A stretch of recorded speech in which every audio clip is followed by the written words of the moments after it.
I also get paid at weird sporadic times throughout the month from different things. Usually invoices that I send off because I work in the gig economy. But anyway, we're going to dive into some Longdeath. So Longdeath is at war with one human faction. And we're past the year 400. If you type in !Longdeath in the chat now, I've also attached the save file. So if you want the save file from year 400, it is right there. You can grab it if you want. I'm trying to do a better job of like archiving the save file so people can just look at it. It should also be in the description of the YouTube VODs. Seeing how busy the plasma donation place is. Oh, because people need money, is what you're saying? Guess that makes sense.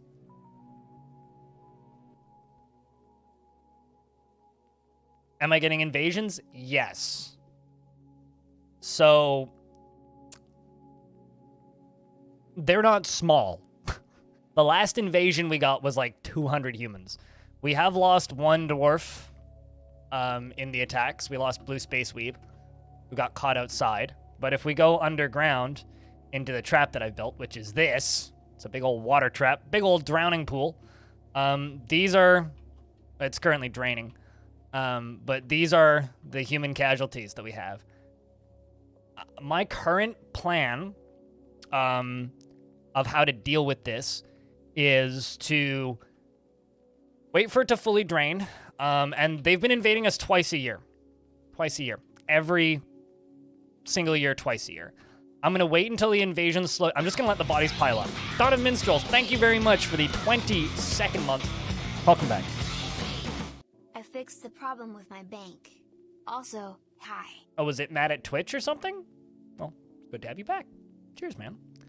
That's a lot of blood. It's actually a lot of mud. The problem is the way I have my colors set up, the mud and blood are almost the same color. Mud should be a little bit more brown, but it's more of a problem with my colors than anything. So it's actually mostly mud because they all drowned.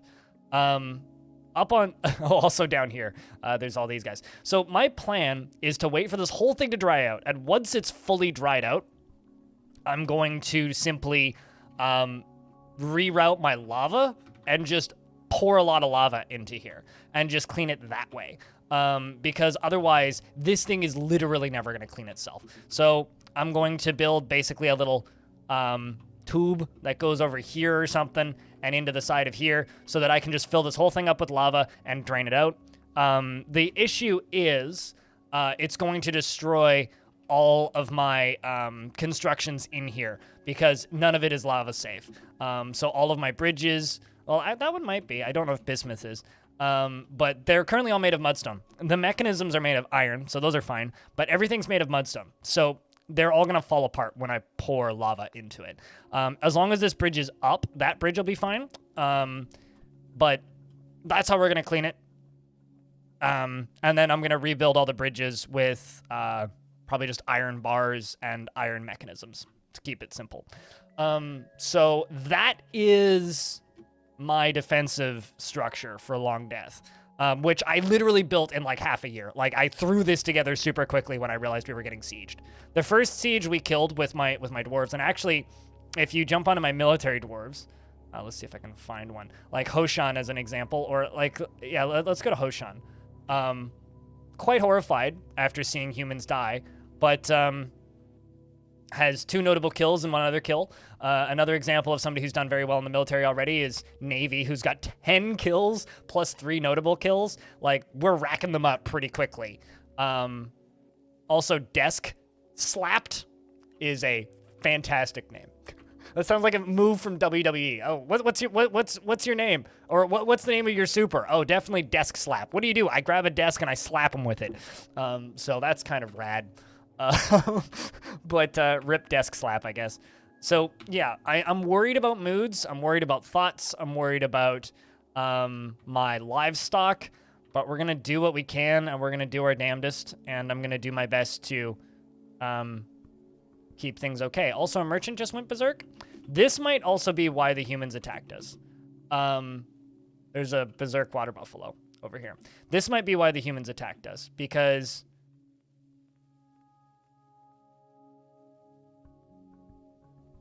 huh.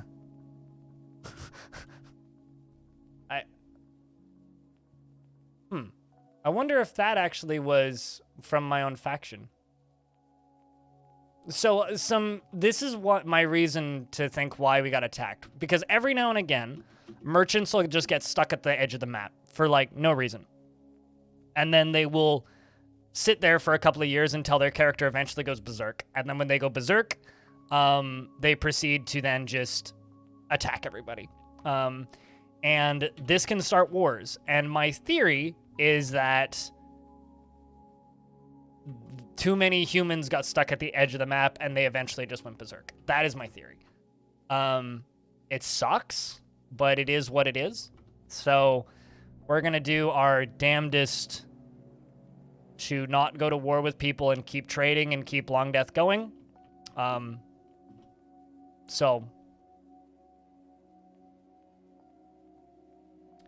That's what we're going to need to do. I'm not going to raid them, though. The problem is we only have 30 dwarves, right? Because my population is so low, I can... If I, say, send out a squad to attack the humans and they lose, Longdeath might be fucked. Like, entirely. So I have to wait until the sieges become less frequent, because they will eventually become less frequent. And I don't think the sieges are going to be too intense, because while okay, first, two things. One, I do not have any war animals. Two, I am not invading them, so don't ask. Don't come up with reasons why I should. Just don't ask. It's not going to happen. 1,000% not going to happen. Because I've had too many sieges go off and just get trapped and kidnapped and never come back. So I'm, especially in the version of the game that I'm playing, it's 1,000% not happening, so please don't ask. Because the sieges they've been sending me are like 90% recruits, and not particularly effective, shall we say. It leads me to believe that they don't have much of a military anyway and will probably burn out pretty quickly. Just like real world situations like this, you know?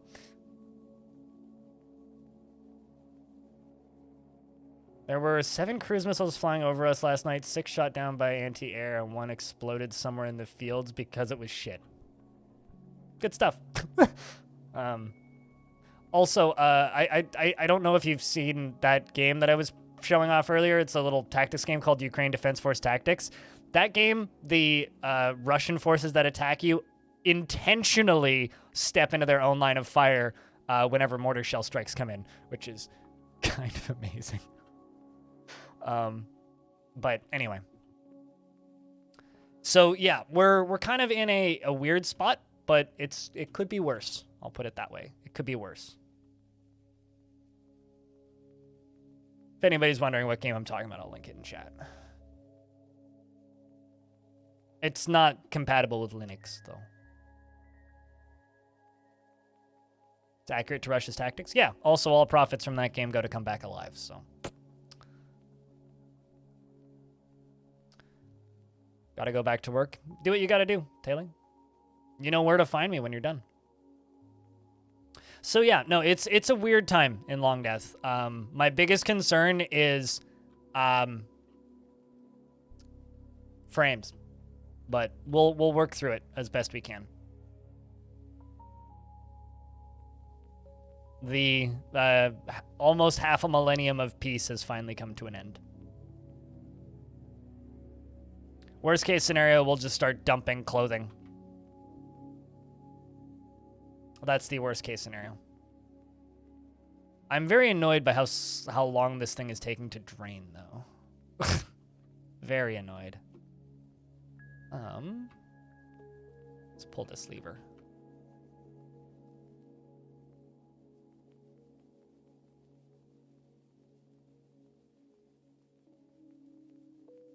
It is draining. It's just draining too slowly. Only if they're alive. That's a little distressing.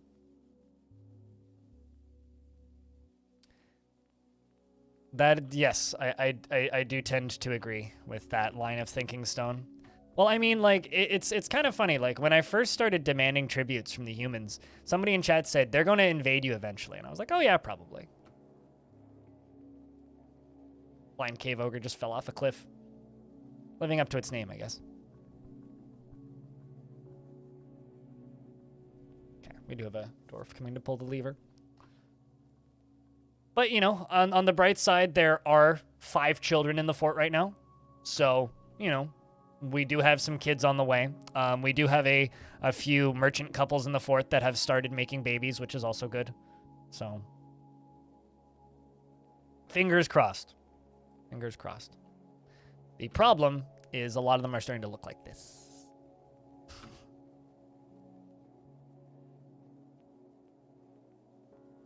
Okay, so that'll hopefully help drain this a little quicker.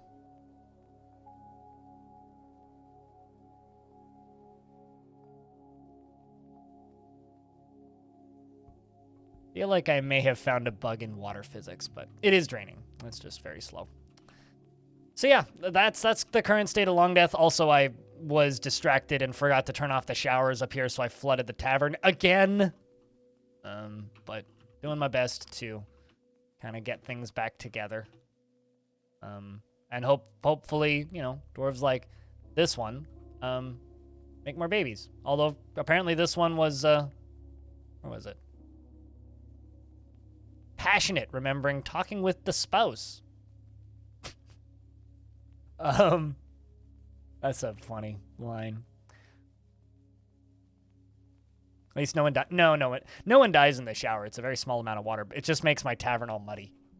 And then I have to redo all the flooring. It basically ruins all of my nice tile floors, and then I have to redo them. Fucking water damage. Am I right? It's a pity this fortress doesn't have water damage insurance. Okay, let's watch them place items in tombs. But another thing that I had to do is I had to seal off the entrance on this side, because this is where the enemy armies spawn. Right here. Right in the middle of everything, which is kind of a pain. Going to seal this. Pull lever, do it now. I'm gonna crush these bodies real quick.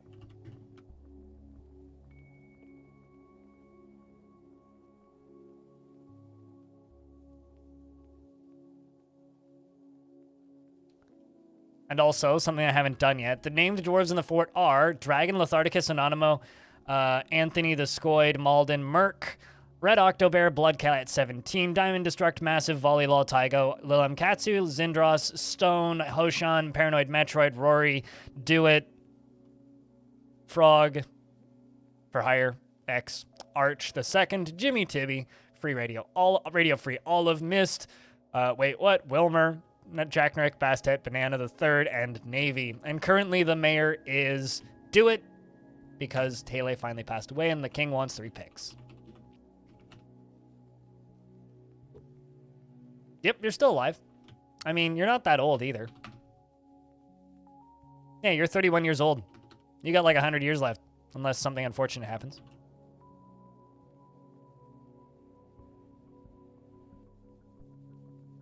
Diamond Destruct pulls the lever. Crushes all the bodies.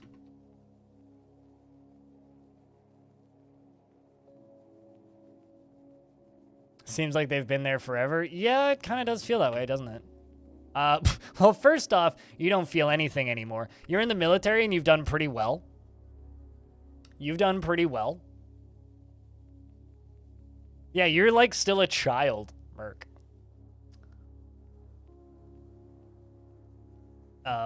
Actually, do you have a title?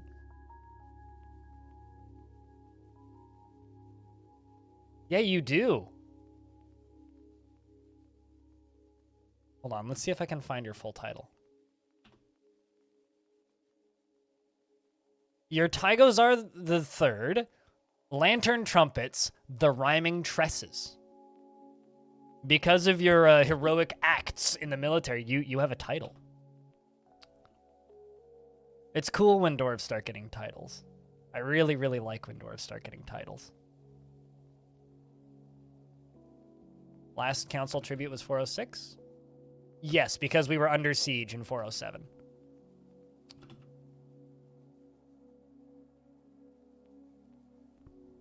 Yeah, and they are still bringing us tribute.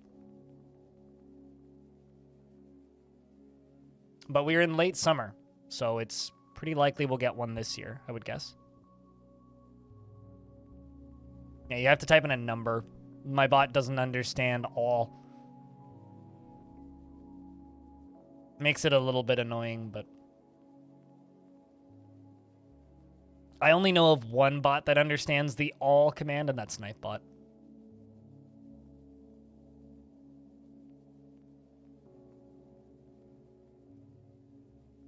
Still placing items in tombs. That dwarf was cut up into like 5 pieces. It's kind of sad. Yeah, a bunch of humans were able to get onto the upper walkway in the last siege when we were trying to save Blue Space Weeb. It's a damn shame, frankly.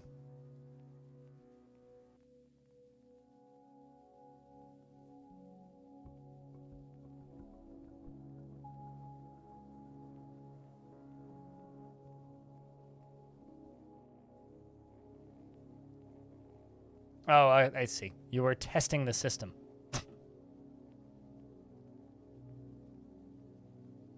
We're going to get rid of those.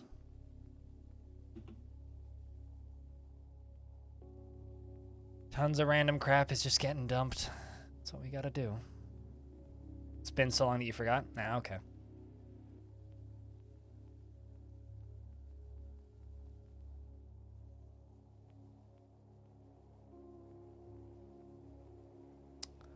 Seems like Lil M. Katsu requires better quarters, which we can try and do. Oh, game saving. We're into the fall. We're gonna see if we get a tribute. And hopefully not sieged. I'm actually worried that we're gonna get like a tribute in the siege at the same time. But, oops. You never really know though, so.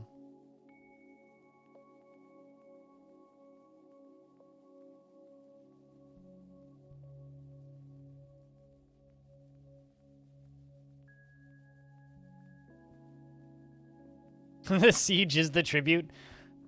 I mean, I don't know why they'd be mad at us. We've been giving them our used laundry for years. Although one thing that I think is kind of funny is I've sold them a lot of silver warhammers, and they don't generally have soldiers. Like, most of their soldiers are just unarmed recruits, right? But they often have hammer humans, hammermen, I guess, wielding silver warhammers, which I think is kind of funny. I think it's just coincidence, but tribute from Nulan Abo has arrived. Would you look at that? The Council of Men. They're still here. Only somebody's still our friends.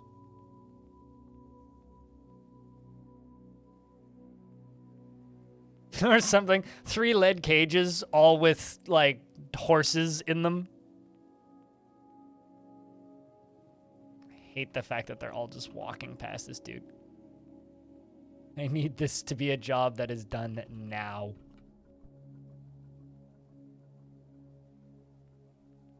Three pages today? I kind of doubt it. He's moving rather slowly, though. Will today be the day? Hey, at the very least, you only need to worry about 1 tribute a year now. Your workload has gone down significantly. You no longer need to worry about keeping up with, you know, these huge tribute lists.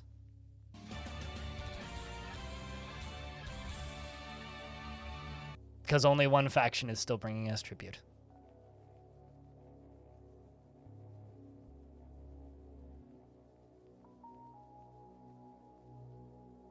Also, tomorrow on YouTube, I have a video going up of Ukraine Defense Force tactics. Anybody who's actually interested in that thing.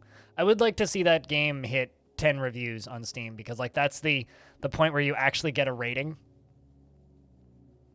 So that's kind of my hope. If I can assist them to get that, then I will be satisfied. Which just means it needs 4 reviews. So, you know.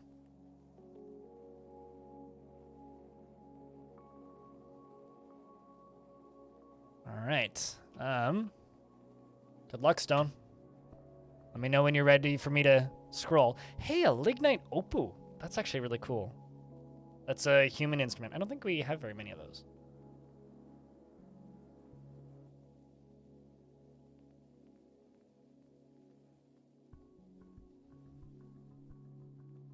The other two were the easy ones. True. Welcome back, animal. How was your 250,000 jiffies?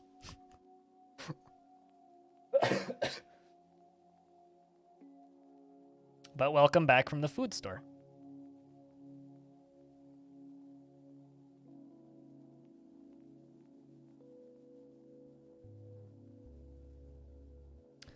Scroll. Scrolling. Okay. Not actually that far. Because the Oppo is up here. That's like a page and 3/4.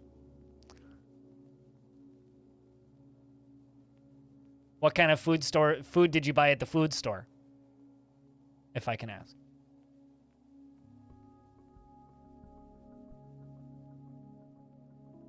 As Mario says, whoopee! Woo! You know, I really hope that Super Mario Brothers movie comes out and has some incredibly meme-worthy Mario lines. I really hope. Like, genuinely, I really, really, really, really hope that it comes out and just has some absolutely awful lines. Like, I really just want to, it's a me, Mario. I just want that so badly. Trying to get this body put away into tombs. 5 rhubarbs, yep, and some strawberry plants for the culturally accepted strawberry wine. God, this dwarf was blasted into so many fucking pieces.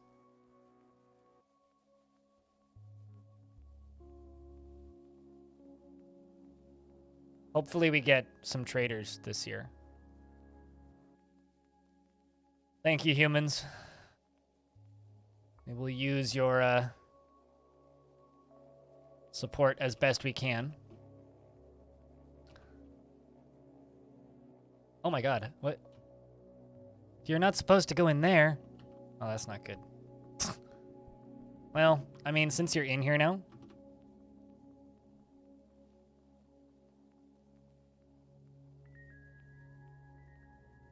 I didn't actually want them to go into there.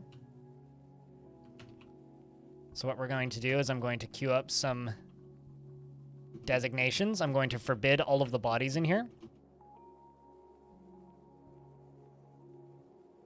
Because I don't actually want them hauling these bodies out. There's just too many of them. For some reason I thought the top door was shut, but...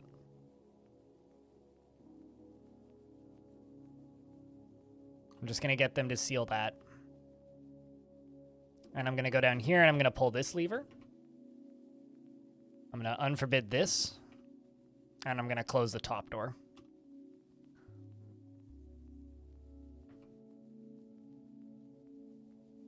What route are you taking out of here?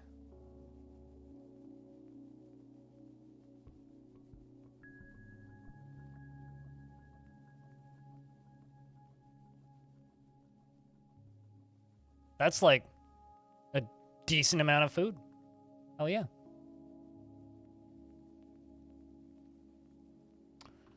Yeah, we cannot let the dwarves hang out in here for too long. Actually, you know what? Say screw this. We're just going to dig through half of this right here.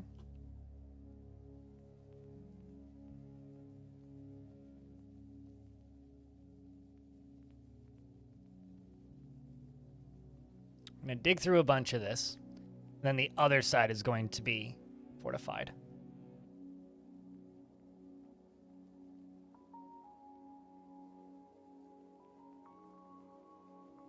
We're going to do it this way. Then hopefully the dwarves just get out of here.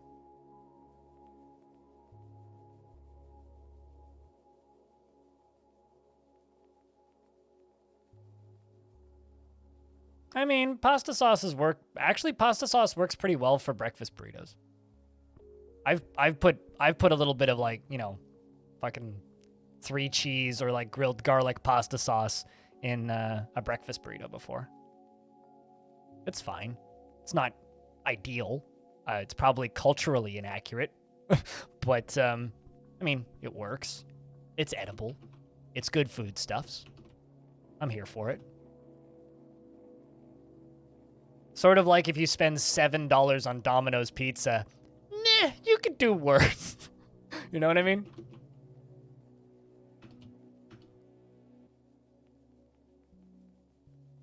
What are you doing?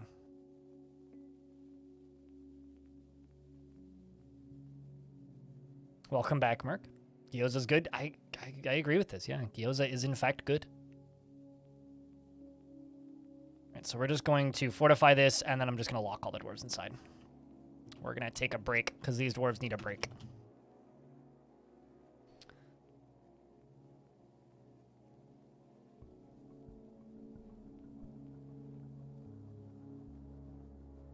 Okay, Tygo coming up here to carve a fortification.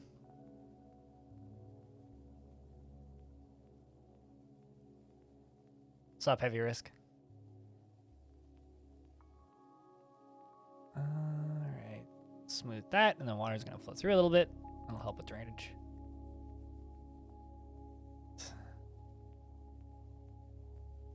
Which is what we need. Also, the water down there is finally draining, too. There's, like, some weird, eccentric physics bugs that can happen with water in Dwarf Fortress. I kind of don't like it. Pull that lever.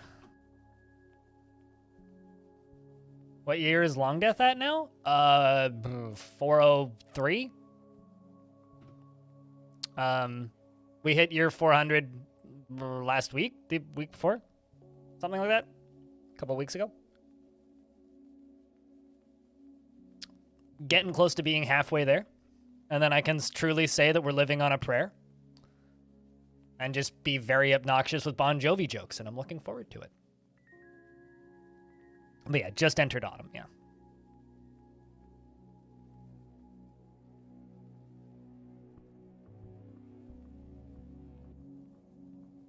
Yeah, when it's done, heavy risk. This is true.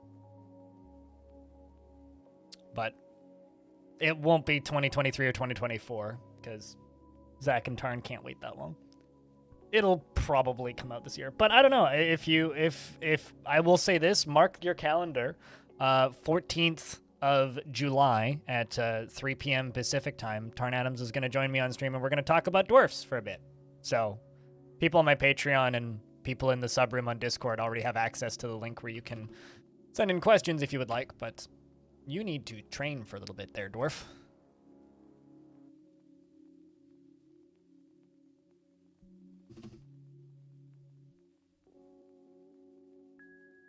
I've also had to stack my military a little bit. Oh, no. A merchant throwing a tantrum. Yep. English. It's throwing a tantrum. Still throwing a tantrum. And has caused a crime.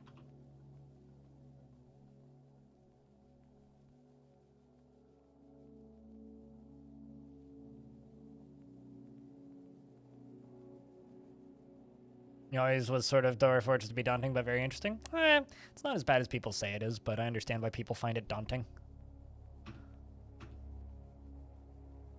All right, well, that's interesting.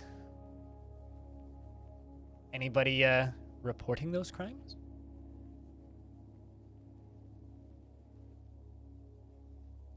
Doesn't look like it. I know that it was English.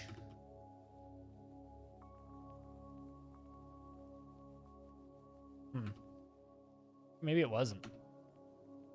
They might be trying to figure out who killed,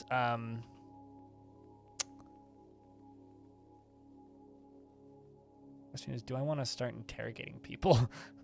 They might be trying to figure out who killed Blue Space Weeb, but that was a human from a siege, so I don't know if that counts as a crime. Because there's no one I can arrest for it, because Well, they are, let's just say, drowned. They ain't gonna be complaining anytime soon. There you are. Let's just interrogate you. See how that goes. And yes, blind, I know. I like how you had to get ahead of that one. I wasn't gonna call you out on it, it's fine.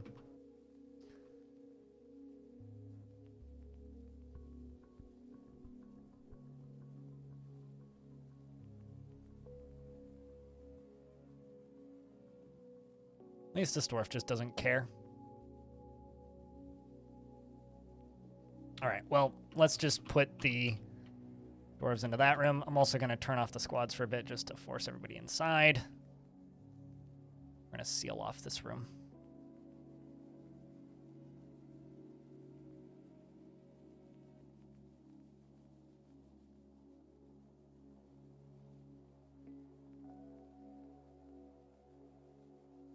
Pull that lever as well. Arab the merchant is throwing a tantrum. Brilliant.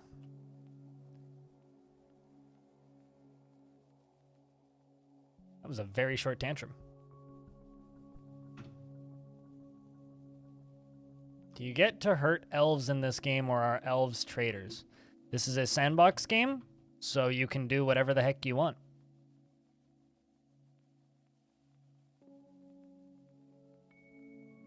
If you want to invade somebody and be a horrible person, you can do that. Want to be friends with everybody and trade with people, you can do that. But I don't really tolerate people using elves as a surrogate for racism in my chat, so be careful.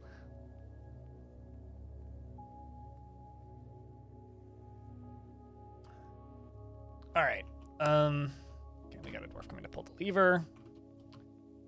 Also gotta forbid that and pull that lever. Dwarf Fortress is the original make-your-own fun game, right? Like, it's literally, or one of the original make-your-own fun games. So you can quite literally do whatever you want. Within mechanical reason, of course. It's not the lever I want. Batty Drain, that's the lever I want.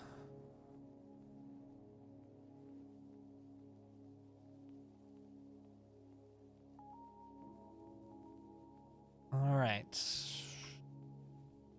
Bonk. And done. Perfect. So it should be sealed back up. My big old gurgle tank is still filling. I'm just going to make sure there's no dwarves stuck in here. Okay, there's no dwarves stuck in here. The king's coming to pull the other lever, which means I can... Well, let's actually leave him in there for a little bit.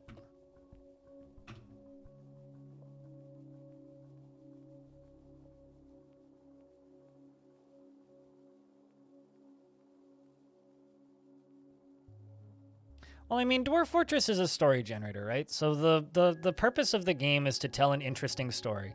And if the story that you want to tell is, so the dwarves got into a fight with the elves and they killed the elves, that's a really boring story because everybody's told that story 1,000 times. The elves are wood-wielding waffle bat fighters that aren't very hard to kill. It's like beating up a child. It's not hard to kill them. They are possibly the least interesting adversary you can have in Dwarf Fortress. So I personally find fighting them to be just mind-numbingly boring, for lack of a better term. So I don't know. If your whole goal in talking about Dwarf Fortress is, I want to murder things, do yourself a huge favor and just don't talk to me, because we're not going to get along very well. The interesting parts of Dwarf Fortress is how it generates history, how the characters interact with one another, and the kind of stories that you can generate from that. It's kind of my whole take. Like, this fortress, we were at absolute peace for about 400 years. And fight with anybody. Well, actually, about 390. Until the humans decided to invade me. We now get to deal with that. That's the kind of stories I like talking about in Dwarf Fortress. But if you're just like, I want to hurt people, go play Doom or something. Go elsewhere. Go play Postal. Like, they made a game for that. You can, go do that if you want.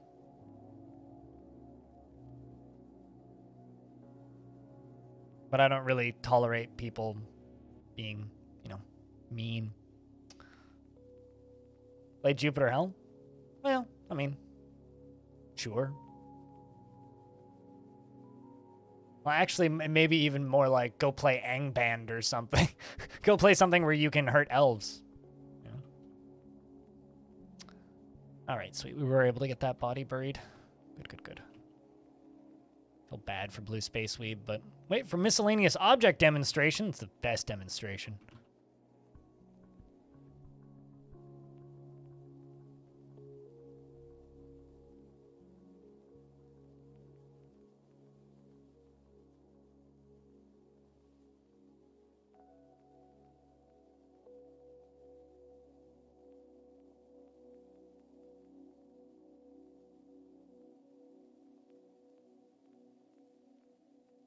Trying to figure out what B-Lug's responding to, but...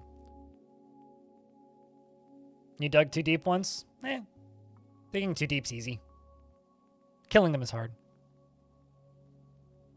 Yep, there's 3 ways to play Dwarf Fortress Heavy Risk in the vanilla game currently. Although when Premium launches, there will only be 2 ways, and they'll be adding the 3rd way back in. It's Fortress, which is what you see right now, which is the most popular one where you build a fortress. There's Legends, which is just, here's a printout of all of the history. And then there's Adventure Mode, where you play in the world that you've generated as a open world RPG. Basically, like, Dwarf Fortress is 3 games in one. It's a history lesson, or it's a history novel, it's and world generation tool, it's a open world RPG, kind of like Kenshi, and it's a fortress builder. And they all interact with one another in a persistent world. So you could build a fortress, retire the fortress, play as an adventurer for a bit, run around, build another fortress, go back to that adventurer, drop the adventurer off in the second fortress that you built, reclaim the second fortress, and then you have that adventurer in your fortress, hang out in that fortress for, I don't know, a year or 2, maybe 3, and then go start a new fortress and then steal stuff from the first fortress. Like, it's very much a fantasy world generation toy, almost more than a video game per se, because there are no goals, there's no win condition, there's no credits. I know that they're kind of highlighting some of the structure a little bit more, like giving you like more notifications when you have things like a king in your fortress, but it is very much a kind of light grand strategy game, but also a bunch of other things all kind of in a mess. It's a mess of a game, but it's a very good mess of a game.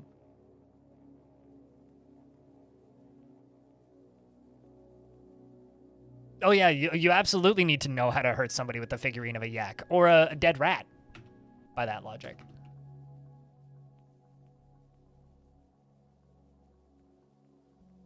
I'm just going to let them sit here until the king gets mad. So until that gets yellow. Win condition. Enjoy your time playing Dwarf Fortress is the win condition.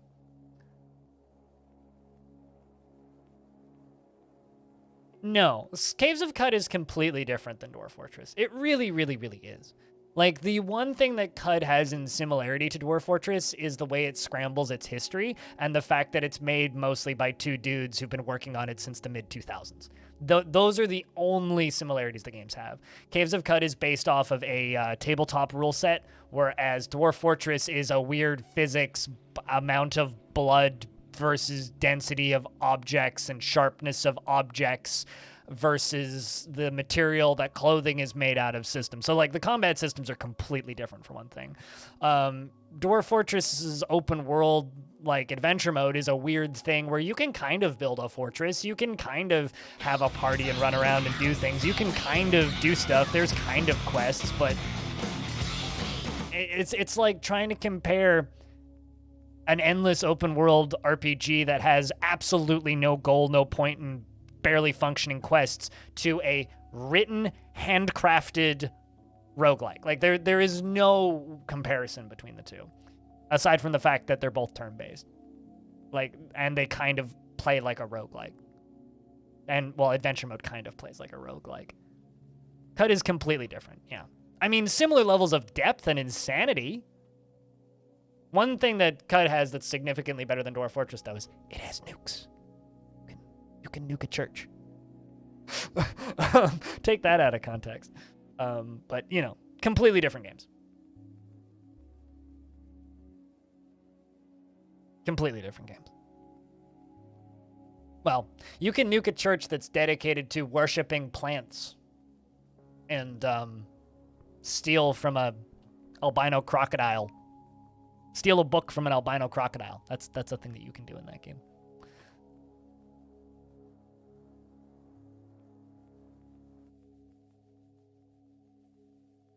Who is trying to attend your meeting? This dwarf is. And you're stuck. Okay. Time to turn this off. Yeah, CUD's a completely different thing.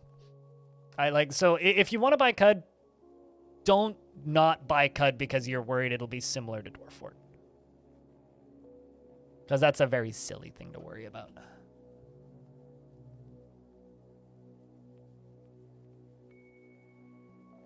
We're into mid-autumn. I'm starting to think we're not going to get traders again.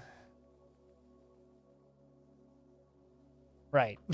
I kind of forgot I had these human recruits in cages.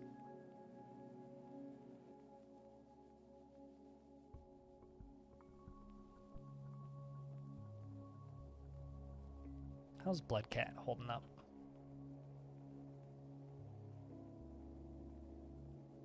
Dwarf is exasperated. I'm worried about this dwarf.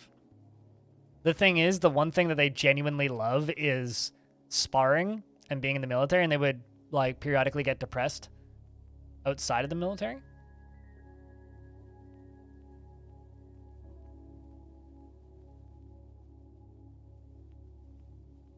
You just weren't sure? I mean, you don't need to shut the fuck up. I mean, just know what you're buying before you buy it, you know? That's pretty important. What are you doing, Dwarf? Running around kind of ad nauseum and then sleep. Okay.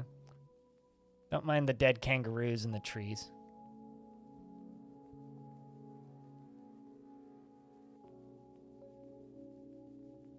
And your 5-second minimum time? Oh, were you trying to say that you can nuke a church thing? It's true, you can.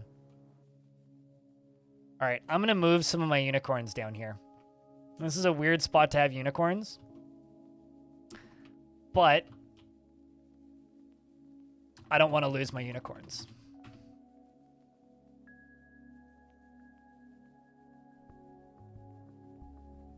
I'm going to bring a couple unicorn foals down here.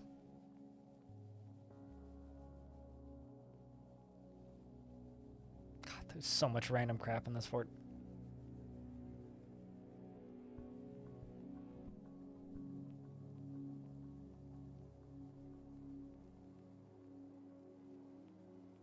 Hold up. Oh, I don't have a captain of the guard right now? Mother... Fuck. Okay, well, that explains a lot. Paranoid Metroid, congratulations. You're now the captain of the guard. Actually, is he in the military? Hold on. I need to make sure that whoever I set as captain of the guard is not in the military. Or even are you? Your name changed color.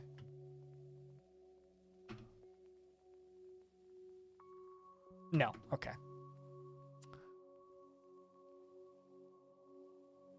Actually, wait, no, you are.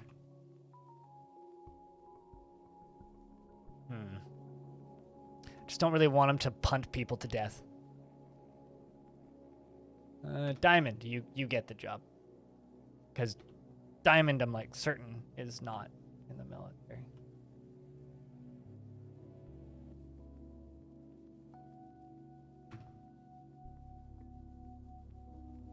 Nope.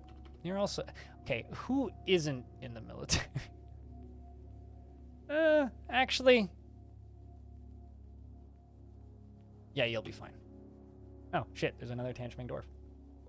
Alright, well, I'm gonna go assign you to that. Diamond, you're now my captain of the guard. Congratulations, you've gotten a promotion.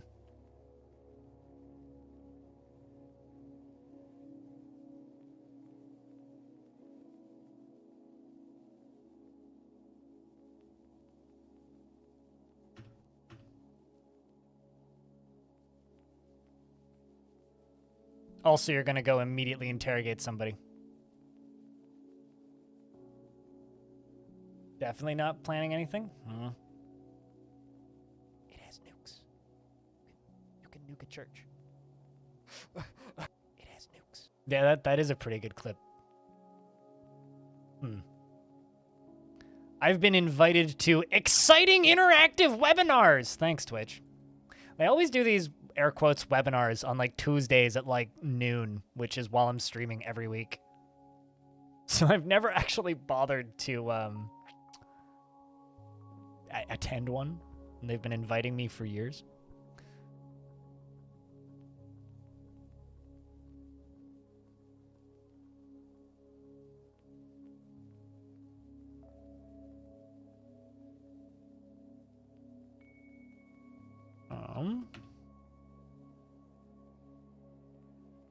Okay, so English.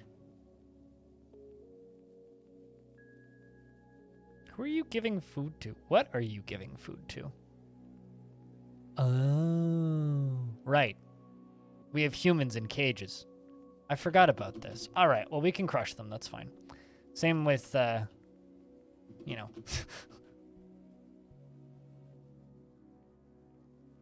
Some of the other humans in cages. There's one.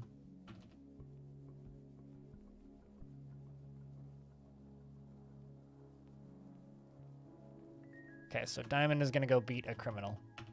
Hopefully not kill, but if you do kill him, at least it's just a merchant. I wonder if the other ones were too far away to be remembered. It's possible. Food is cooking in semi-autopilot mode? How do you cook food in semi-autopilot mode? Also, Diamond, I'm going to remove the vast majority of your extra jobs.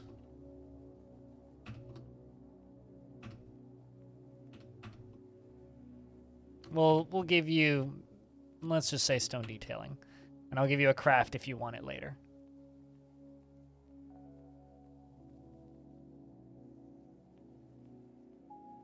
Not too hard to kill, but not too soft to be worth living. Well, we'll see about that. Here it goes. Dunk. And... I don't know if he did.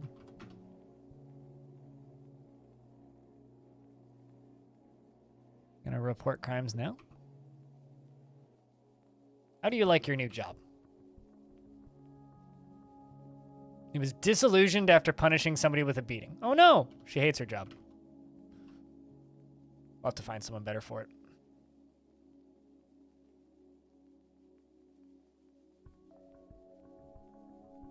I mean, it's part of the entertainment of streaming, right?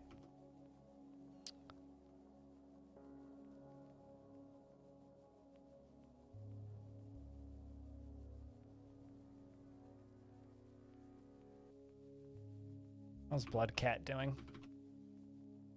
Getting better.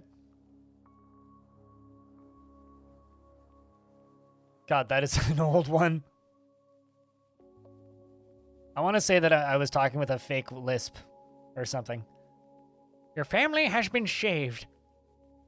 Something like that, you know? All right, so we need to find somebody who's better for that job. I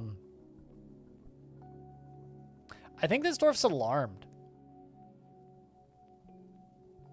You're seeing a troglodyte's dead body?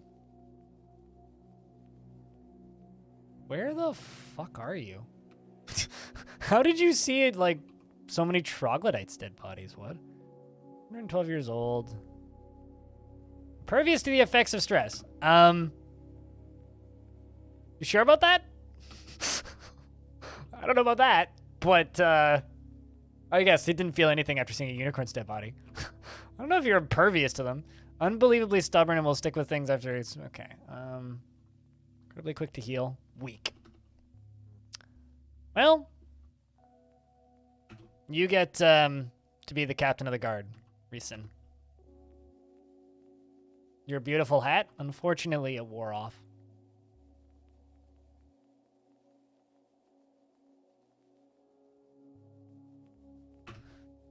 All right.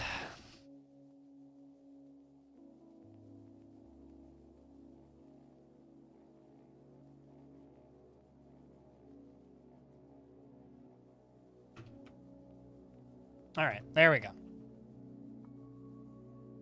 And a dwarf. Anonymous is recovering the wounded who got beaten by Diamond. Kind of annoyed by the fact that these other ones aren't getting reported.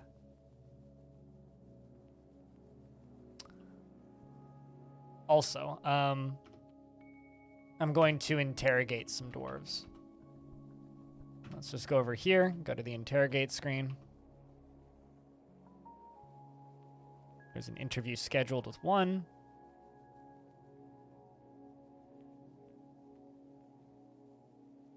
We're also going to interrogate you, who I think saw it.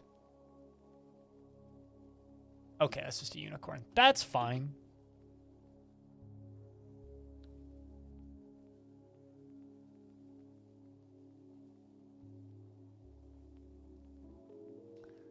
Could be any... yeah, the whole thing is just alarmed, yep. Time to stop lurking and roll up your joint on your hat.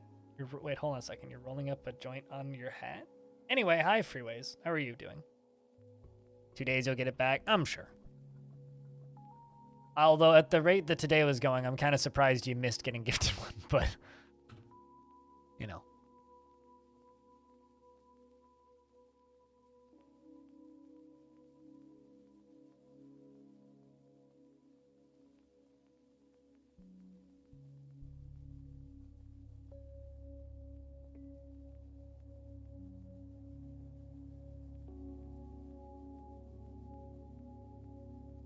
Oh, I think Animal is just proving that I've been open and ripe for clipping for years. And you know what? Animal would be right. Also, we're going to jump back over to Diamond and we're going to give you some tasks again. Let's give you metalsmithing. How's that sound?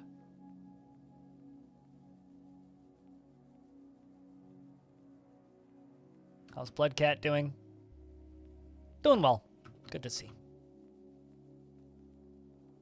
Longdeath is getting kind of messy. Crap everywhere. But anyway, Freeways, what you been up to? How you been, man? Longdeath's at war, which is scary. And the dwarves haven't arrived to trade yet, which is annoying.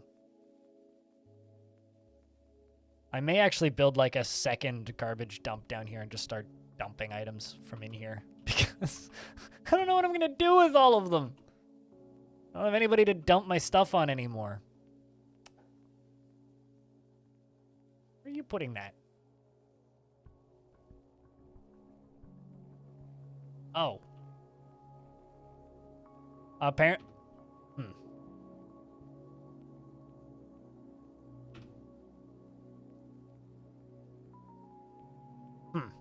I'm not actually sure what is this. Oh, well that explains why people are so disturbed after seeing troglodyte skeletons. Oh. All right, let's do this way. Let's forbid all these items. Let's remove dump on all of these items. Let's build a door here, lock the door, and then just forget it's there. That's my solution to this pile of bodies. I had no idea that was there. I wonder how long that's been there. Probably like hundreds of years. Also, this door should be opened. I was very confused. I was like, why are people, you know, the forbidden closet? Yeah, don't go down there. It's just a closet full of bodies. Don't mind it. It's fine.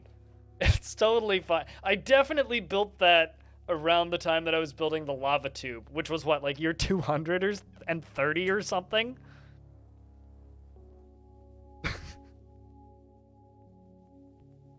Oh. Okay. Cool. Good work, me. Or you will be mentally scarred for life? Yes. Can confirm.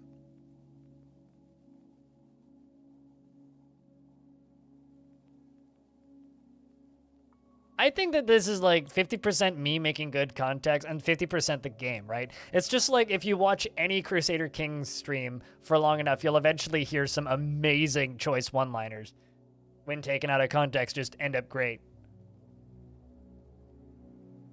Yeah, you know, I'm still trying to figure out how you break a pillow.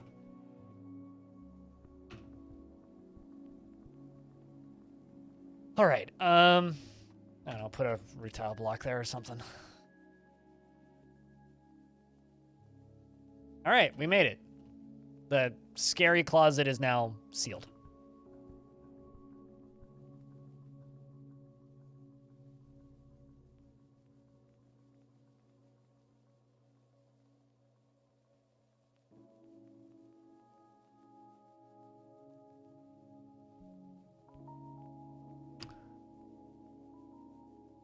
I'm kind of curious as to why my captain of the guard hasn't, you know, done their job just yet. Butchering an animal, though. Right, yeah, this water buffalo that died. End up being, I think I should kill my brother so I can... It's just like, I remember reading this thread on the Crusader Kings subreddit, which was literally just, I'm trying to figure out how to efficiently assassinate my mom. The title of it. It's like, how to get on a list. Also fun rolling. Did I ever say thank you for that sub? I know I was in the middle of a ramble when you resubbed, but thank you very much for keeping that sub alive for a 50-second month. Met with the subject to build rapport to elicit information. The subject, considering the value of cooperation, refused to listen. In retrospect, the interrogator may have completely misjudged the subject's character. Well, that checks out. Oh my god. But yeah, how to get put on a list 101. Play Crusader Kings, post about it on the Crusader Kings subreddit.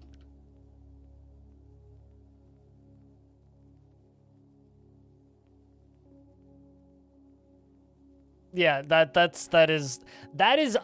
line, Krabicus, is up there with like Dwarf Fortress killing cats in taverns. You know, the why can't I have children with my sister? I should kill 4 of my kids so the non-related, I'm not going to read that word, the non-handicapped one can inherit, yes. CK changes a person. Unless your name is Jess.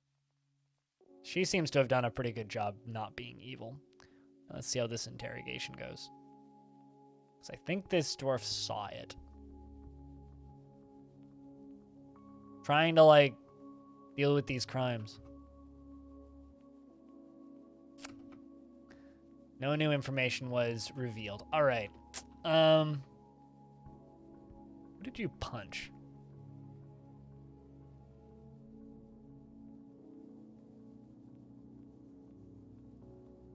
Going to interrogate my mayor? I'm sure this is a fine idea. But my mayor was one of the last witnesses. Or took part in one of the fights. So I think that hopefully they'll just report the crime if I interrogate my mayor. Also, Frog's depressed. I'm sorry, Frog. You saw Utub Joke Razor die. I'm so sorry. That's awful.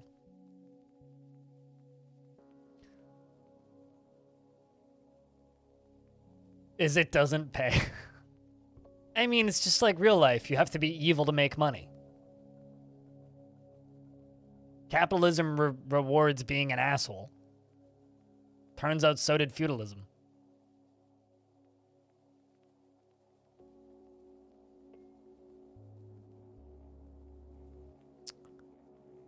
Subject was cagey and refused to comply. Dude, we're literally trying to catch the person who beat you up. Why would you be cagey about that? Anyway, we're gonna interrogate Lytas next.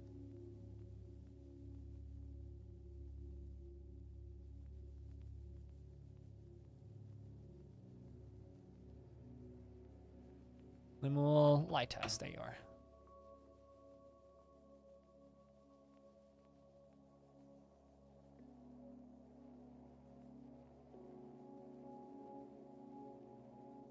We're going to interrogate him about 2 specific instances.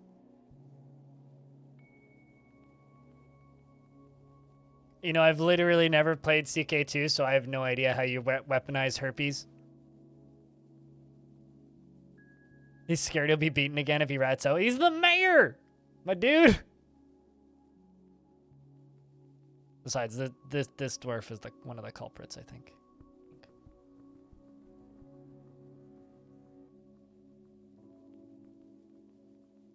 Refused to comply. God damn it. I think this captain of the guard stuck at interrogating is the actual reality. Well, oh shit, that one.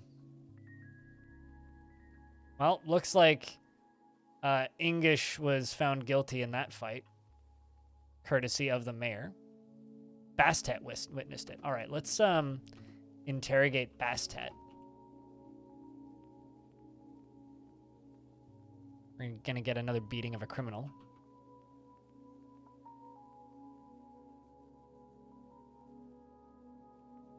Because if witnesses... Hold on a second. Isn't Bastet a baby?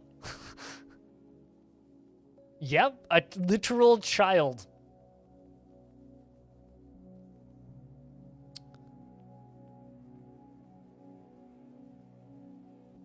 Is the one who ratted out the crime. And now he's getting a beating. Fortunately, he's so weak it doesn't do much. Now we're gonna go interrogate Bastet. I don't need to beat a child, no. But Bastet reported the crime.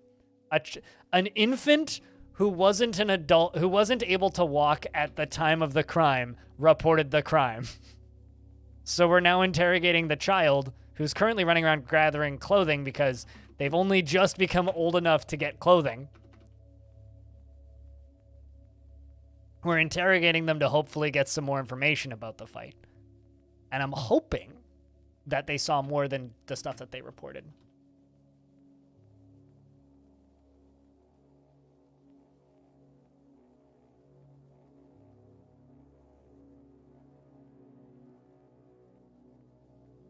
I love the "is my guess" part.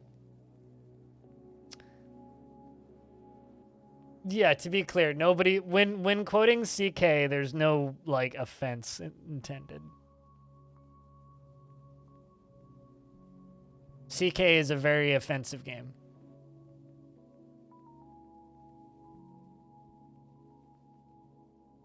Well, I think my captain of the guard just sucks. All right, well that's enough interrogating people, I think. On the bright side, though, this shit is full. Please tell me it's not overflowing. Hey! It's working perfectly. So I can just leave that running. Excellent. All right.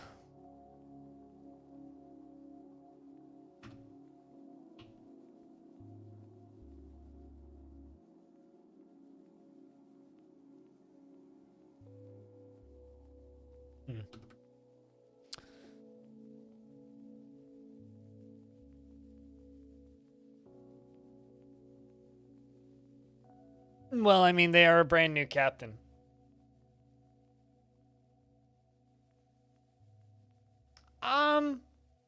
Hard disagree. But it's also the point of the game. But it's offensive for the same reason that, Grand Theft Auto's offensive. It's the intended purpose of the game's satire, so it is what it is. Is the frame rate better with ASCII? No, but loading times are. If you're running a fully graphical tile set, let's just say Space Fox as an example, your load times will be higher, but I don't think it slows the game down. Not in my experience, anyway. Although my experience with graphical tile sets are limited because I don't like them. I find them really hard to use. But no, frame rate's good because I know how to play the game. You can make your frame rate bad with any install, it doesn't matter.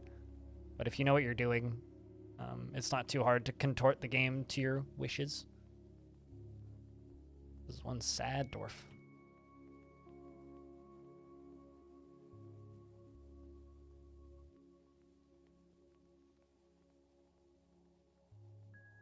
Hello, Brusock. How's things? It is perfectly possible to have a completely playable frame rate on any fortress. It's just a matter of not overdoing it and keeping your pathing under control. Although currently this fortress is in a point where I am concerned about the frame rate. But it's because we're currently at war, not because the frame rate's bad.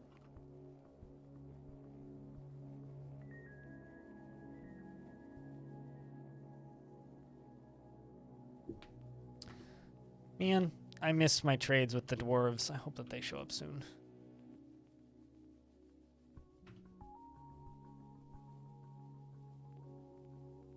Right after getting into an argument. I wonder, you know, let's interrogate you, Arab. Actually, what if I interrogate... Oh, I was gonna say... What if I interrogate the dwarf that got hit? Already did that. Where'd Unib go?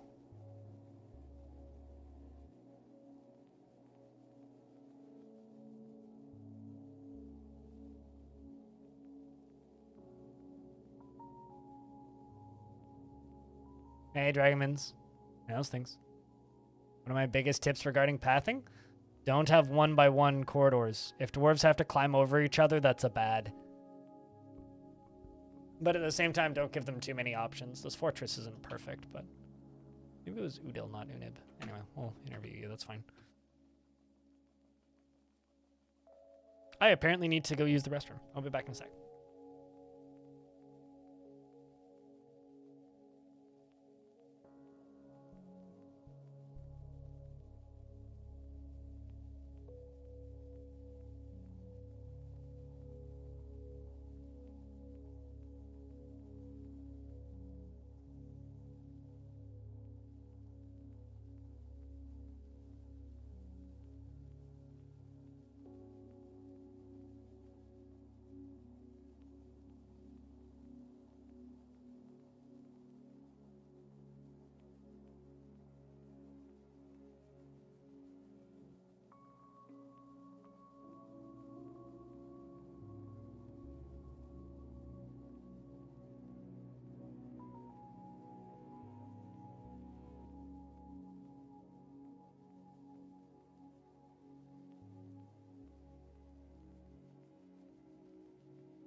There we go. Was muted. Yeah, I'm kind of giving up. If they report the crimes eventually, then they report the crimes. If they don't, then they don't. Actually, let's off the military and see if any... some people in the military are going to report crimes. That's good.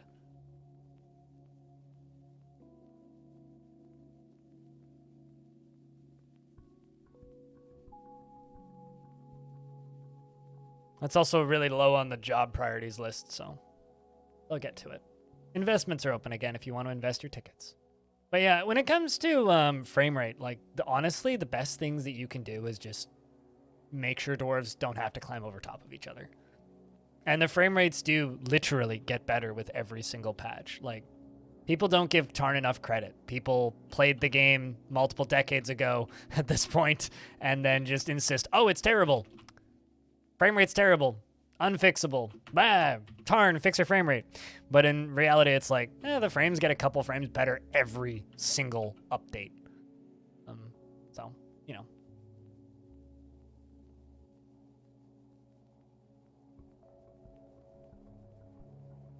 Good luck, Aqua.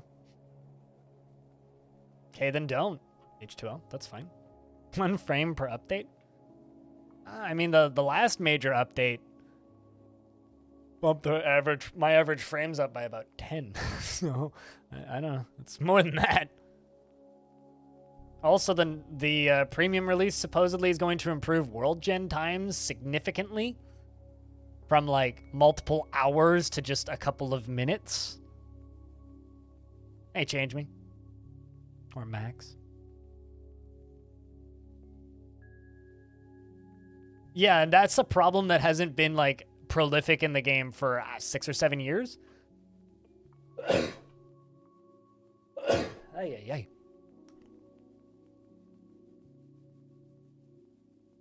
I mean, like, it was back when the caverns were just added. Like, Dwarf Fortress genuinely has this problem of a lot of people don't actually play Dwarf Fortress. Who think they play Dwarf Fortress. Oh my god. I'm a sneezing fit. Apparently I'm allergic to Dwarf Fortress. This is bad.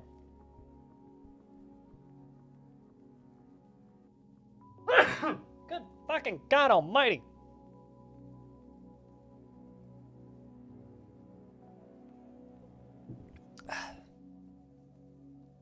But yeah, there's a lot of people who think that they played Dwarf Fortress or played Dwarf Fortress in the past and assume that nothing has changed. Thank you, Max. But yeah, no, it's, people are silly. It's kind of that simple. Fucking fuck. Fire truck. Okay, if I do that one more time, I'm gonna just mute myself.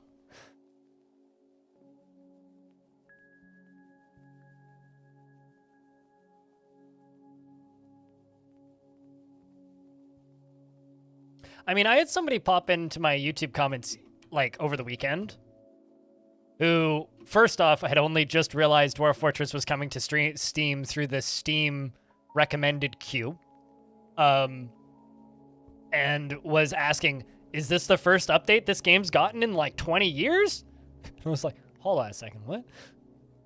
Apparently played the game in, like, 2008, 2009 or something, and then just forgot the game existed.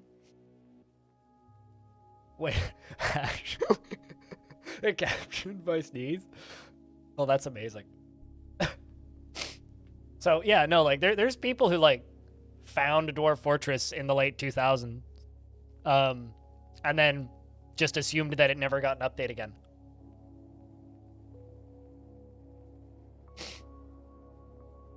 No, you didn't. H2O. You got to give it a valid wager amount. That's like going up to somebody at a convenience store and asking for a lottery ticket, and they ask you what numbers you want to play on, and you say yes. And then they type YES, and then you wonder why you didn't win. It's because you didn't pick valid numbers. That's on you, not the bot.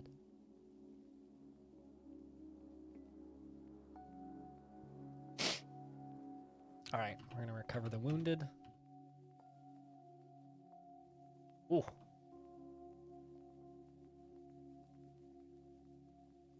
Bunch of crimes committed by Arab the Merchant. Arab. 29 days in prison. Now we're talking.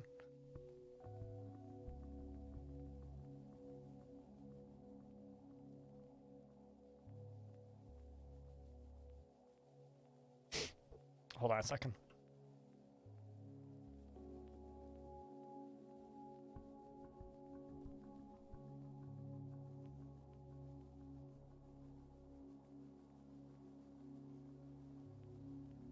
There we go. Had to blow my nose.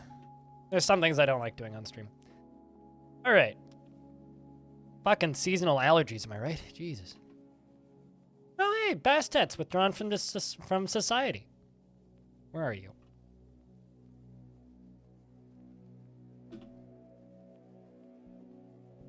We had a child make a bone statue of the god of lust recently, so I'm hoping that we'll get some other interesting artifacts over the next little bit. The times of war are going to help too.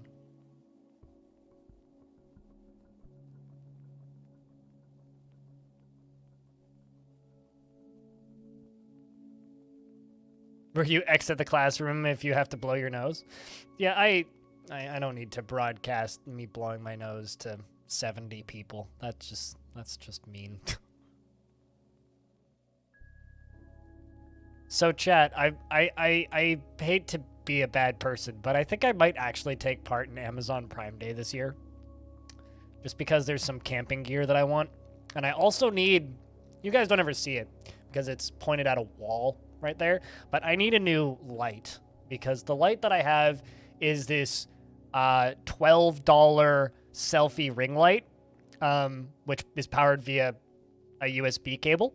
I need a new one because this one is starting to flicker. It's getting real annoying. Admittedly, I've had it for like 2 years, so you know it's had a good run, but it's starting to get real annoying. that a dwarf booking it? Okay, there's something attacking us. Somebody tantruming? I think that you're in prison, yeah? Okay, it's definitely...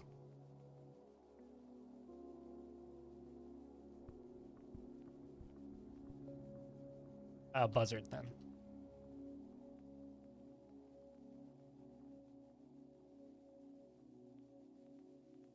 For 3 years, you think? Guilty after confined. Well, rip you, I suppose.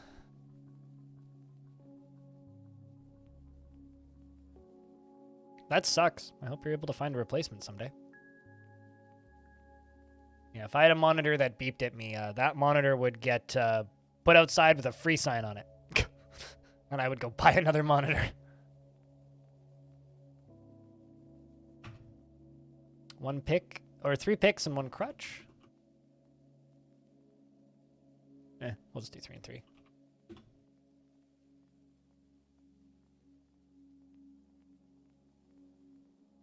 I mean, I had a phone charger that worked just fine. That made a high pitched tweet sound, and I literally crushed it and sent it to electronics recycling. It worked just fine. It was a Samsung quick charger, but it was so fucking annoying, and I could hear it from the other end of my apartment. It was very quiet. Like, no normal human being would be able to hear it, but I have such good hearing that I could hear it perfectly and clearly, and I recycled that fucker because I just couldn't handle it.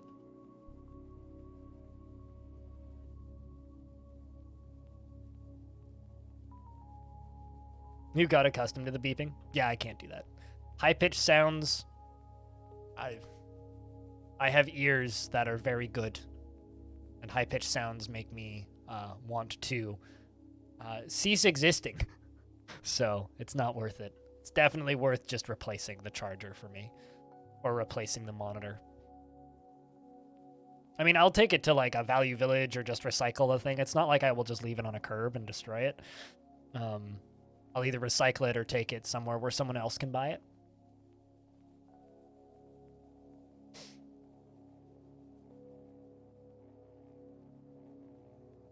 If it's loud out, it actually aggravates. Yeah, well, see, the thing is, I don't have tinnitus. I have some very mild tinnitus, but I wouldn't say that I have tinnitus. I just, when there's high-pitched noises, I hear them way clearer than most people seem to.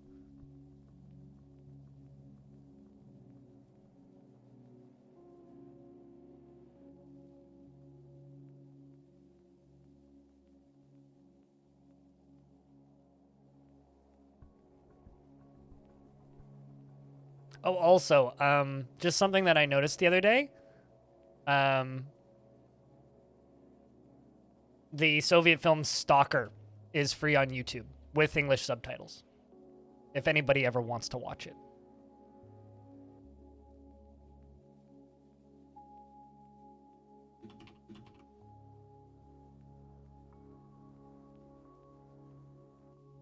I stuck it up on Discord, but...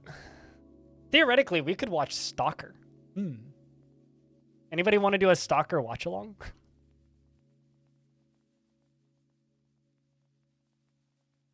That might be a fun evening, actually. Or like a sub-goal or something.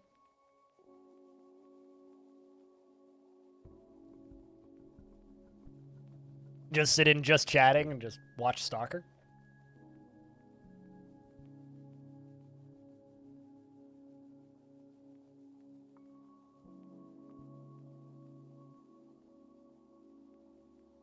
That actually is kind of tempting. Because that is like, it's like a 3-hour movie that's really boring in places.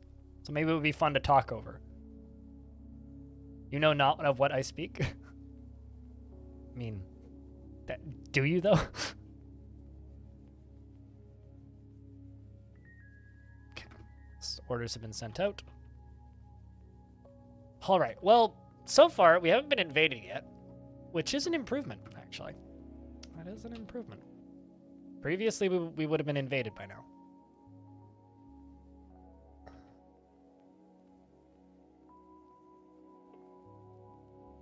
I'm going to Pull this lever. I'm not seeing anybody dumping anything anymore.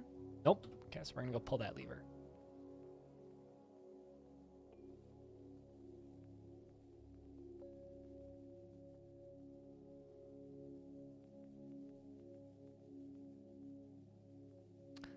I vaguely know what you're talking about, and I think that's pretty old.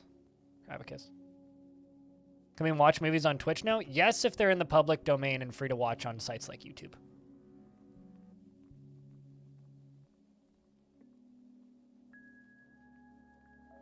So if they're considered to be in the public domain or not allowed online anywhere, then yes. July 4th, 2022. Okay. I have a question. Who the fuck cares? Krabicus? Like, genuinely. Who the fuck cares? I know I certainly don't. Let's just forbid this currently. Set this to do it now.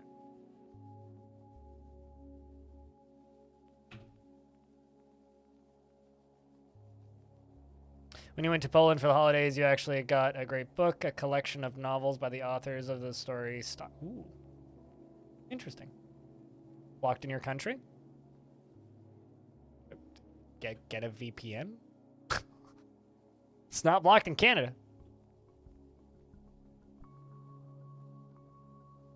That's a lot of Masterworks. It's usually just food, actually, because those are all my cooks. And when food rots, it's considered destroying a Masterwork.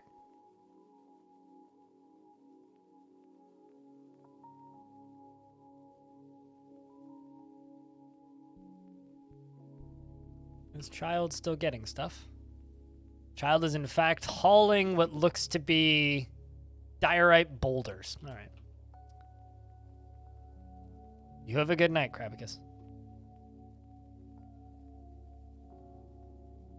Just waiting for dwarves to get in here and pull that lever.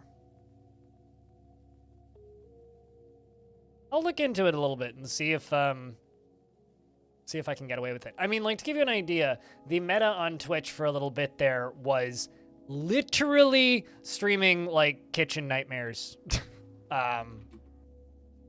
Which, by the way, a couple people got DMCA takedowns over.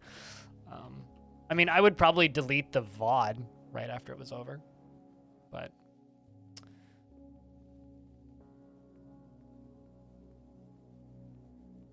no invasion, but also no traitors. Both of these things are true. Aqua. We did get a tribute, though.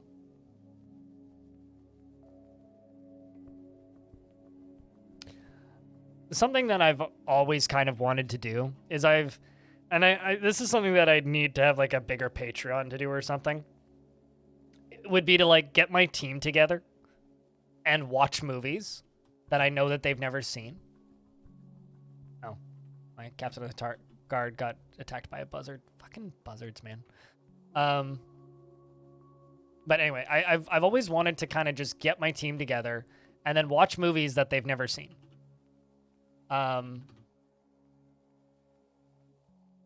Let's go up this way.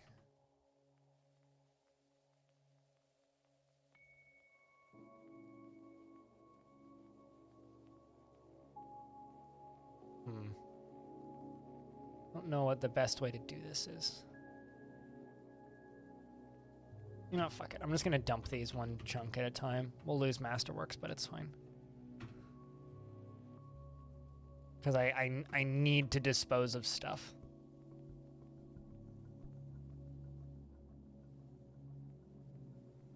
When the route to your depot is blocked, you get a notification saying they can't reach your depot, and then people on foot bring a few things that they can. It's pretty simple. There's still a... Oh, there isn't.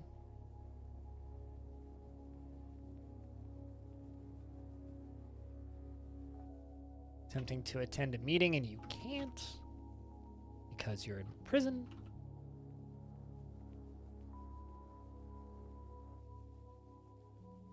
No, that's definitely not what happened. They also just don't show up if you're under siege. They bypass the site. I have a hunch as to what happened. But I also know for a fact I'm not at war with my own factions, so we are good in that regard.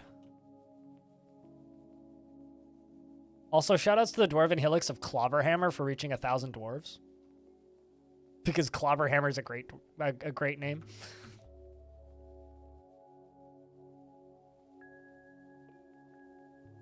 It's like out of on the scale of like 0 to dwarfy, that's like a 11. Clobberhammer. Where do you live? I live in the fortress of Clobberhammer, where we clobber things with hammers. It's a good place to be. What a time to be alive in the fortress of Clobberhammer.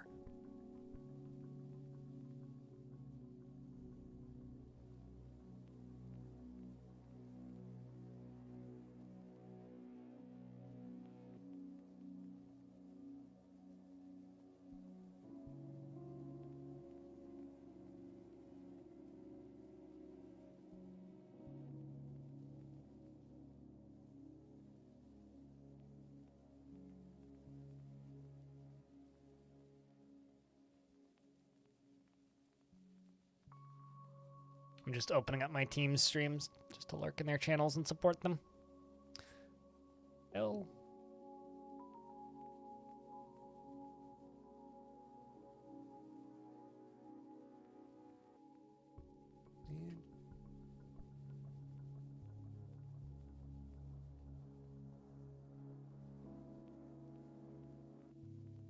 Perfect.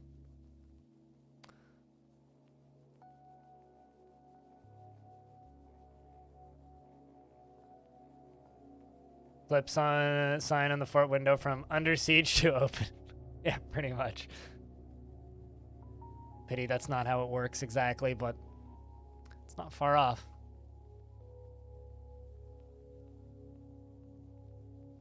Where do you live? Clobberhammer! Oh, are there many hammer dwarves there? No, why would you think that? We're all just miscellaneous object throwers, yes. Totally. We prefer to throw, we are the champion crossbow throwers in the absolute realm. That is one of my favorite, like, dwarven sports I've seen in Legends mode is crossbow throwers. They're not crossbow shooters, they're crossbow throwers. They throw the crossbows. It's like, I imagine it kind of like a shot put type thing, but like with crossbows, and it's just very funny to me.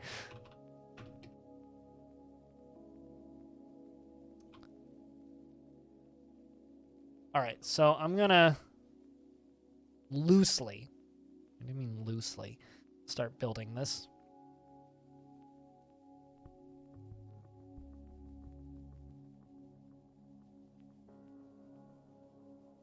The thing is, I'm gonna actually have to drain the bottom of this. That's the annoying bit, is I'm gonna have to drain this a bit in order to actually do this correctly. It's not where I wanna be. That's where I want to be. We're going to remove that bit of construction. Once there's dwarves available anyway. How is Bloodcat doing? Well, they're getting there. I mean, you did have to kill one human. Just throw dwarves? Yeah, just throw dwarves. It's fine. Definitely. For sure. No question about that.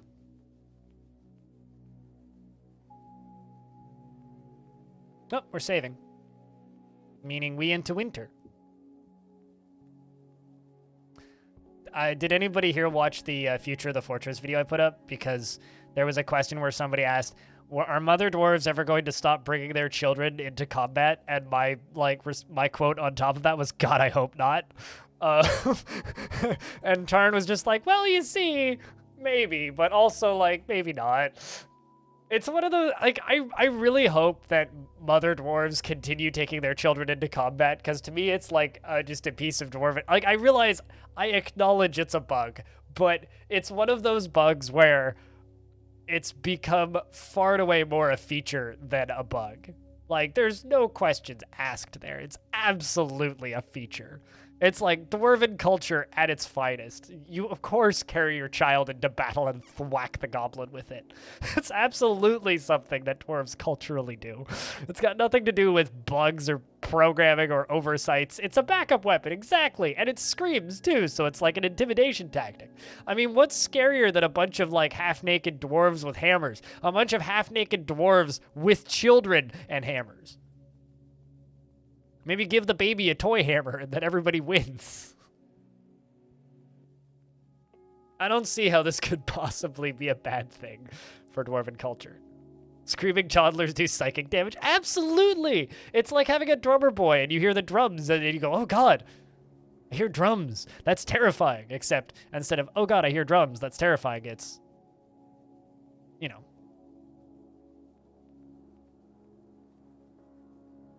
It's fantastic.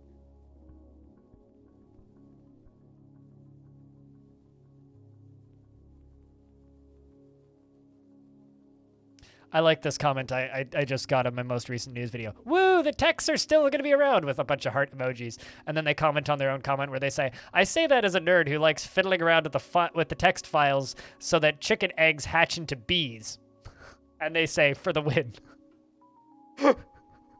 It's just like, yep, that's Dwarf Fortress modding. A giant rat fell off a cliff, nothing too major.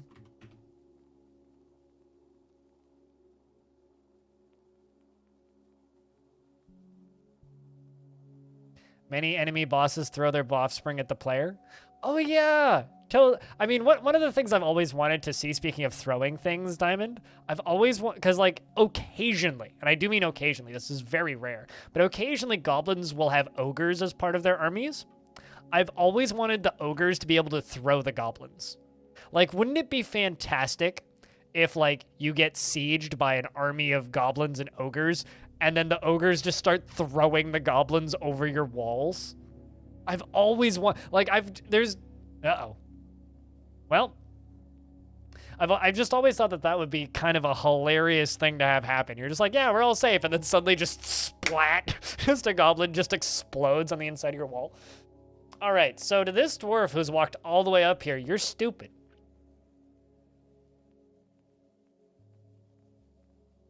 So needed this today. Well, thank you. I'm glad that we can provide a little bit of like lighthearted levity to the bullshit of the past few weeks. Anyway, so the enemy have come and are laying siege to the fortress. I'm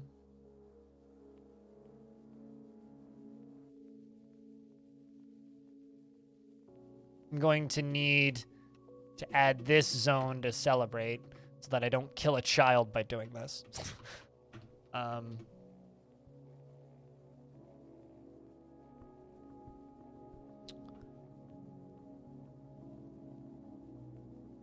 right, well, Dwarf turned around. That's so far so good. I'm just going to jump over here. I'm going to seal this door.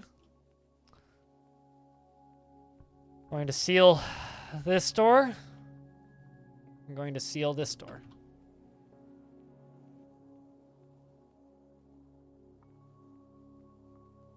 I'm sorry, did they bring combat yaks?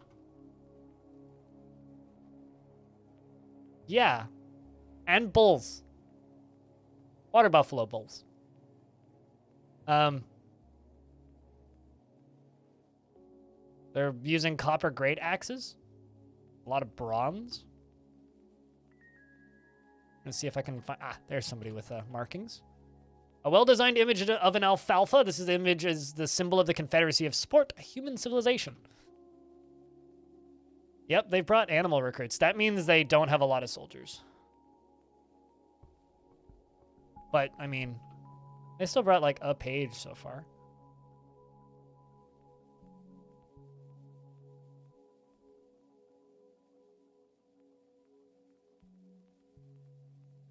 I'm just looking for dwarves real quick.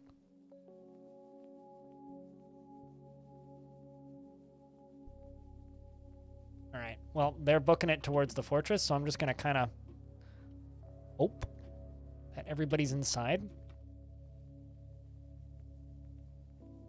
If they're not, well, sorry. I'm going to pull few levers. Pull that lever, pull that lever, pull that lever. We'll close that and open that. I'm going to set those 3 levers to be pulled, but the one that I'm going to pull on high priority is this one.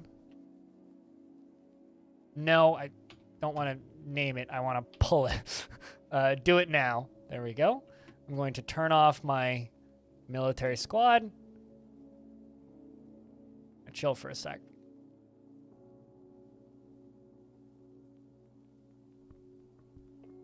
All right. Here comes Bambool, that merchant who was in a bad spot at the time, who just made it in, which is good.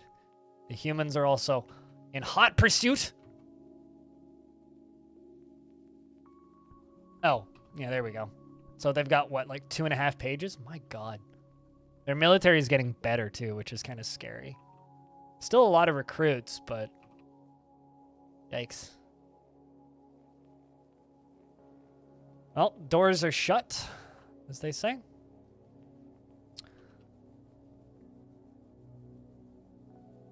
We're going to open up 3 doors. We're going to open up this bottom one, this one in the middle, and this one up top. Navy appears to be pulling a lever. Got a few levers that have been pulled.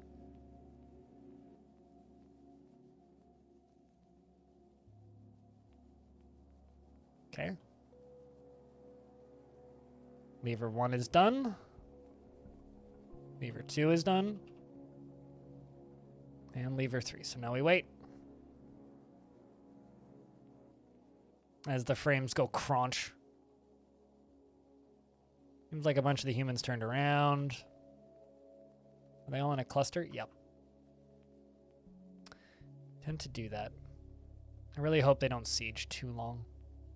Humans have a tendency to actually like properly siege, where they will just kind of hang around outside and try and starve you out, which is really annoying. Just kind of hoping that they just kind of power walk over here and we can just fight them.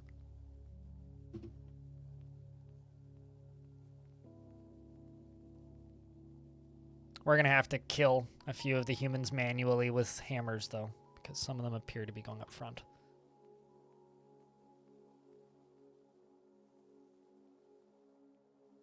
This is going to be a red winter. They also seem to be sending their recruits first. Combat Yaks and the Power Walking Siege. Combat Yaks is my new band name, by the way.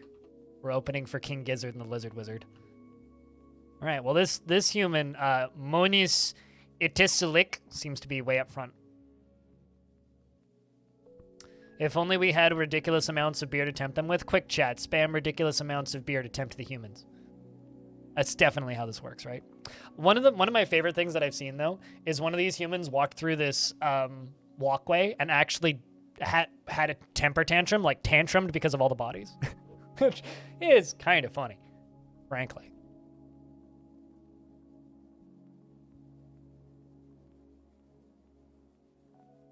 What Hall of Death? What do you mean by Hall of Death? I just built this drowning hallway. That not enough death for you? Okay, so they are coming. They're just being a little slow.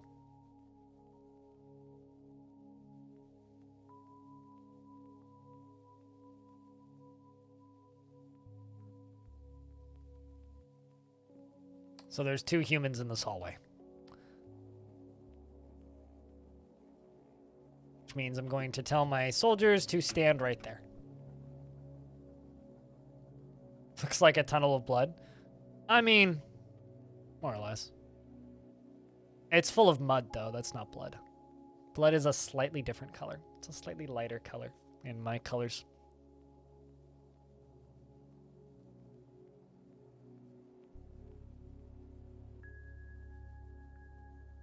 Lots of you, and just not enough me. Like any one-sided relationship.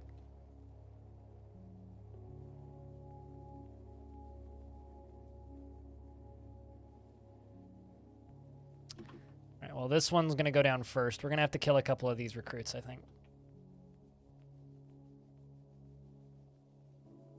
Mud, blood, very rhymey. Yeah. Also a slur from everybody's favorite Harry Potter series about the guy named Harold who makes pots, if I'm not mistaken.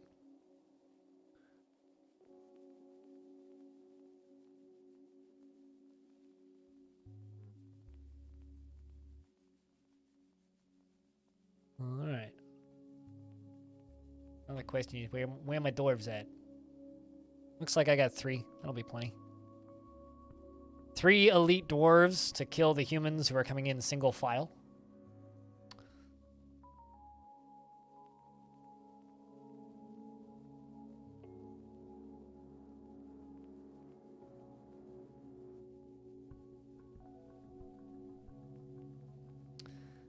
The kind of scary thing is I do have this child who's trying to make an artifact in the middle of it all, so I need these humans to be quick. Otherwise, I'm going to lose a artifact. Okay, 4 dwarves are now lined up. It's a 4-dwarf sedan. See what I did there?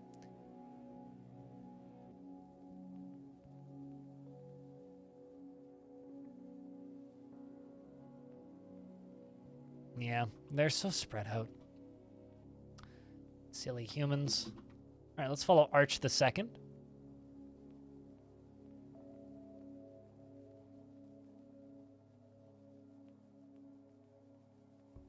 And the fighting begins now. He just runs. He goes, oh God! I made a mistake. I'm sorry.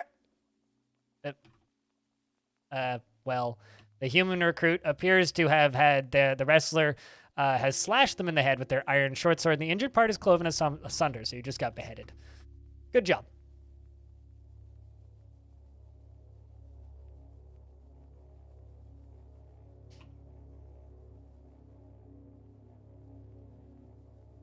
So how's that main human squad coming along? Well, gonna take us a little bit. So I think we can pretty comfortably just charge through these humans. We're gonna charge up to here.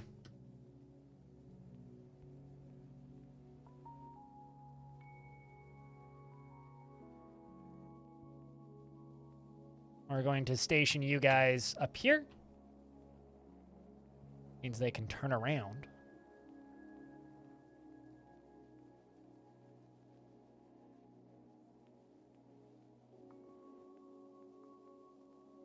The last siege that happened, they actually got into combat. Oh, you're vomiting? Yeah, that makes sense. The last siege that we had, they actually got into combat with my unicorns and then ended up running. Which I still think is kind of funny. They got into a fight with my livestock and lost. Right, there's a second human. Rory is just screaming death all around us. I'm not upset by this. Well, I mean, he is very upset by this, but he's pretending not to be. Here comes another human around the corner. Screams, gets into combat, probably immediately dies. Same with that. Yeah, it's got to be like 125 humans. Arab is throwing a tantrum. This is, well, I mean, you're in prison, so at least no one can get hurt.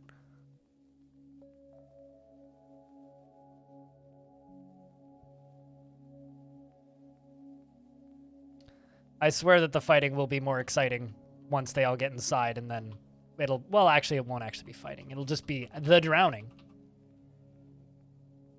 But we need to wait for, like, most of those humans to be in there. Otherwise, it's just kind of a waste of a fire. Or a waste of a drown.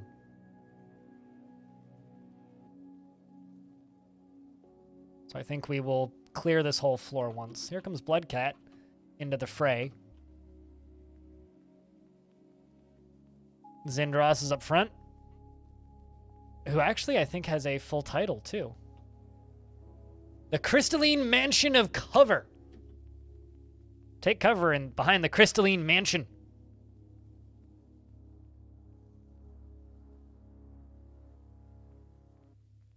And Subtle Minds the Fairy is Arch's subtitle.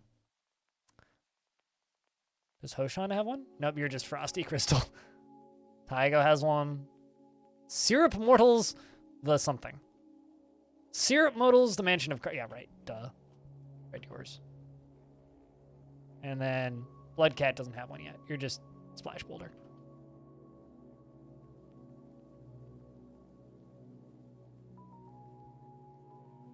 The Yaks versus... with the combat Yaks versus the Battle Unicorns. Battle Unicorns are absolutely like an all-girl punk band, right? They'd probably tour with Brat Boy, which is a band I've seen twice.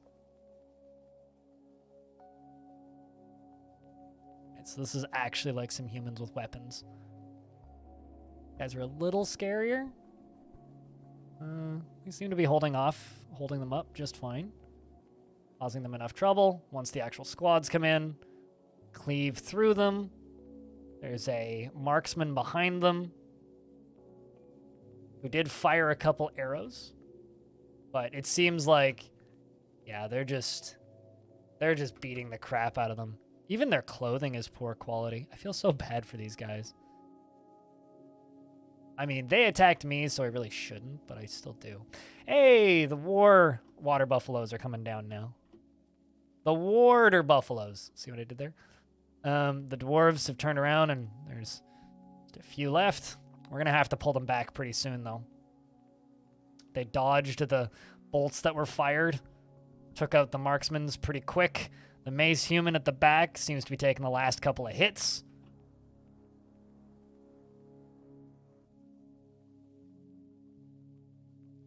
Still moving towards us. Shoutouts to this guy who's having a panic attack, who's farmed plots. Is that actually your last name? Hold on a second. Yeah, literally. Dimma Farm Plots. Farmed plots. Congratulations. You're a farmed plot. May your seeds grow well in the, cavern that is my entry tunnel. / front door.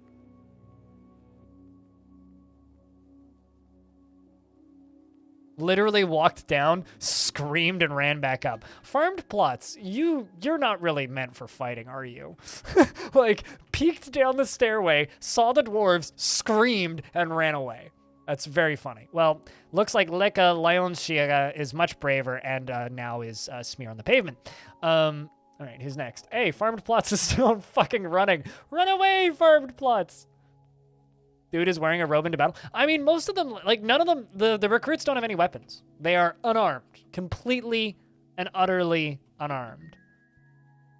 So, yeah, no, literally they are wearing a robe into battle because they are unarmed.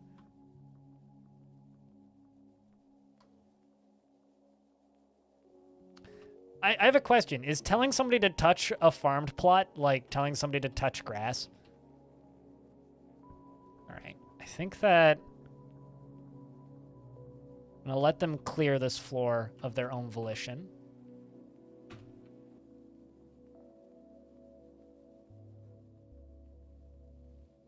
But we're going to have to back them up after maybe 1 or 2 more kills. Because that wall of humans there is going to be a bit much.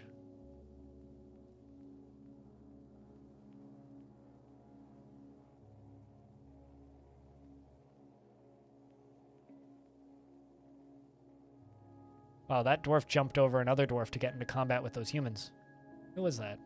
That was Navy. God damn, Navy. Our time in the absolute realm is so brief, begone fear, says Ravy, with 11 notable kills, or 11 total kills and 3 notable. We're gonna add some more onto that list in a second. Damn, Navy, you doing work. One of my dwarves is injured currently. Oh, shit. Hoshan has been found dead. We lost a dwarf.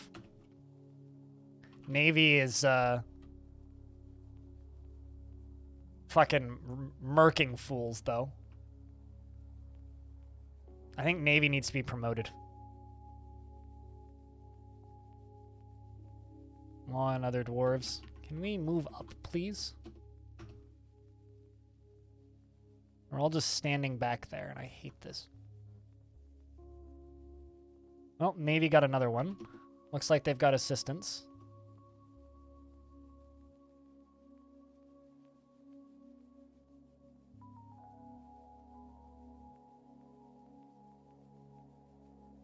Come on, dwarves. Finish up the rest.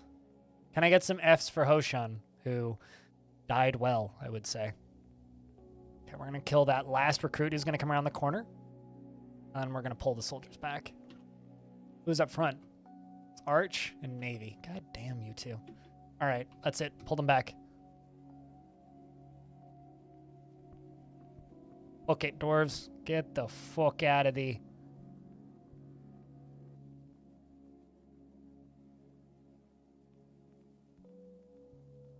I really didn't want to lose any dwarves in there, but fortunately we had to.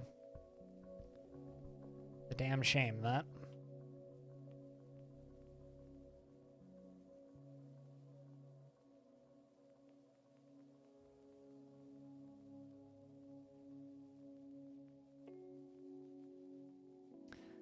And now, can a dwarf die better than facing the fearful odds for the ashes of his fathers and the temples of his gods? I mean, it's one of the best ways that you can die as a dwarf, in my opinion.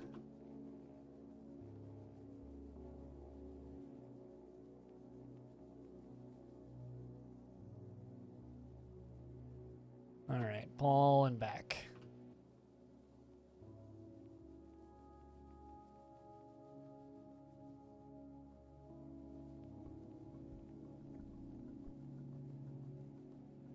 That's probably enough. I'm also going to have to move one of my other dwarves into the military. Like perhaps a dwarf like this one. Makes the company of others. Compassion. You like stressful and even dangerous situations. Welcome to the Eternal Guard, Disco the Third.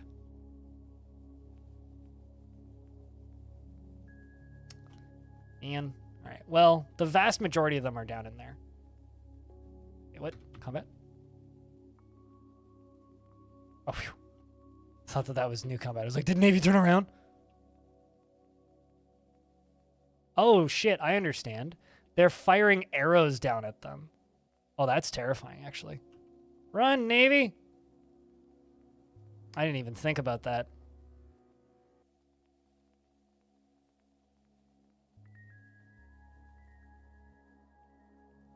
Ah, I was going to say that seemed like a familiar quote, but...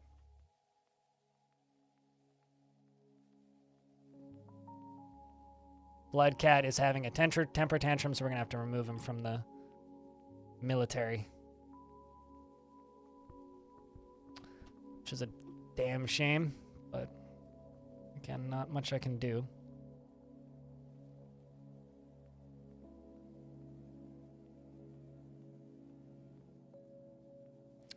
I have to kill these last two humans, I think. A buzzard has stolen some sheep cheese. We shall have our vengeance in this life or the next. How dare you steal our cheese, buzzard?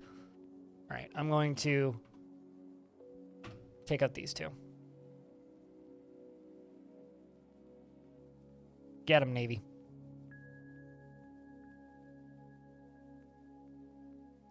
I'm going to take out these two, and then when the humans hit the drawbridge on the bottom.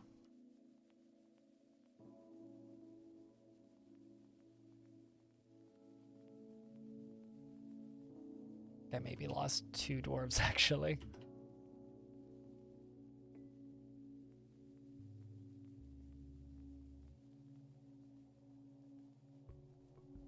Let's get one, and then two.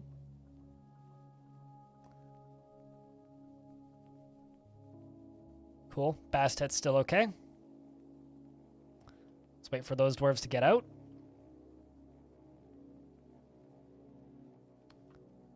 There's more than enough humans from the human horde in here now, I would say. Those guys are just waiting up top.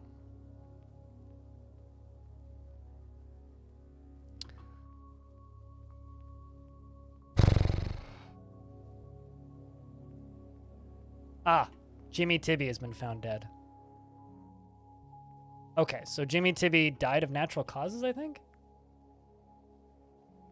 Not natural causes, but maybe starved to death? I don't know. Jimmy Tibby has been a depressed and sad dwarf for a very long time.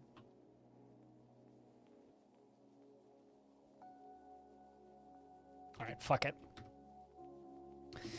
I'm going to pull the levers. Pull that lever. Pull that lever.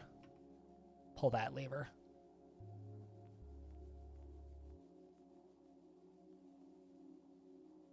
Alright, Navy, get the fuck out of Dodge.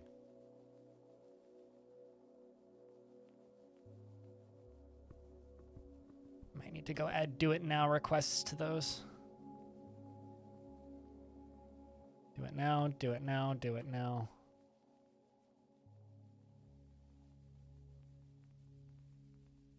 And I've got a merchant who's tantruming. There we go. Dwarves are going to go pull levers now.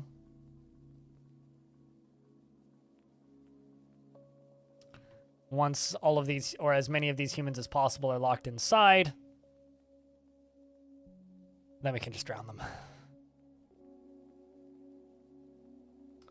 Who received the respects? Hoshan, one of my military dwarves, died, as well as Jimmy Tibby, who I think starved to death.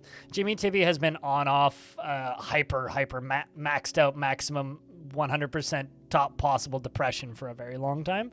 So it's sad, but not unexpected. So we lost 2 dwarves. Is anybody gonna go pull them levers soon? Like it?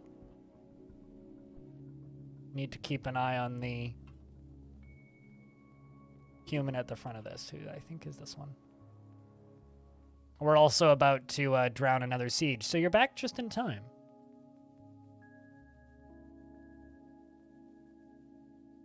And this will be the first time actually firing off the water tank from maximum capacity. So that's exciting. Come on. You're going to tell me that you haven't closed the door in time, dwarves? God dang it.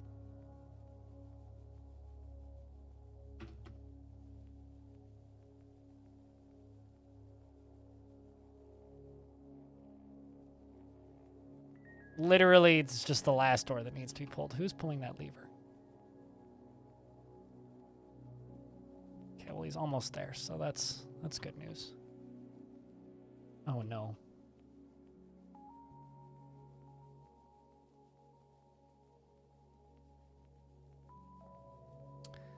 Human is in the fort.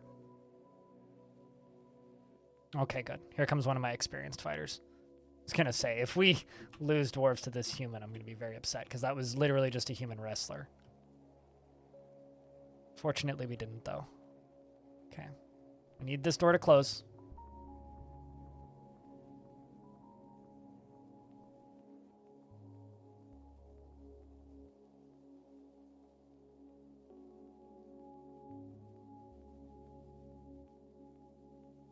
You pulled the lever yet? It's about to pull the lever. Pulling it a little tight, don't you think? Come on, man. Oh my god. Zindros, what the fuck are you doing? Zindros, what the fuck are you doing? I hate Dwarf Fortress sometimes.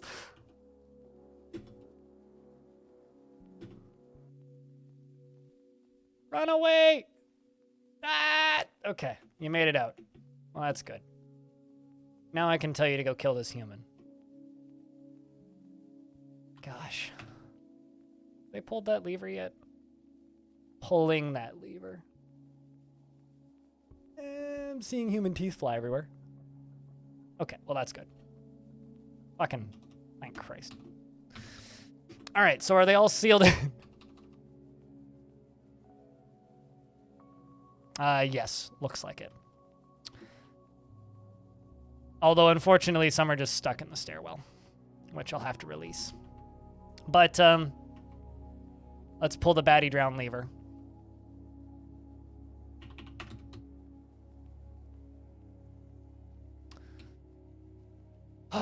I think it's kind of ironic that I locked them in the celebrate room.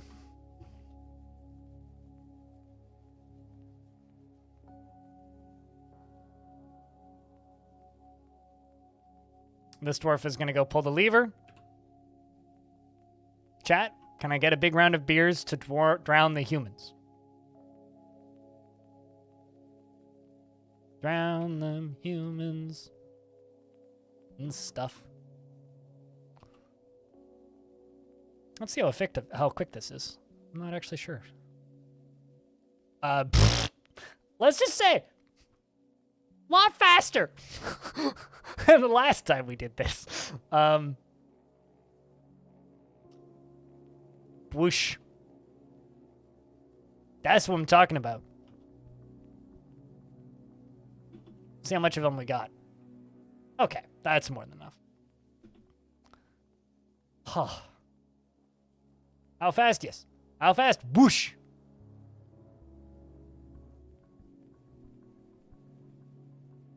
I like how they start to panic before they all drown.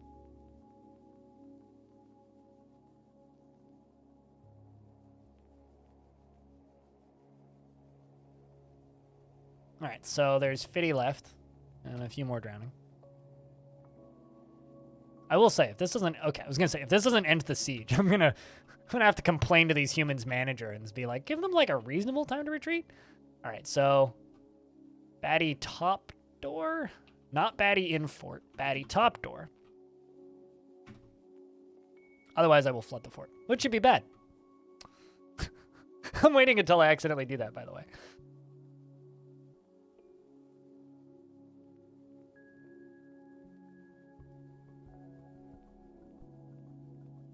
And baddie drain. Those are the two levers I need to pull. Let's see if child is... Yeah, child is still doing what she needs to do.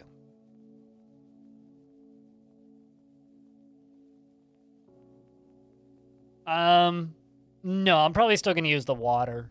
But it depends. I don't know. I might just use the lava to clean it every so often. 5 years jiffies? Okay. Oh, also I need to pull the baddie drown lever. Actually, I'm going to cancel pulling this one.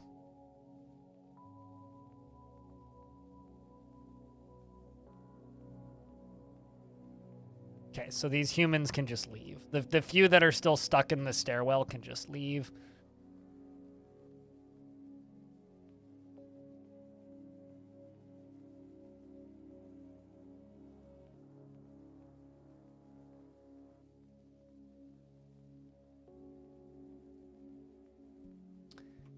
The drain is now finished, or the whoosh is now finished, and now we pull the drain. Oh, well, that could have gone 1,000 times worse. And then the drain. Whenever it decides to open. Oh, there it goes. It's the drain.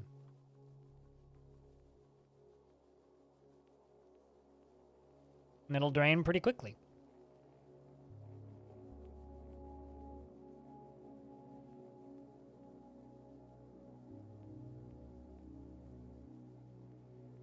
Look at that.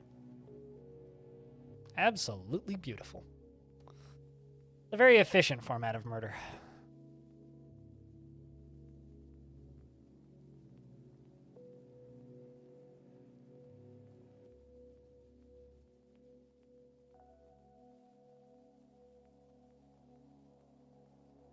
Okay, let's see. Have all of the invaders left the map? Nope. There's still some in this stairwell for some reason. This being awake then is getting hard. Alrighty, well, you have a good night's sleep, Stone. Thanks for getting the 1 round of paperwork. I'll give you the second round when... assuming we make it that far. Stressful times for Longdeath. Stressful times. All right, so I need to add some other dwarves. You want to practice some martial art? I think you're going to get upgraded to the bear fighters, or from the bear fighters to the Eternal Guards squad. We're also going to get the military training.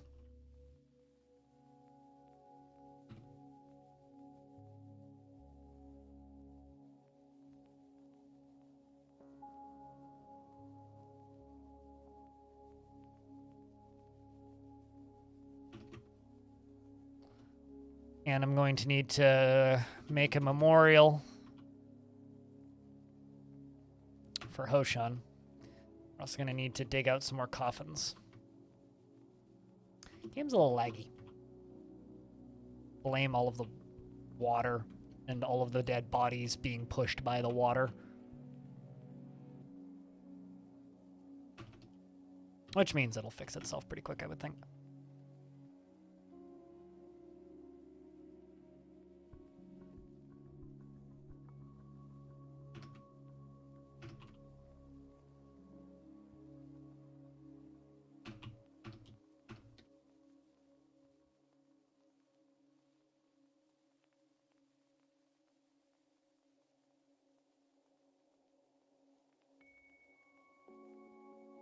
Yourest water parks are best water parks?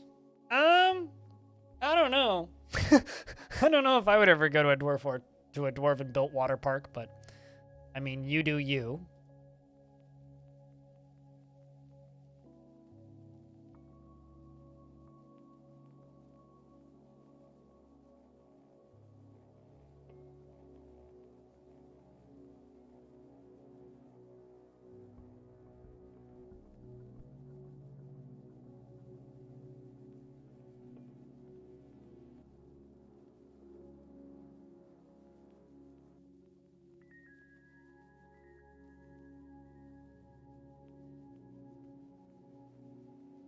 Also, so in the Bay 12 blogs, Tarn was talking about difficulty. Hey, Bastet finally began her artifact. Tarn was talking about difficulty.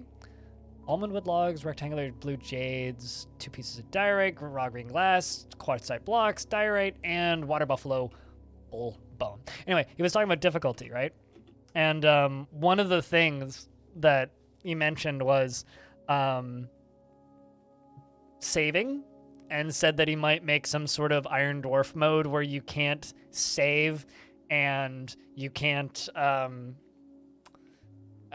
change the difficulty once you've embarked. Otherwise, like, the difficulty options and all that stuff's just accessible, right? And all I could think when someone says Iron Dwarf is just like Gordon Ramsay yelling at a bunch of dwarves. For some reason. So like my brain goes to Iron Chef for whatever reason. When you say Iron Man, I think an Iron Man mode in a video game. But when you say Iron anything else, I immediately think Iron Chef. And I don't know why. There's a stuck dwarf somewhere. That's where you went with that too? It's just like, you fucking donkey! This is like the only thought that I have to that.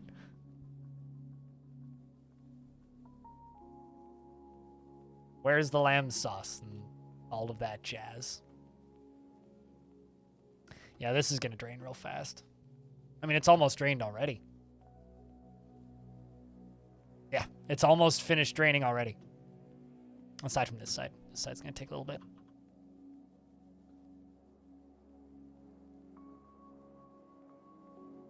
I guess it depends on how much crappy reality television you've watched in your life, Merc.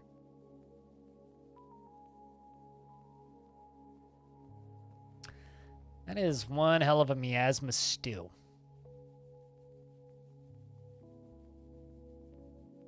There's still 4 of them on my map. Why? Probably because the frame rate's crappy.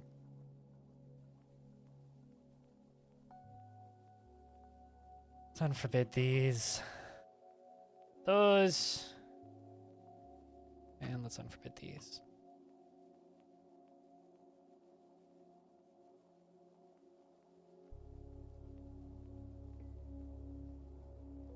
Like, I get it. The frame rate's a little slow, but like, come on, game.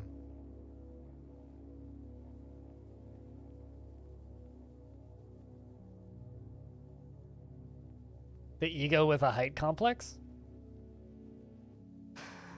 Oh, you meant like so see, here's the thing.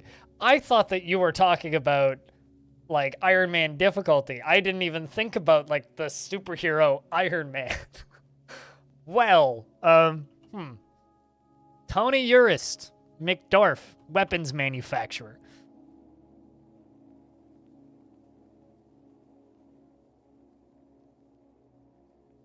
Three invaders. Well, at least they are leaving. Slowly. But they are leaving. An emu fell out of a tree. Dwarf fortress. These dwarves are all digging down in the basement, which is helpful. Good lord, frame rate's slow.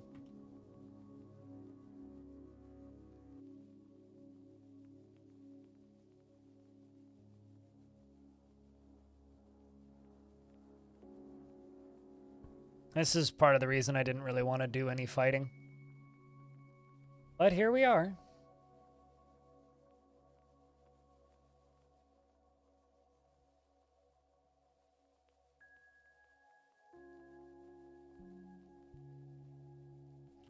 I mean, the thing that I actually really want is I really, really would like the ability to embark in the caverns. Like, imagine you could just, imagine your faction already has access to Cavern Layer 3, which most do. Just be like, yeah, I want to embark in Cavern Layer 3 in the middle of the world, because that would actually be a hard embark. Cavern Layer 3 underneath a hunted biome. Let's go.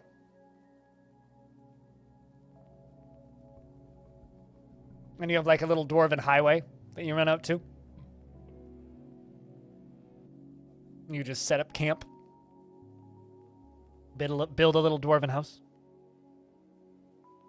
Imagine embarking underneath an enemy civ's capital and then caving it in. Imagine the frames. They'd be like 0.0000001 frames per second because you'd be under what, like 50,000 goblins or whatever.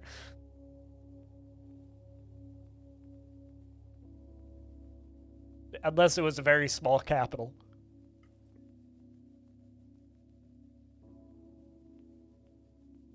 Tarn would have to do that thing that he was talking about before where he just removes their ability to think so that the frame rates run faster.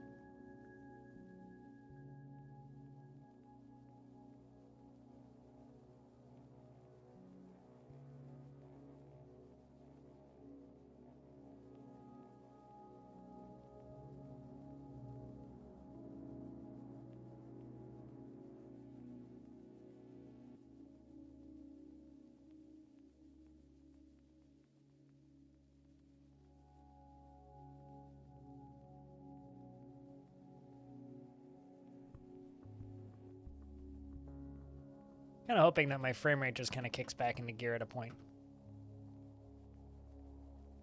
Figure out what's the holdup. It's probably the humans leaving, actually. It's probably a combination of the humans leaving and all the water. Where are you?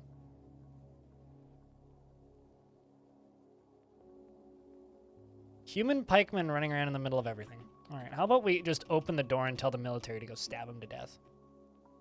That seems pretty optimal.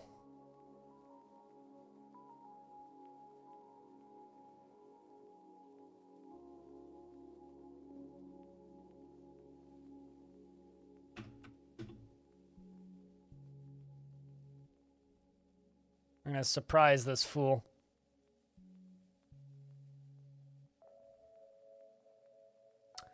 Yeah, I don't know. There's plenty of like weird things that you could do from Cavern Layer embarks.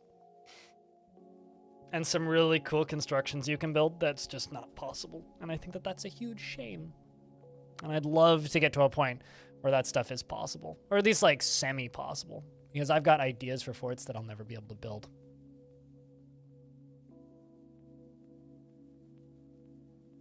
Also, chat, this has absolutely nothing to do with anything, but I've completely broken my Steam discovery queue. I don't know if any of you guys use this feature, but this feature where you can like, where is it right now? Because of, you know, start another queue.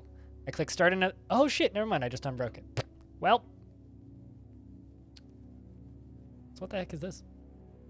It's kind of neat. Like a CRPG thing. I had my discovery queue broken until, like, just now. It was stuck in an infinite loop. But apparently it fixed itself, right? When I go to show stream. Go figure.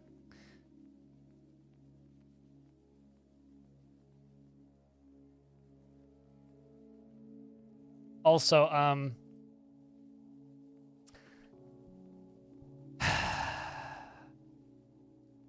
great. Fucking great. All right, so dwarves, can you do me a favor and smear that dude on the pavement?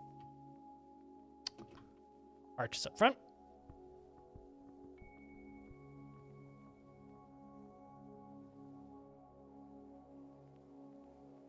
Can we please stop calling horde shooters and horde mode games in general roguelikes?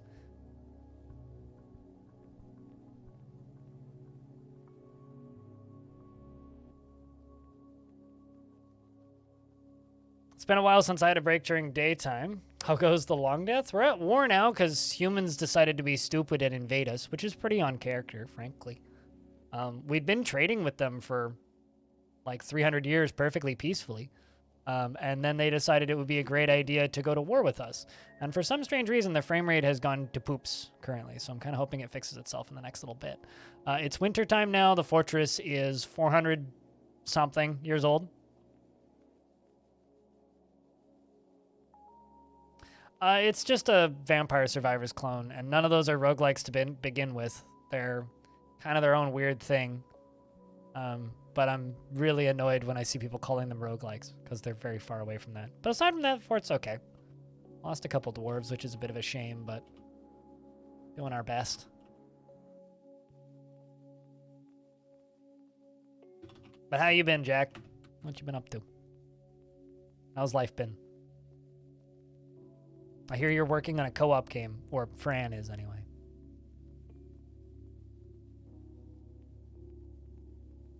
Game ideal to play while pooping. I mean, isn't that just literally anything that's on a Switch? Like, or anything that's on a phone?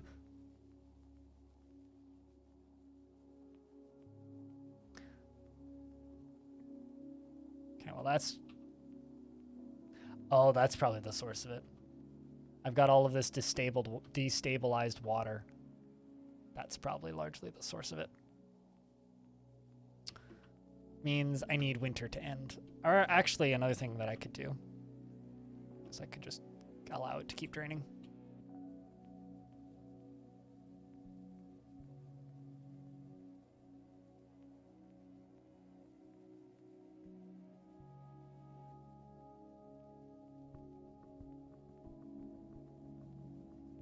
Had a fun time at GDQ last week. Oh, you went to GDQ? I didn't even know it was happening this year. That's how disconnected I am from Twitch stuff. Chat told me around day 3, they're like, yeah, I gotta go watch some GDQ. I was like, oh, GDQ's happening. You live 15 minutes away from it? Oh, yeah. Well, fuck yeah. Why not? That sounds fun, actually. Living close to GDQ. I just, walked up a mountain recently. That's all I've been doing, is hiding from the internet and pretending it doesn't exist and walking up pointy hills. Being in the audience for a TASBot was wonderful. I believe it, yeah. I believe it. Yeah, this was my point of view waking up on Saturday. Just in a hammock at the top of a mountain. As you do. Trying not to get eaten alive by deer flies.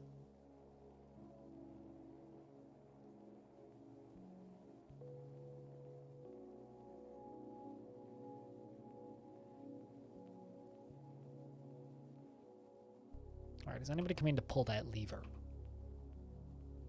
Currently, yes. The king himself. Would you look at that?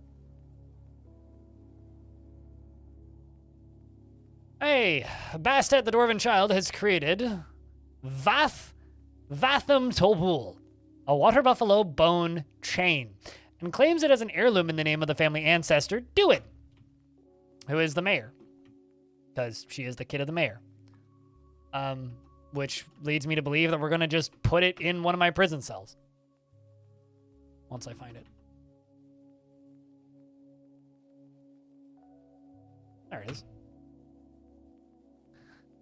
All right. Let's read the description of it, though, before it gets put away. This is a water buffalo bone chain. All craft store ship is of the highest quality.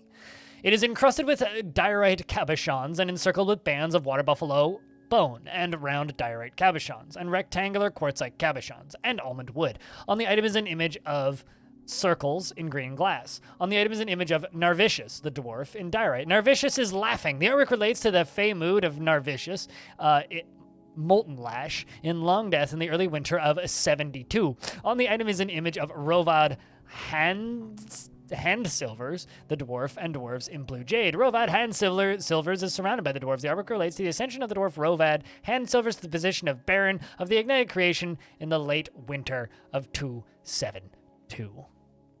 An event from my fortress, an event from outside my fortress. Lovely little chain. Hell yeah, I'm glad they were able to finish it.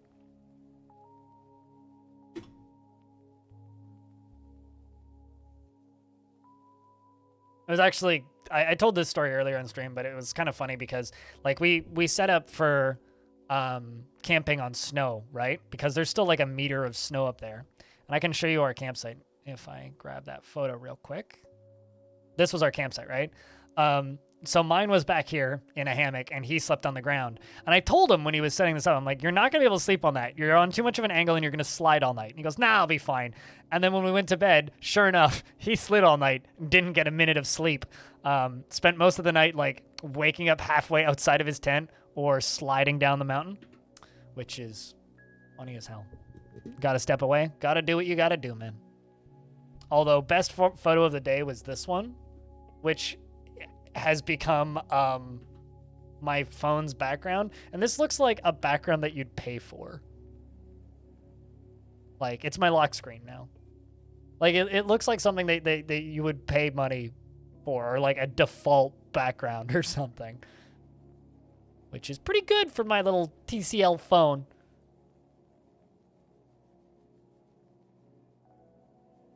Flat is best when it comes to campsites? Yep. You'd make a bowl to sleep in until all of the cold air rolls down into the bowl. Anyway, my friend Kevin now owns a hammock.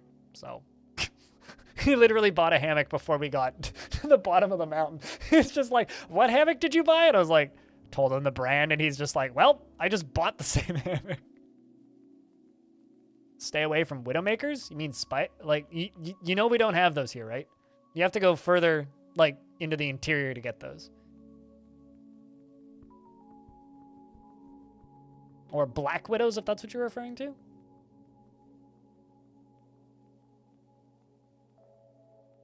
Oh, okay. Dead branches over your tent. Well, I mean, the trees up there are maybe like 2 meters tall. So their dead branches don't stick out too far. I thought you were talking about like Black Widow spiders. It's like, well, I mean, we have horse flies, but deer flies.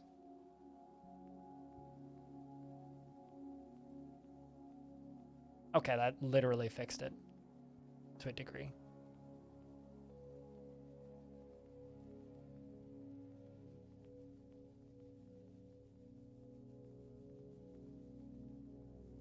Not ideally, but it did make it better.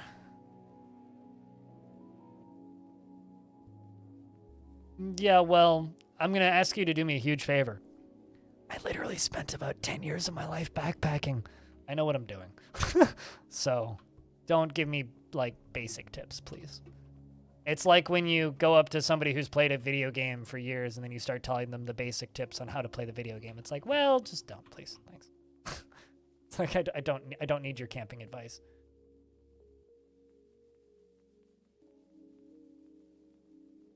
Just because I've only just started doing it again after years doesn't mean I don't know what I'm doing.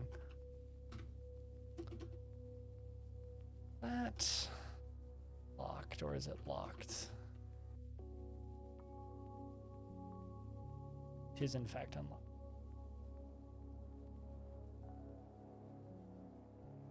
I was gonna say that certainly didn't read as that, but okay. I didn't read any humor in that sentence. It was, hey, don't set up your campsite underneath a big dead branch. No shit. What was my worst backpacking experience?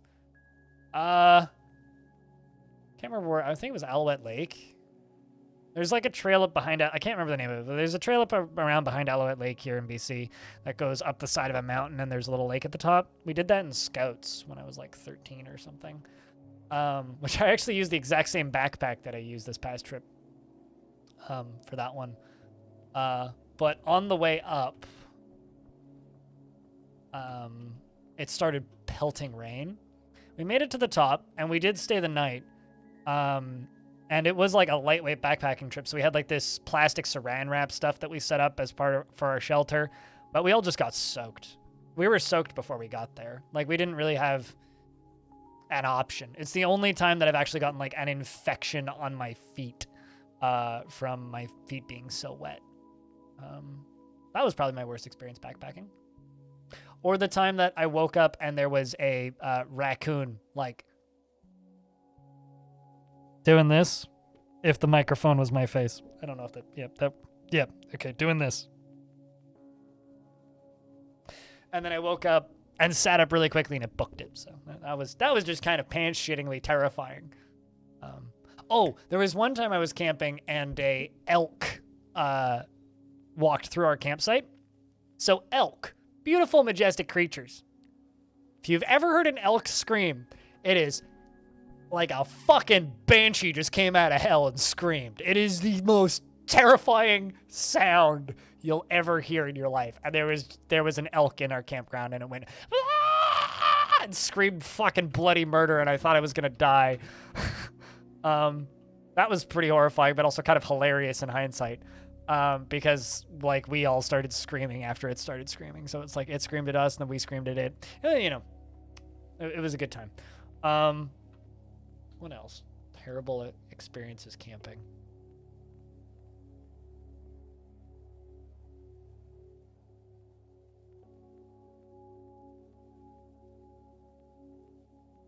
I don't know. I haven't really had. I mean, there was a time that somebody poured a cup of urine on me, but that's not really a terrible experience camping. That's just one person was an asshole.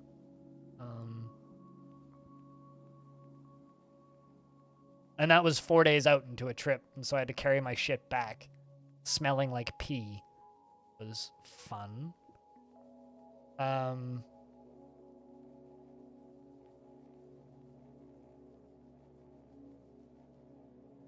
to think of like funny experiences while backpacking. Things that are funny in hindsight, I guess. Maybe not funny at the time, but like funny in hindsight. I mean, I guess it kind of just, all my bad experiences just kind of boil down to like my older sister put like rosehip seeds into my socks and I thought I was going to die because my foot was so itchy. But like, that's not really a bad experience camping. That's just my older sister was mean to me. So I wouldn't really consider that a backpacking thing. Like that probably would have happened regardless of whether or not we were backpacking because she just felt like being mean to me. She got in a lot of trouble for that though, so get wrecked. I'll just leave her because that doesn't seem to be helping. Yeah, I don't know. I didn't really have a lot of bad experiences while camping. Like I generally just had good experiences. Generally. Actually, maybe I wonder.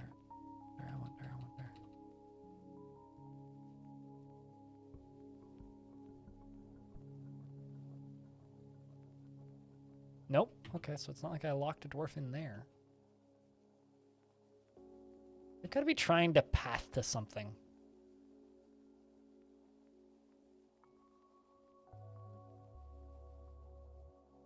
I mean, rosehip in tea, great. Seeds and socks?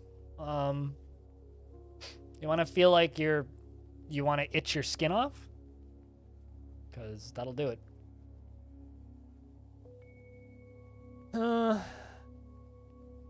Yeah, I think that the majority of like the unpleasant experiences I've had camping are just other human beings being dicks. Because I really can't think of anything that was like outside of that one trip where we all just got soaked. But that just like that kind of just happens when you go camping in the Pacific Northwest. At some point, you're just going to get soaked. It's a matter of time. It's not if, it's when. Because that's just what the Pacific Northwest does sometimes. Sometimes it just pelts rain everywhere.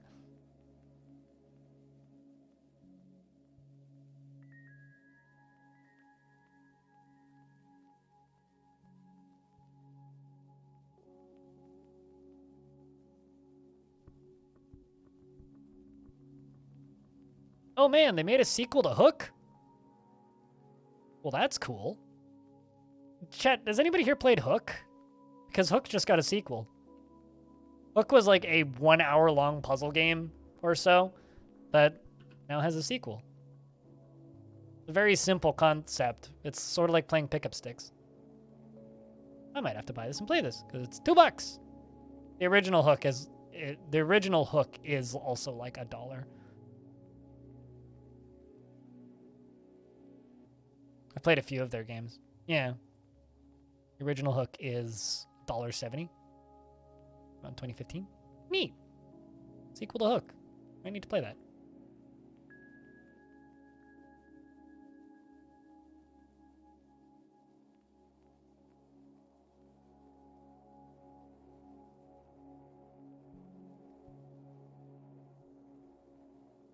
All right, let's get these coffins placed.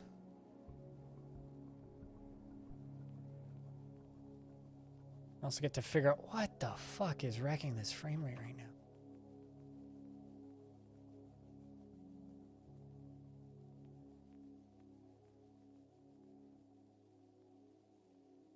Chat, I'm gonna go check something. We'll be right back.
All right, I return. Blisters would ruin it for you? If blisters ruin hiking for you, then never go hiking. Because blisters are a part of learning how to hike. It's like if sore muscles ruin working out for you, you got to find a different way to exercise because you're going to get sore muscles just like you're going to get blisters. Every time you get new shoes, you have to go through that cycle again.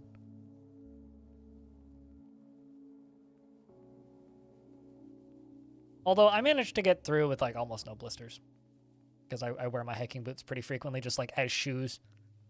So that helps.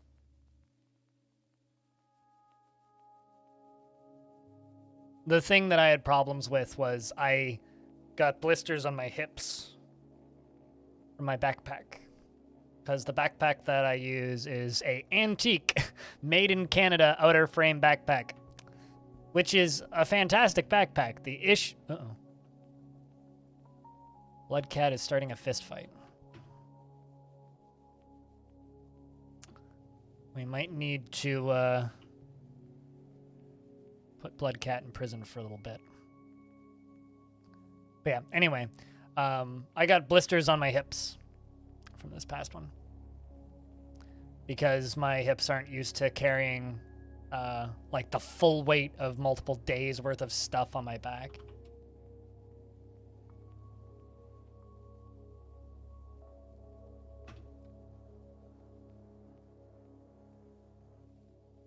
You actually committed any crimes?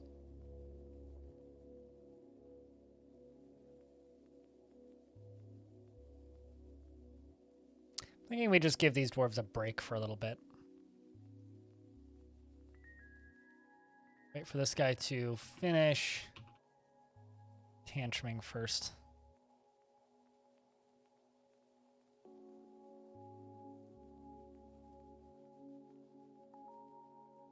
Yeah, I don't generally have issues with blisters. I only ever really run into issues with blisters, if, like on my feet anyway. If I buy a new pair of shoes and then immediately go hiking in them.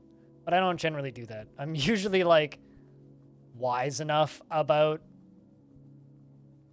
when I buy my shoes that I wear them for a couple of months just as everyday shoes. With snow on the ground, a warm sleeping bag. I've got a -9 sleeping bag, so it's good till -9. My butt got a little chilly, but that was warm. Taigo has bestowed a name upon their bronze shield, which is pretty cool.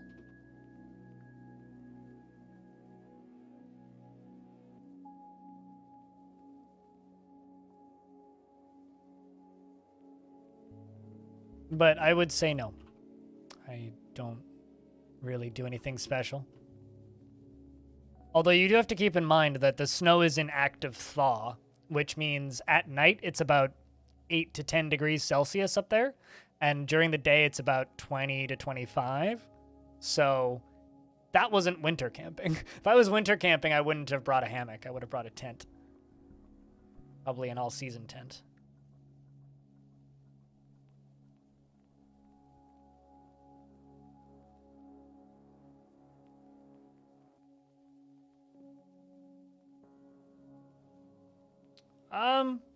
I don't know. I didn't have a problem with it. I would say like every couple of hours I had to kind of shift my position, but that wasn't because I was cold. That's just because my shoulders hurt. The problem with sleeping in a hammock isn't like the cold underneath you. I mean, like you can buy like insulation pads and stuff, but it wasn't cold. Like you need to realize that. It looks cold. It's not cold up there. We were in like once we were set up at camp, once we were finished hiking, we were in shorts. Like it was warm. And also like the clothing that we were wearing, like we had long sleeves and like pants on for hiking, but they were like ultra thin, like not heat insulating at all. Like it wasn't even remotely cold. So we didn't even need to worry about it. You know what, Bloodcat? You did a bunch of crimes that you didn't commit. Let's see how you like being in prison. I just want this dwarf to not be a concern to me. Accusing dwarves of crimes that they didn't commit, generally not wise. But this dwarf needs some time in prison.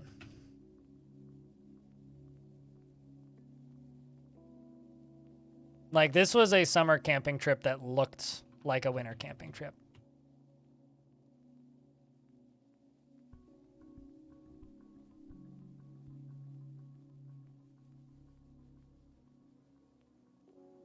I get to figure out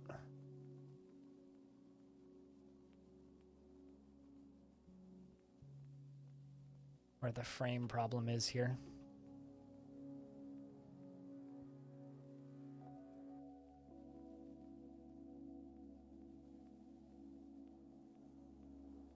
There you go. You punched my scribe.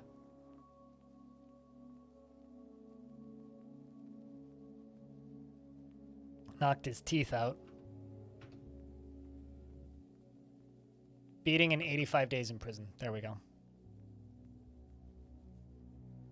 Panics after being attacked. Is afraid after experiencing trauma. Hang in there, dwarf. Also, chat, we're a little quiet right now. Could I get a round of beers? Curious about how many people are listening to the stream. Which is fine. We're a little quiet. Or things will pick up.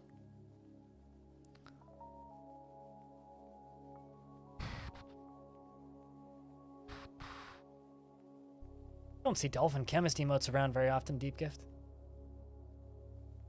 Like lurking in his streams sometimes.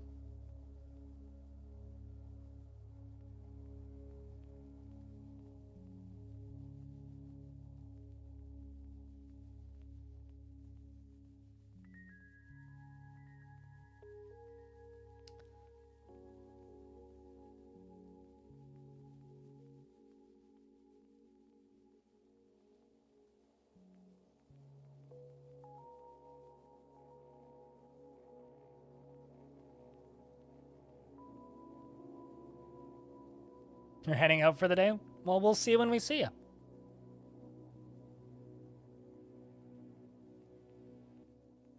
And cheers, man. Thanks for hanging out. You're glad to see the siege hasn't broken Longdeath? I'm worried, dude. I'm worried for a lot of reasons, but mostly just stress levels because of the version of the game that I'm playing. If I was on the current version of the game, I wouldn't be worried. But because of the version of the game that I'm playing, I'm worried.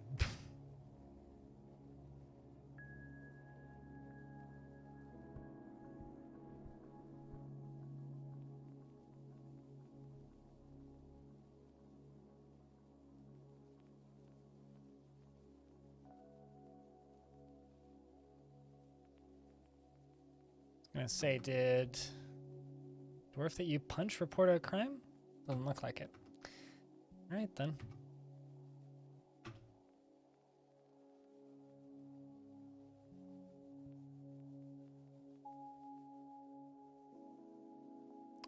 Guess we just get to figure out why the frames are bad over time. I'll figure it out. Hopefully it's not just too many items. There'd be something locked somewhere behind some door. Something's got to just be stuck somewhere, because that's what this feels like. It feels like something is just stuck somewhere.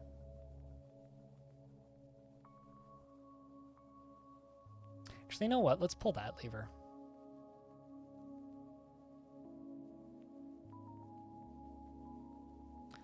Pull the baddie top door lever again. Close that and open the baddie lock. What are you doing? Oh, you're dumping items? Moving some of this rotten food. Yeah, chat, say goodnight to Aquan. Thank you so much for the gift subs today, dude. Means a lot. You guys have kind of blown me away today. Not gonna lie.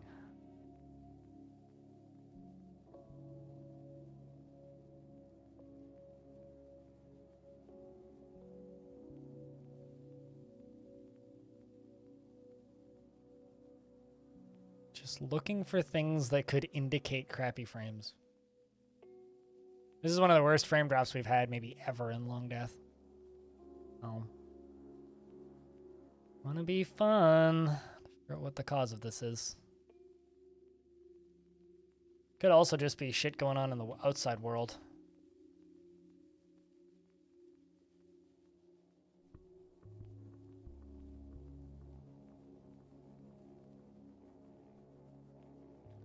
Dwarves coming to pull levers.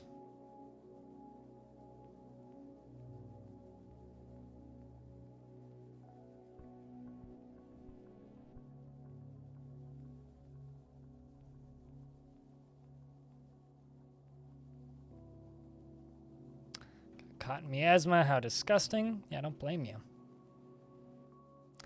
It's still draining, yeah. Well, I tried draining it more, or over draining it.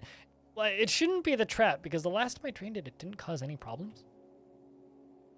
Your YouTube algorithm is full of absolute garbage. You want to know what's fun? If you go into your YouTube settings and you turn off YouTube history, admittedly, you lose your watch history. It nullifies your YouTube algorithm, and it only recommends videos based on the video that you are currently watching and the last video that you watched. It's a really good way to just like nullify the YouTube algorithm, which I find quite helpful. And I do quite frequently.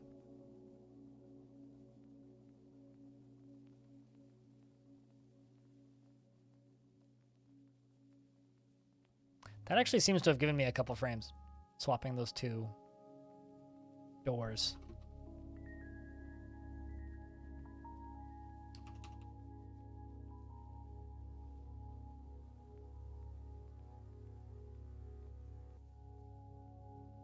Maybe they were trying to get something that was in there.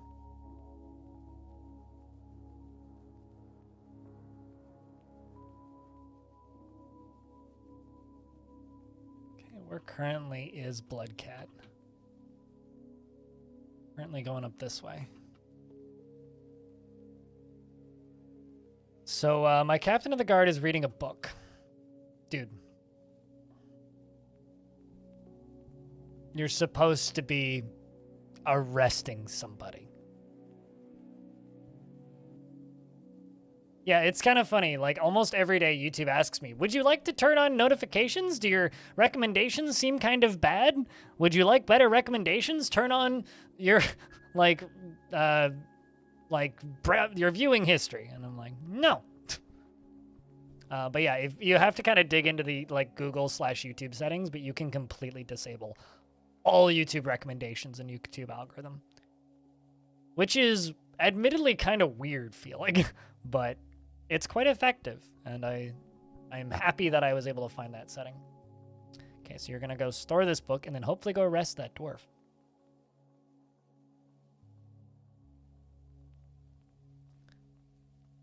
Fingers crossed, you go and arrest that dwarf. There you go. You're gonna go beat criminal. Well, that's fine. Which is funny, because we had some of the best frames I've had in a while, right before this happened. You know what? Let's actually just go into jobs. I'm actually just going to no auto-collect webs.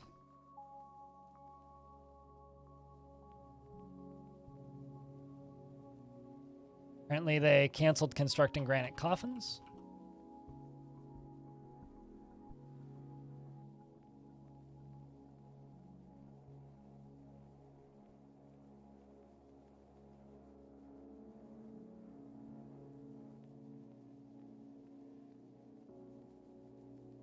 I need to do that? Do they stop recommendations, or is it just random like their ads? I don't know why it would be related to their ads, but I mean, I already explained how it works when you do that. The YouTube algorithm can only recommend videos based on the video that you are currently watching or the last video that you watched. So instead of getting like recommendations for Peppa Pig videos for no fucking reason, you will simply get recommendations for different things based on what you just watched. So if you just watched a Krug Smash video, all of your recommendations will be another Krug Smash video. If you just watched an episode of Longdeath, all of your recommendations are going to be episodes of Longdeath. If you just watched a video by Splattercat, it'll probably be other Splattercat videos and then maybe a couple of other like first impressions YouTubers. If you just watched a film trailer, it'll just recommend other film trailers, because it has no way to base it off of your overall viewing. It can only base it off of the last thing that you viewed, which I much prefer. Also, we need a new captain of the guard because this guy sucks. He's just sitting there reading books all the time, which, albeit probably really good for that dwarf's mental health, really bad for this job actually fucking getting done. Let's try giving it to my broker.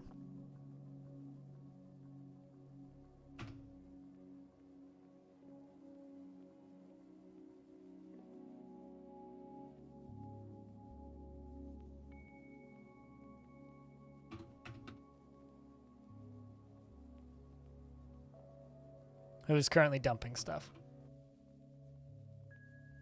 But I need you to chain this dwarf up. Yeah, no, I mean, you still get, right, like here, I'll go open up a video and skip to the end of it.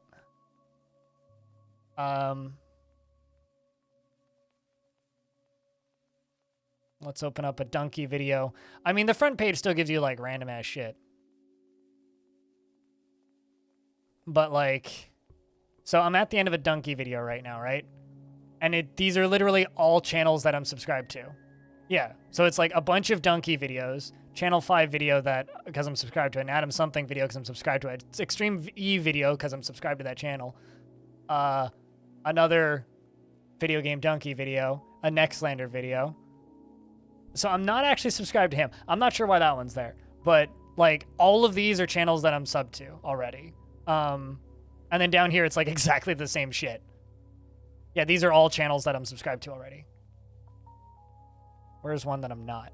That's one that I'm not. Okay, so I have to get pretty far down. And then it's like, it takes me back to videos that I've watched in the past. But it's like, yeah, no, it does essentially nullify it. By just giving me, like, recommendations to channels that I'm sub to, because that's the only data that it has to work off of, and also the last video that I watched. So, like, there's still recommendations there. I don't know how to completely disable them, but I've literally watched every single one of those videos already, so there's no reason for me to click on any of them. Because I watch them as they come out. So, I don't know. I don't ever watch YouTube recommendations anymore. Look at this YouTuber actively dissuading people from being able to find his videos. But yeah, that's a real good way to do that. How's the drainage percentage on this doing? 5 out of 7. Brilliant. Couldn't meme it if I wanted to. Top half is almost drained. Miasma. We're gonna go beat a criminal.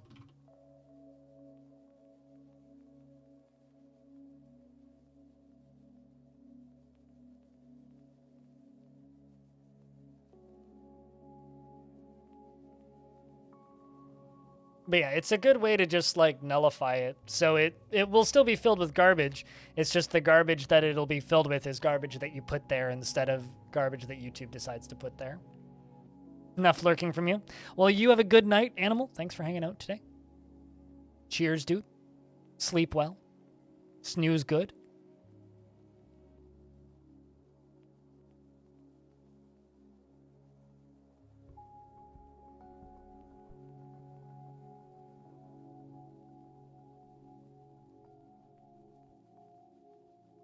I think I just heard a car accident. I heard honk, honk, honk, honk, honk, honk, crunch.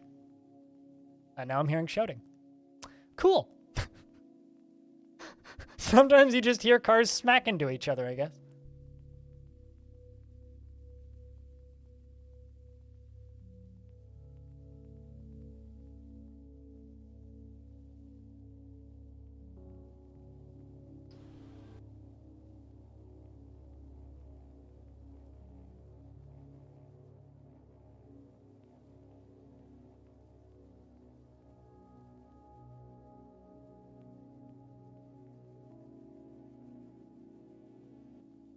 All right, looks like Bloodcat's been beaten. Should now be put into prison. After the captain of the guard puts away his clothes. Naturally. Oh shit, we got another. The crime that Bloodcat actually committed. Dude, are you literally just gonna sit there and put away your clothes for the next week? That's what this dwarf is doing. He's just like, yeah, I've got, like, this guy that needs to go into prison for 85 days. But I'm just going to sit here and put my clothes away for him.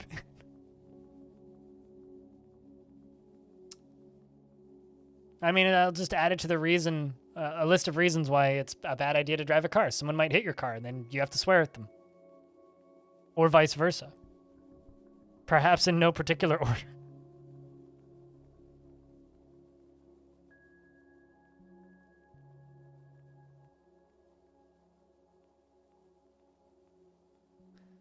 Merc appears to be going up here. I kind of thought that Merc was going to go recover the patient, but...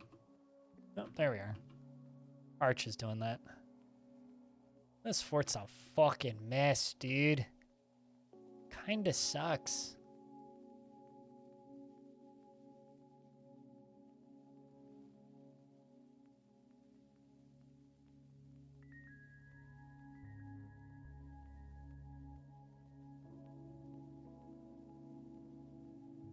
Kind of curious about how long it's going to take this guy to finish storing all of his owned items.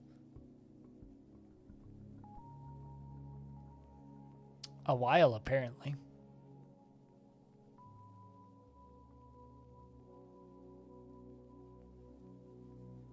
Just going to forbid everything in your room real quick here. Just want you to finish the job that needeth doing.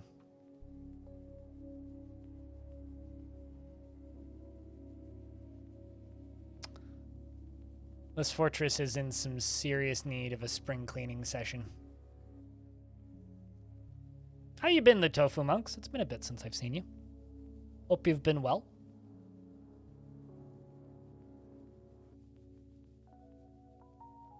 Or as well as one can be. In the world that we live in right now.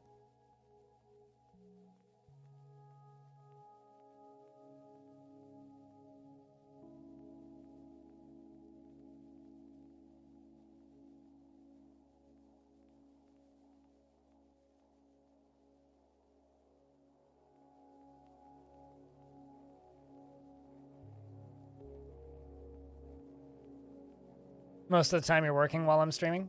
Yeah. That's the, I guess, the one issue with my streaming schedule now, is it's like, if you happen to just be at work and then not in the mood for watching streams in the evenings,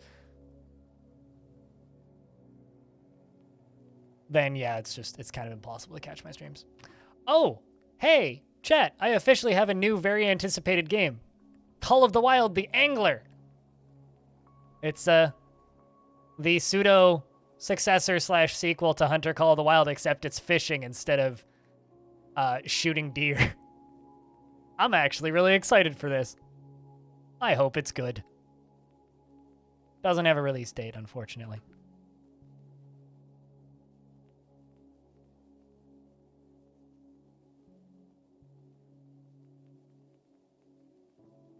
Hell yeah. You live in Chicago suburbs and there was a shooter in Highland Park over on the 4th? Yeah, I saw videos. There's nonstop talk about that. You know, it's kind of funny. Well, maybe not funny, but like kind of sad, because I was reading about that and then reading about the other one that happened as well. And then just flipped over to a local news site. And I'm like, I need something that's like local and happy. And I scroll down and the first thing I see is person shot at a motel that's just like blocks from my apartment, shot dead in his car. Scrolled down a little bit and realized it was a gang-related assassination. I'm like, oh, well, I feel less bad now. Also, apparently Jimmy Tibby was killed by Bloodcat. Well then. Bloodcat, you do need those 85 days in prison. Justified, I say.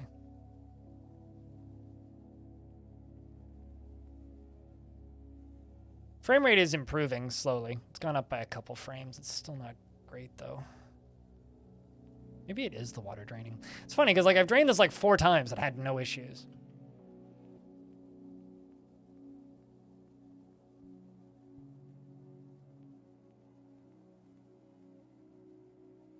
Wait, what do I need a controller with a crank for?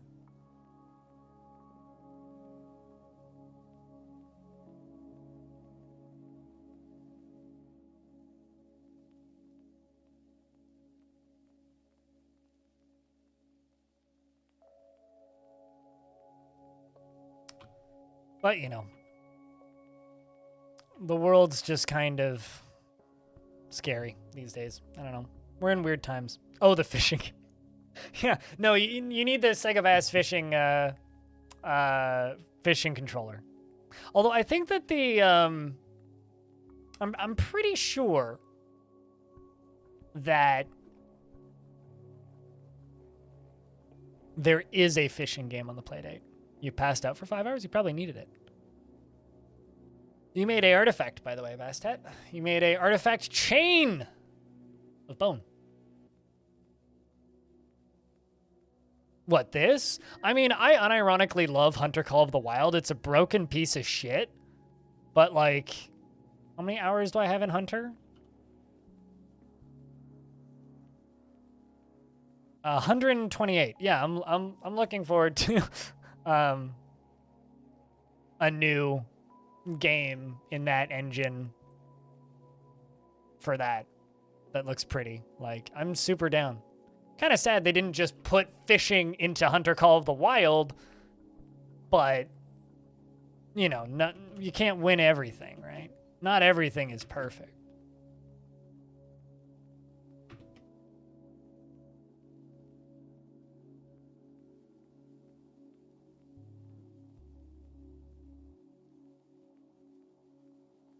Anybody being a Dr. Dwarf? Oh, I see why things are super inefficient right now. There's literally nothing getting done. Oh, because they're all locked inside.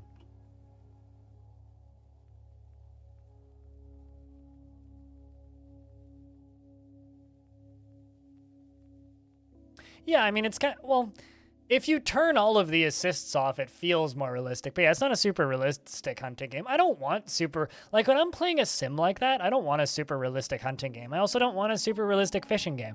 I want a game that gives me the feeling of fishing without actually going fishing. You know what I mean? I want a game that makes me feel like I'm capable of doing that. You know, during the pandemic, me and my friend Kevin kept on talking about how we wanted to go hiking and how we wanted to go backpacking, because it was something that we decided we wanted to do really quickly after my ex left, because my ex was kind of the main reason I never went camping for like 9 years. But when she moved out, we were like, yeah, we need to start going camping because like I can now and I have weekends free and all that jazz. But it didn't happen initially, and so our like replacement for that, like not being able to go on hikes and shit that we like going on, was literally playing Hunter Call of the Wild online. For like we wouldn't even shoot deer. We'd literally like just holster our guns and go on a virtual hike in Hunter Call of the Wild and drink beer and just talk for hours on end.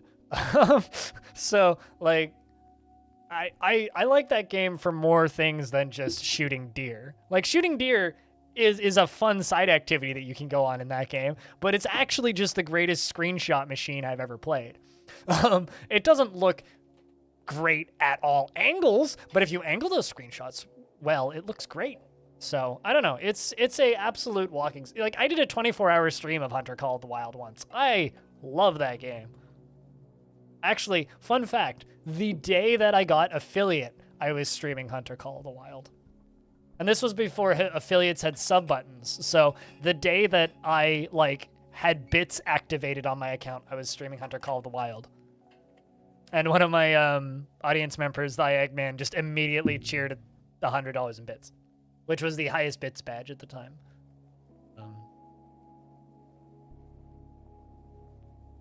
I mean, isn't that kind of just what Death Stranding is? It's literally a walking sim.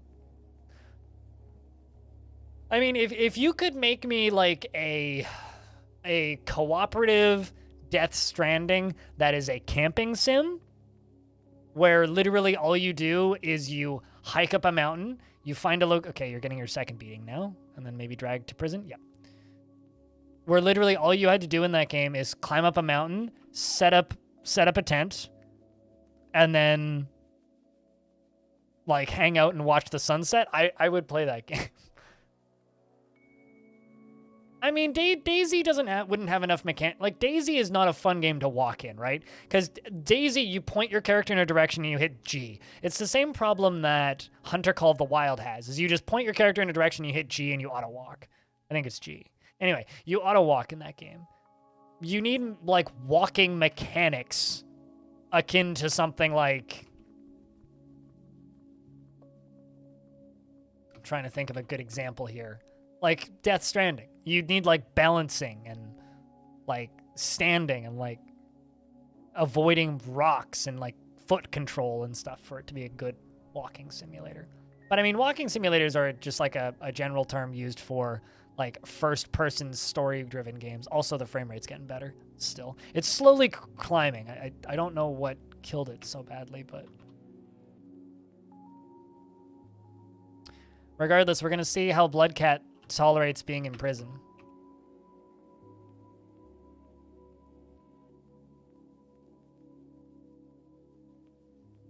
Hopefully Bloodcat likes it. But we'll find out in a few seconds. Guilty after being confined. Welp. Probably won't do so hot. Hey, the frame rate's almost back. Alright, that means I can get my military training again.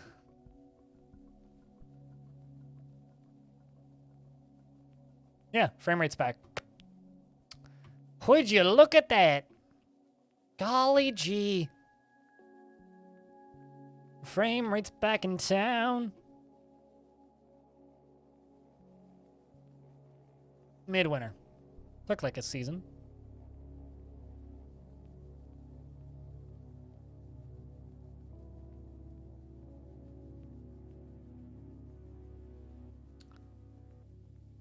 Disco is disgusted after being forced to endure the decay of his sibling.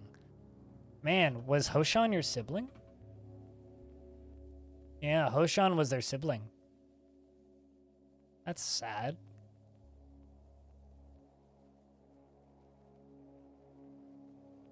And with Wogarden. Alright. Well. We need babies, and we have cleanup that we need to do. A lot of cleanup that we need to do. A lot of stuff's being put away. So we'll just let the dwarves do that for a little bit.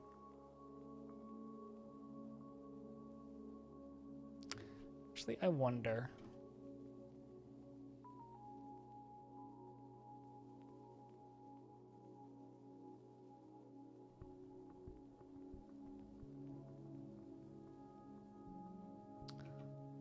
Kind of wish I could make like a refuse stockpile that was just for broken clothing. Like order them to put all that stuff there. I really need to trade with humans or dwarves or something because we're in a tough spot right now because I need to get rid of some of this clothing.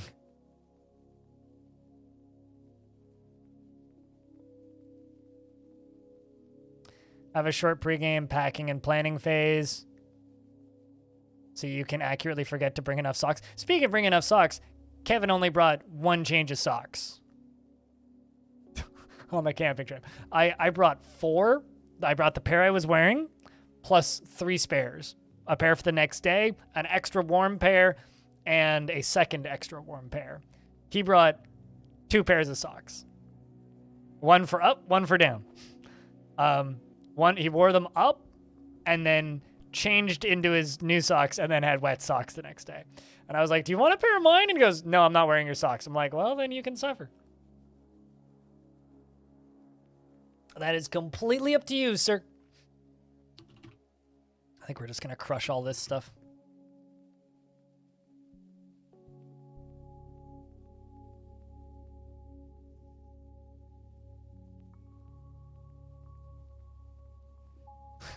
Hello, dwarves. We're here to trick clothes. We have clothes. Do you want to take our clothes? We got so much used clothing. Dude, we could keep multiple Salvation armies in business for years. So chat room, if this is a very far off hypothetical, if I get to a point where I'm comfortable with, because like currently camping is very much an experiment of whether or not it's something I can do. Is that the mall? This is definitely the mall, yeah. Currently camping is something that like is a bit scary for me just because of diabetes and shit, which is part of the reason like I've just taken photos.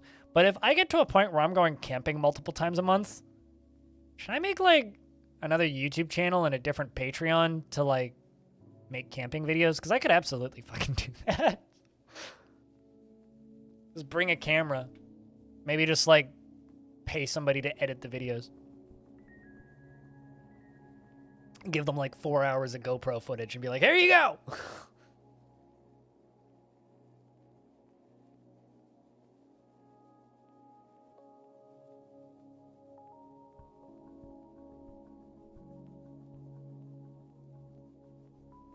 When I got lost in the woods with my dad. Yeah, that and the other thing is like Kevin is not very politically correct. Nothing against Kevin. He's a lovely human being. But he has a tendency to just like blurt out shit sometimes and I'm just like, bruh, really? Like, he's a friend that I've had for years, not necessarily the friend that I want. You know what I mean? So I kind of have to be careful with what I would put out. And I do really fancy editing. If I have a drone, I'm never going to be one of those fucking cunts. So absolutely no drone. I hate drones so much. They are the bane of my existence. The worst thing in the world is when you're enjoying a nice hike out in the wilderness and some fuckwad with a drone flies it over your head. God, it's like almost as annoying as those people who bring Bluetooth speakers hiking. Not quite as annoying as those people, but almost as annoying. No, it would probably mostly just be first person, like GoPro. Or maybe like set up a GoPro somewhere. I'm never bringing a drone anywhere. I hate drones. I respect them as like a film footage thing, but especially if you're doing like busy trails, it's just so mean to everybody else in the environment. Also, I like to be super careful about not accidentally filming people. And I fucking hate it. Fucking hate it. When people are just like flying over me with a drone, I'm like, are you filming? Asshole. So, yeah, no, I absolutely not.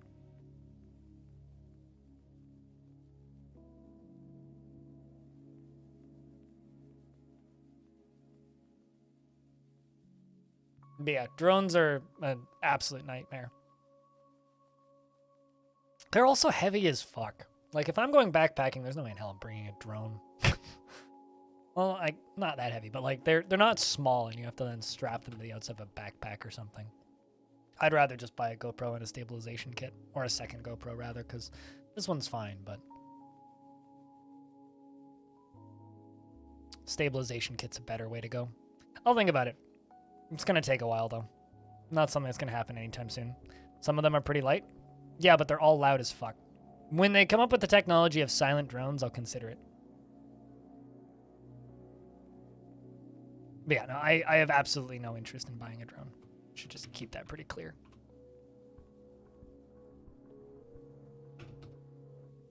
Like, if I have to buy a drone to do stuff like that, I would rather just not do it. Drones are great for, like, you put it in your car and you drive out into the middle of a desert and then you fly a drone around for a bit where there's nobody as far as the eye can see. But the trails that I go on are all publicly accessible via public transit, meaning they're pretty heavily trafficked. And so because of that, I don't want to bother other people. Because I don't own a car and can't drive and will never drive, so. Let's see how our chained up dwarf is doing. Oh shit. Red Octobear became a swords dwarf.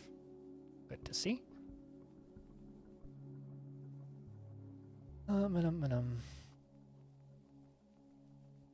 Wow, this dwarf is super fucked.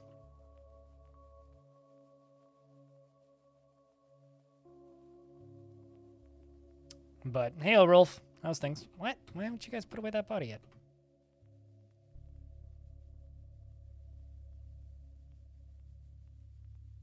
Did you not get a coffin designed?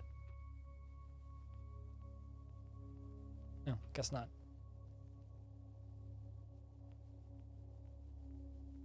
Gonna dig out some more bedrooms or coffin rooms. Just permanent bedrooms, you know? Long term.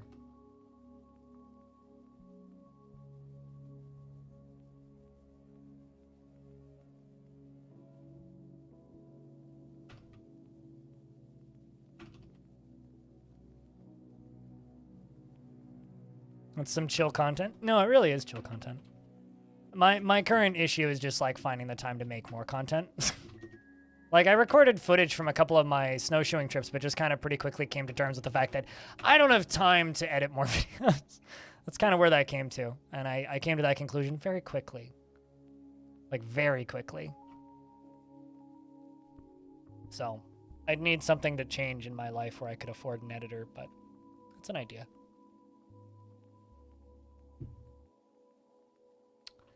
How are the dwarves doing?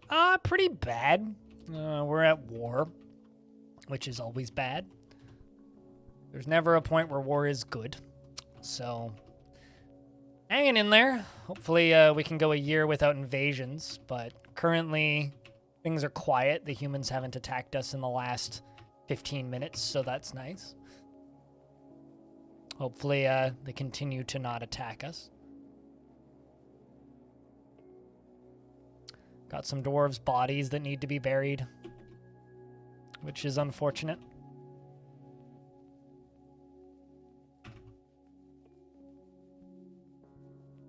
Did they? There it is.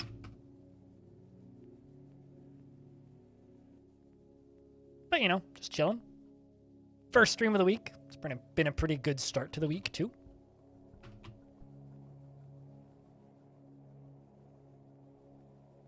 Having a good time. Hopefully work was good. On the 14th at 3 p.m. Pacific, Tarn Adams is joining me again on stream. So, get to have a chat with the Toady One once again, which is going to be fun. So to anybody who's happens to be free at 3 p.m. Pacific on the 14th, next Thursday, I will be chit-chatting with Tarn.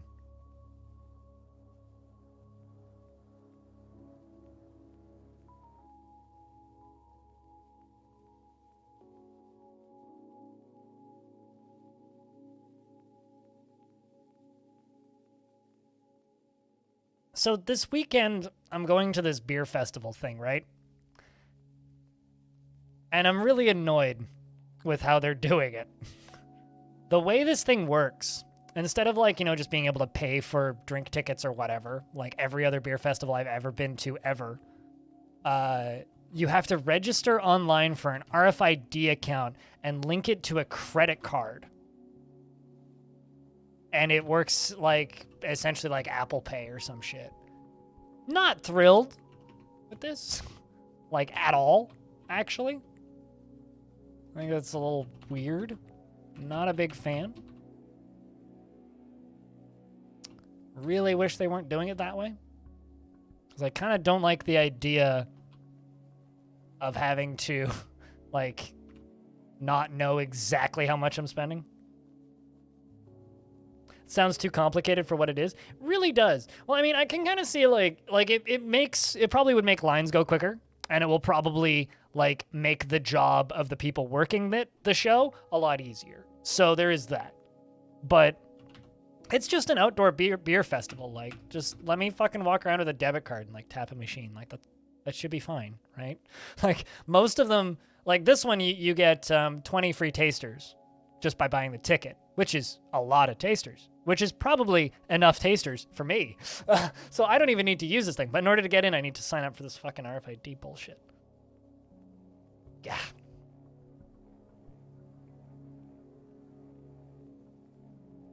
Starting Wednesday next week. How long are you going on vacation? Are you going anywhere, or is it like a staycation thing?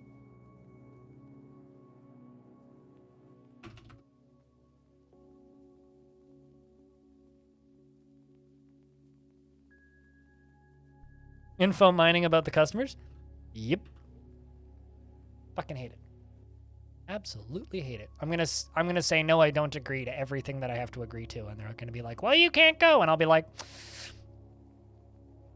but it's what I gotta do to go try beer from breweries that I like that have limited run brews at these events. It's what I gotta do, unfortunately. They made a deal with the company providing the tech and got a discount in exchange for the exclusive method of payment. Probably. I'm just hoping it's compatible with my credit card. I'll sign up for it tonight and we'll see how that goes. It's this Saturday, so. Well, it hasn't happened for the past 2 years for obvious reasons, but it's an annual beer festival that I've been to before. So, just takes place in the fairgrounds. It's generally a pretty well-run event. They usually have a barbecue competition as well, which I generally avoid. There's like food trucks and stuff. Speaking of kind of neat tech, when I was in Quebec, there was this vegan restaurant that we went to, and they had like the QR code menus, which, love them or hate them. I think they're fine. But it had this neat bit of tech attached to it that I've never seen before, which was once you've made your order, each QR code is unique to your table. So if you rescan the QR code and pop it up, you can see all of the orders that have been placed and pay for stuff through the app, which I think is actually kind of neat. Again, it's probably just data mining everything to hell, but that was actually really helpful because like they were kind of busy and the server was busy, and so we just kind of paid and said thanks and got up and left when we were done, which was quite helpful actually. And I would be super down for other restaurants to have that kind of payment method instead of me having to like, hey, let me pay for this shit. It's like if a restaurant's busy, I could just pay and leave. Actually really nice. I don't mind it.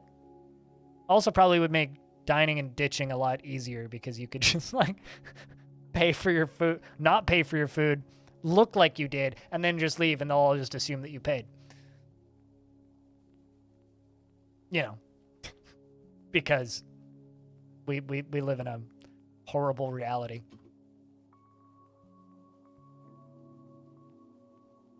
All right, there we go.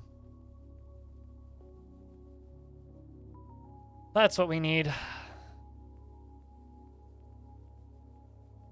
So aside from unfortunately losing another dwarf, we did pretty good.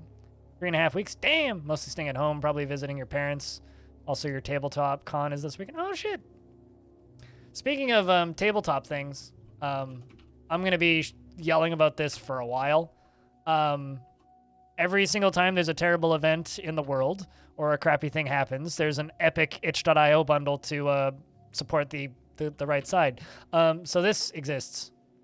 And in it is actually, where was it? 363 printable physical games. 340 like games. There's a lot of weird stuff, including one that I think someone said about intergalactic cowboys taming horses on the moon. I can't remember who actually pointed that one out, but yeah, there's some weird shit in there. And I'm going to be shouting about that for a while. It's $10. You get hundreds of games. Some which you probably own already. Worth it, I say.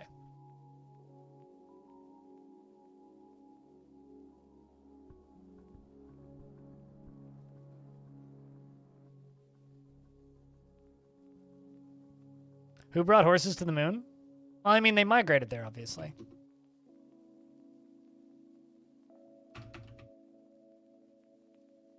Intergalactic cowboys taming horses on the moon. Well, maybe Intergalactic Cowboys is the name of the band, and then Taming Horses on the Moon is the first, like, EP or something.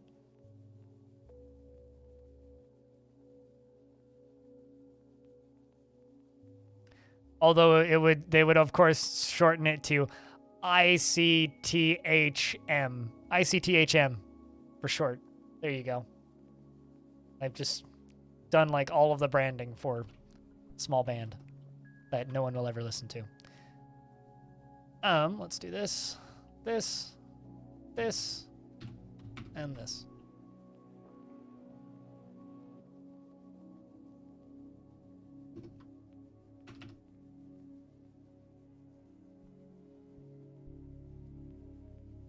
Also, while I was in Quebec, I spent a good portion of it trying to convince my brother-in-law, my little sister's partner, who's a full-time opera singer, to stream on Twitch and sing song requests. He's just like, that would be so mind-numbingly easy. Like, yes, you're a classically trained opera singer. Now sing Thunderstruck.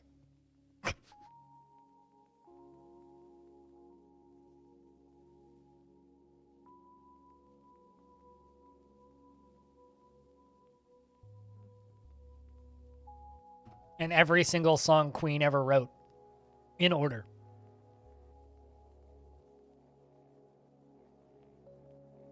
Well, got a bunch more coffins ready. Bunch of doors being installed. All that jazz. Making space for other things. Dumping stuff. Throwing stuff away. A dwarf in prison trying to attend a meeting. You know what? Let's just assign this to my mayor so that he can go in and hopefully conduct the meeting.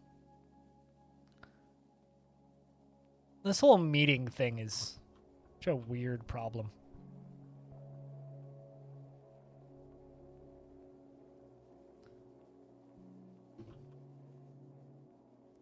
You're going to go conduct the meeting in the prison cell, and then I will reassign that chair to you.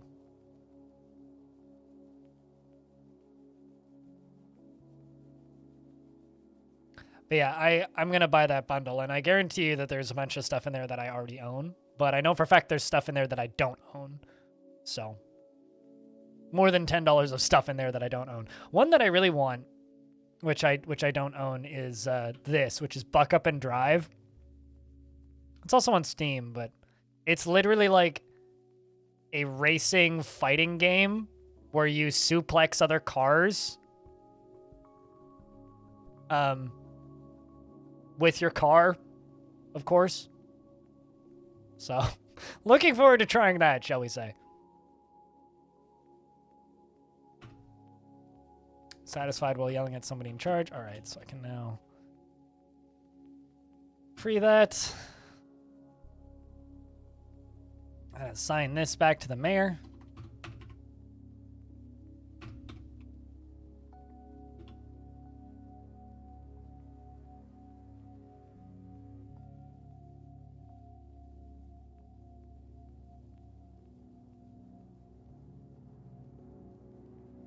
All right, well, we got to wait for the end of winter because we're about to hit spring.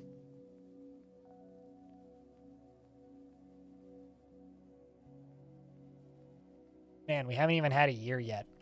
We've had like 2 seasons today.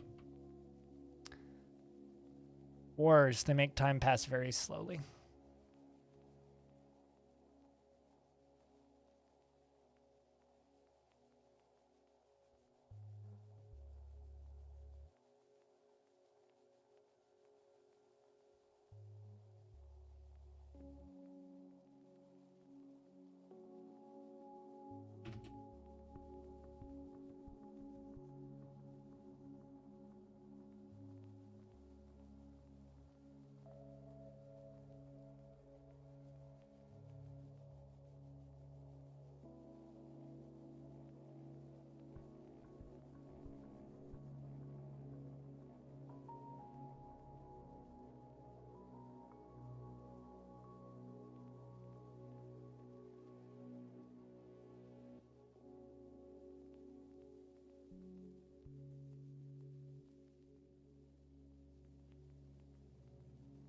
Well, now we just wait to see when we get invaded next. Spring rolls around in a little bit, and we'll get to trade with elves. If I'm careful, might be able to offload a bunch of stuff onto them, but I can't really just unmass offload clothing onto them, which is kind of a pain. So I don't exactly know what I'm going to do. I think I'm just going to keep slowly dumping stuff.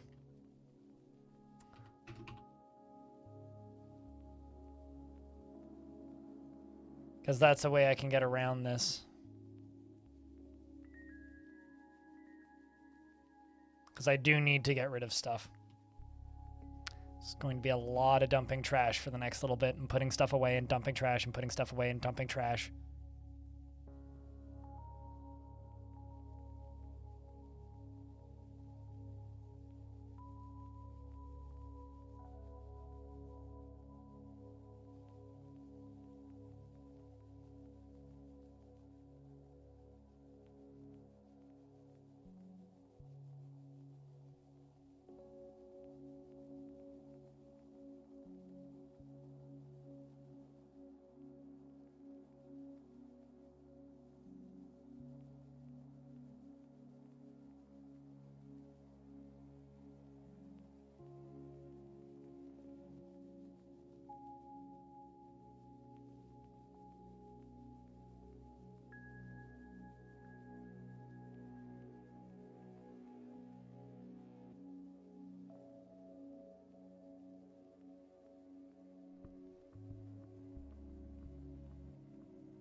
My brain just had like a lapse of consciousness for a second there. Brrr. Okay. Hello. Good morning. Still awake. Still alive. Quiet chat does that sometimes to me. It makes me phase out of existence. So yeah, currently it's just literally going to be just putting shit away for a while, which is not the most entertaining, but really ain't too much else I can do aside from like just wait, I guess.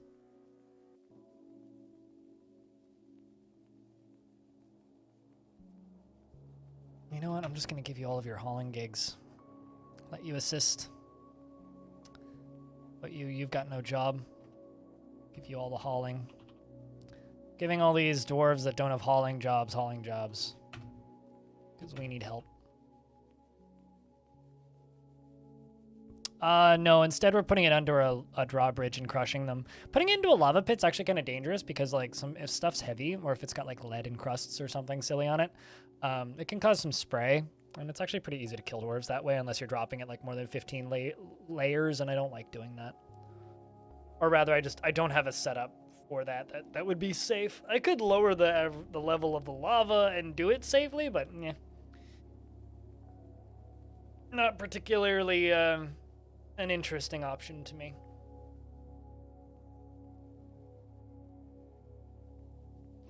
So going to casually, on the topic of lava, start working on this. Just bring in nice blocks. So, no, not really.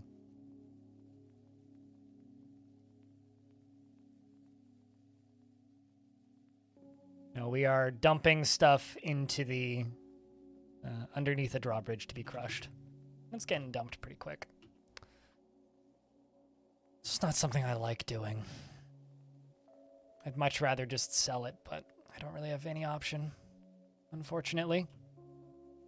Also, chat room, we're kind of lurky, so anything to keep the chat moving is appreciated. Round of beers is a little bit redundant because we'll just go back to lurking. So if anybody's got any questions or anything they'd like to talk about, it'd be very much appreciated currently.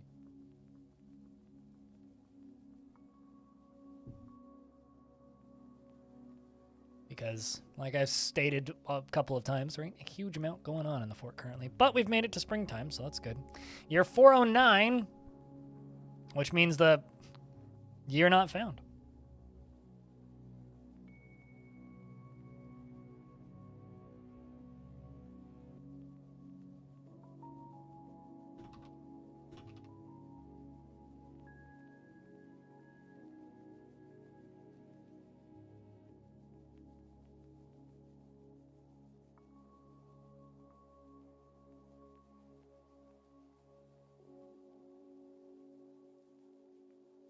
Now we just wait for the clock to roll over and the game to finish saving.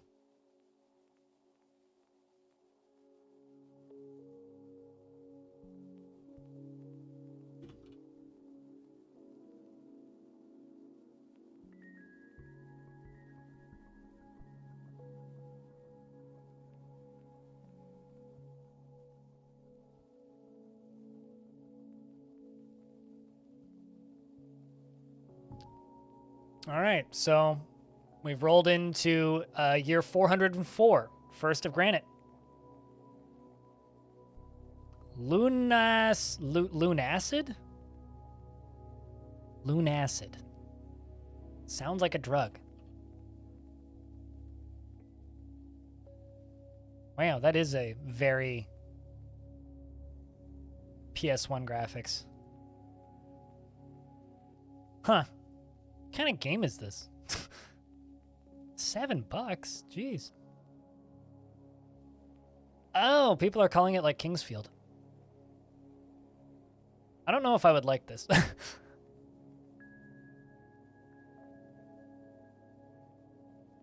Looks neat, though. Kind of reminds me of Arx Fatalis a little bit, visually.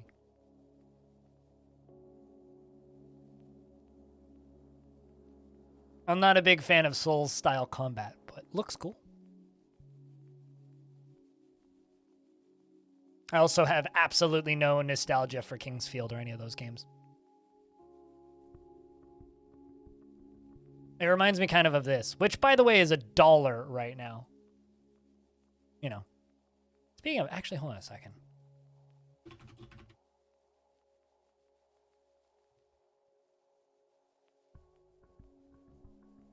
Well, I'm buying Dark Messiah of Might and Magic because it's $2.50. I've wanted to replay that game for a while and I don't own it currently. What was the name of that one? Arx Fatalis? It's by the people who made Dishonored and like ARX Fatalis. Here.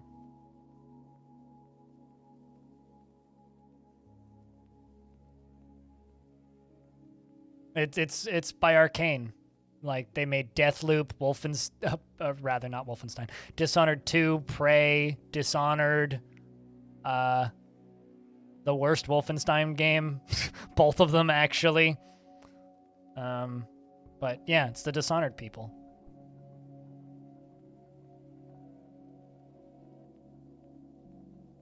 It has a really unique spellcasting system. You have to like draw shapes on the screen to cast spells.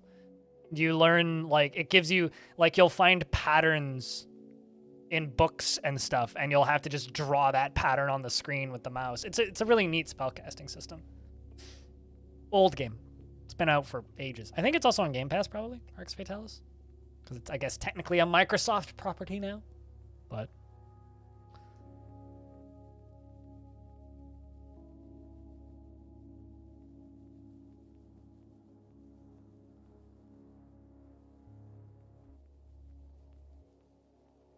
I mean, I also literally just bought this, which is Dark Messiah of Might and Magic, which is the best kick button in a video game.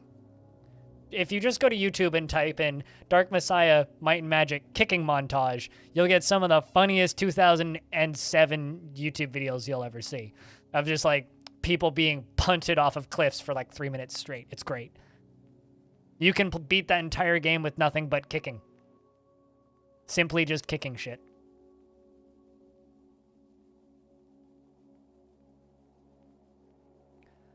Highly depends on when baddies show up, is what it depends on.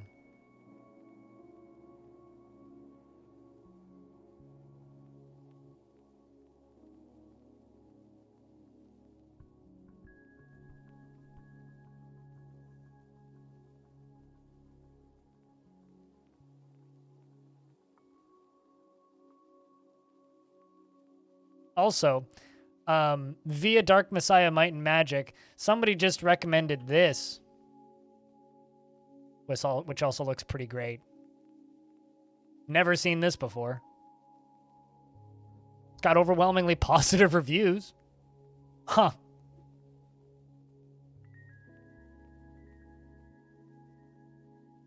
Oh, this is a remaster of an old game. Interesting. Huh. Don't see those very often. It is, in fact, on Game Pass. Well, I mean, it's also like $2 or like $1.50 right now, so there is just that. Yeah, Arx Fatalis is $1.64 Canadian, which means it's like €1.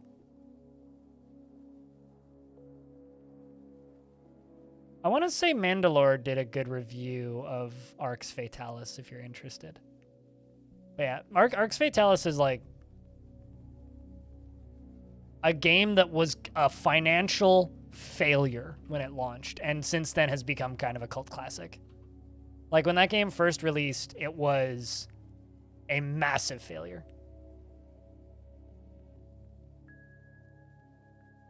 So it looks like it's just for you. Well, that's great. Happy to help.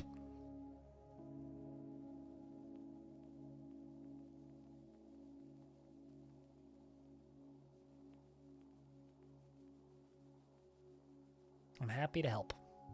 I have this weird tendency of making people spend money on games they didn't know what they wanted. I love that, like, one of the top selling games on Steam right now is fucking Skyrim. Wow. It's never gonna end. I can't believe that the world hasn't run out of people to buy Skyrim yet.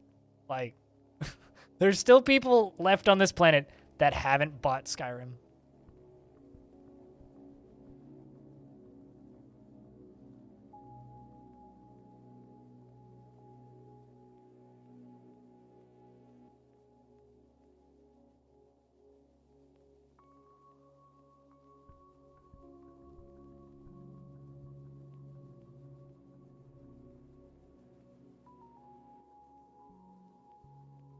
Also, hey, Gate Nerd, how's things?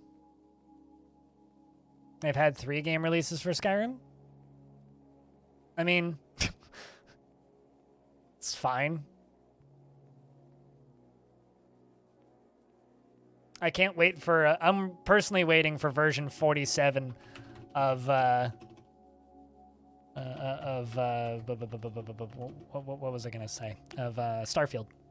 Release 15. You've only bought Skyrim 4 times. Okay, so hold on. Let me guess. PC. That's 1. Advanced Edition, or whatever the anniversary bullshit thing that they put out was. Console? Other console?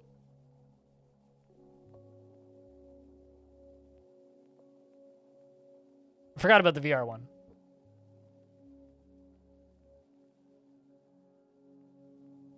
That all you played was Spiral Knights and OG Isaac? Dude, I don't know, man, but there's a good year or two of my adult years where all I've played is Dwarf Fortress! So, I'm not one to judge.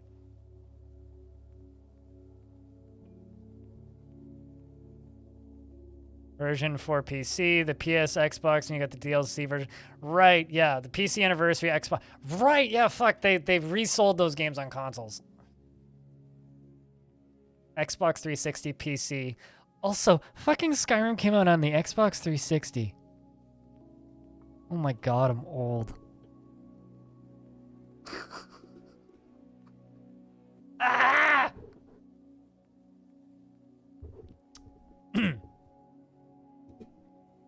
I will in fact forget the VR version, and you don't have to change my mind on that one, Diamond. Why can't you just like mod VR into like normal Skyrim? I'm sure somebody's done that, right? I mean, in a world where I don't think regular Skyrim is worth it, why would paying for a version that's also going to make you hyper motion sick be worth it?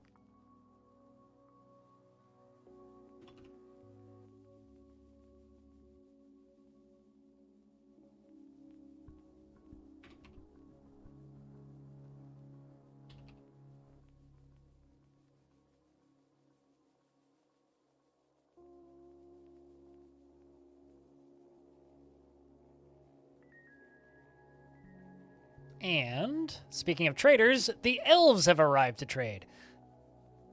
Which is good. Which is indeed good.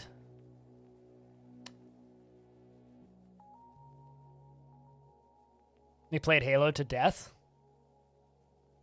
I played the original Halo on an Xbox, or not an Xbox, Windows XP computer. That's how I played the original Halo. I never actually played it online, because that computer never had internet connection. Because my parents wouldn't let me. So I've never actually played Halo online.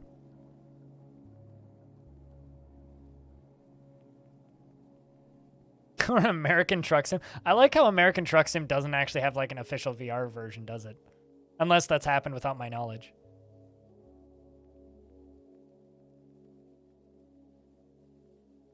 And once for the Elder Scrolls Anthology? What the fuck's an Elder Scrolls Anthology?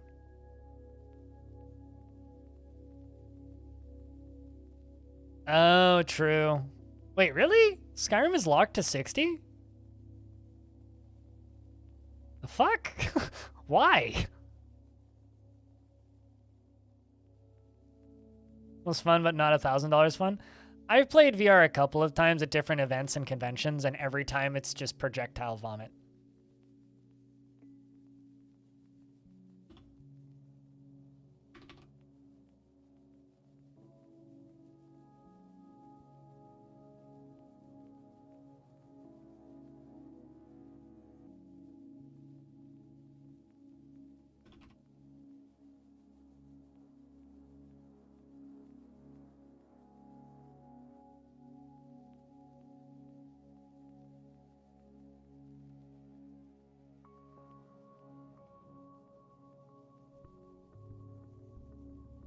Phone died and Wi-Fi today was crappy. Ah, well, welcome back, Taylor.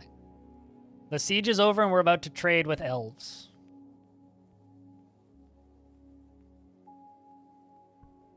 Yeah, I mean it's a mod. It was a mod, wasn't it? Because I seem to recall it was like one of the devs just made a mod for it, but I could be wrong. I do remember reading something about that though. Wait, what?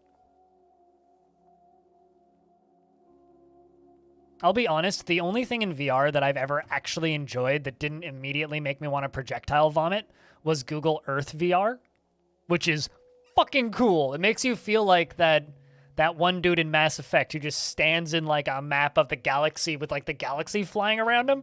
Holy shit, that thing was cool. Because like it's just like, I'm on top of the Empire State Building. I'm on top of Mount Everest. I want to fly around the world. That thing was super cool. Everything else I've ever done in VR was just either underwhelming or like just kind of made me feel sick.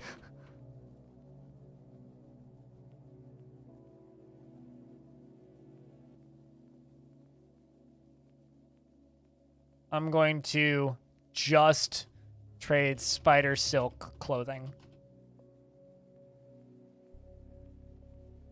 Because I know that we made all of this stuff.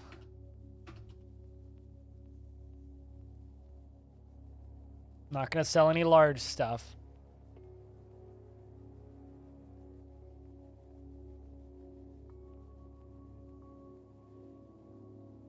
And I know it's not encrusted with anything.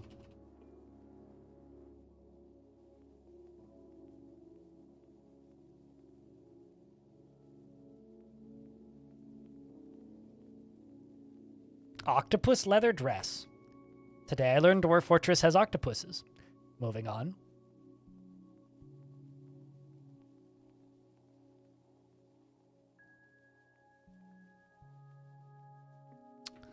By trading all that.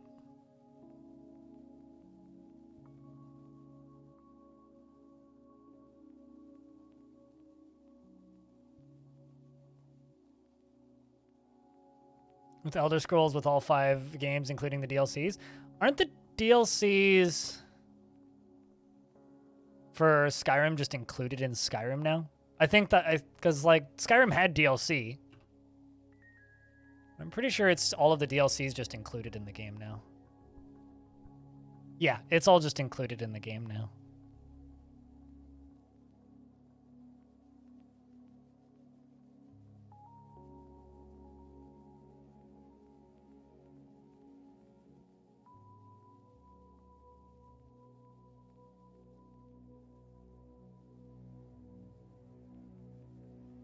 Yeah, that's what I thought.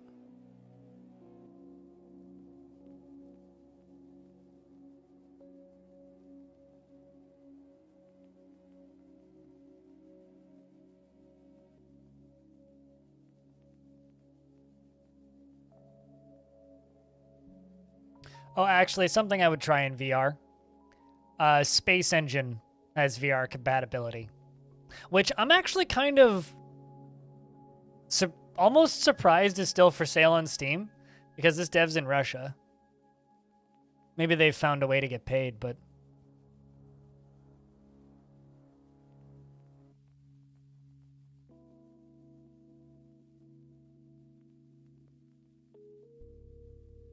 It's amazing to see how far our modders go with games. You recently dusted off Fallout 4 and you're running the game with 500 mods installed. Yeah, I mean, the modding communities for those games is impressive. I mean, like, no one can understate that.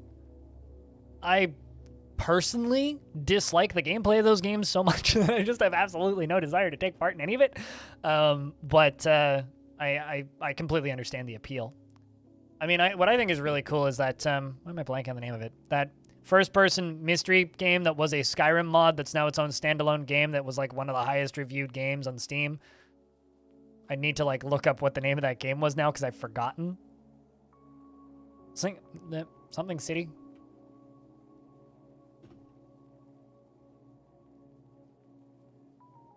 Definitely wasn't Sunken City. What was the name of that game? Chat, what was the name of that game? Remind me.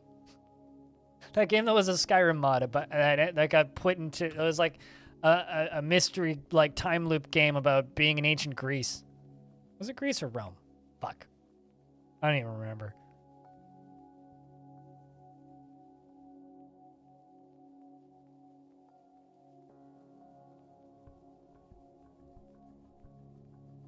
All I know is that Bethesda Softworks either needs to staff up and start being like a 2 to 3 game studio, or Todd is going to be stuck making the exact same games over and over and over again for the rest of his career. One of the two. Forgotten City, that was it. I knew it was the something city.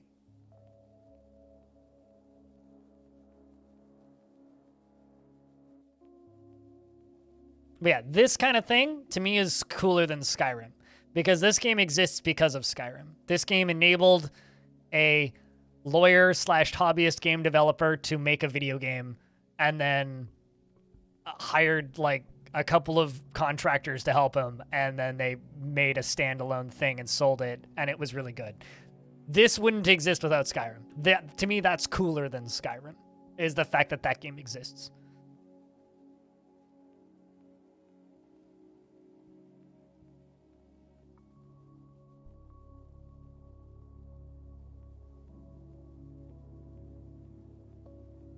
Yeah, that's my problem. Is there's just not a you know what I would really like, and I know that somebody's remade it all in Unity, so this sort of already exists. I would love to see an official Daggerfall remaster. I would love to see. Okay, these should all be good to sell.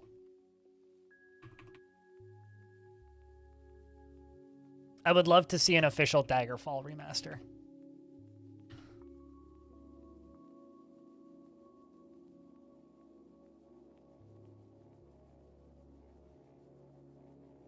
You know what?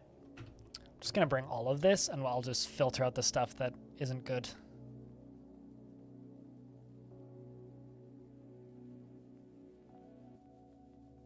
I'm dumping my used clothing on the elves now, chat.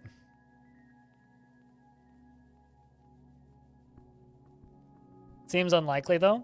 I think he's pretty comfortable being the Bethesda walking meme machine, frankly.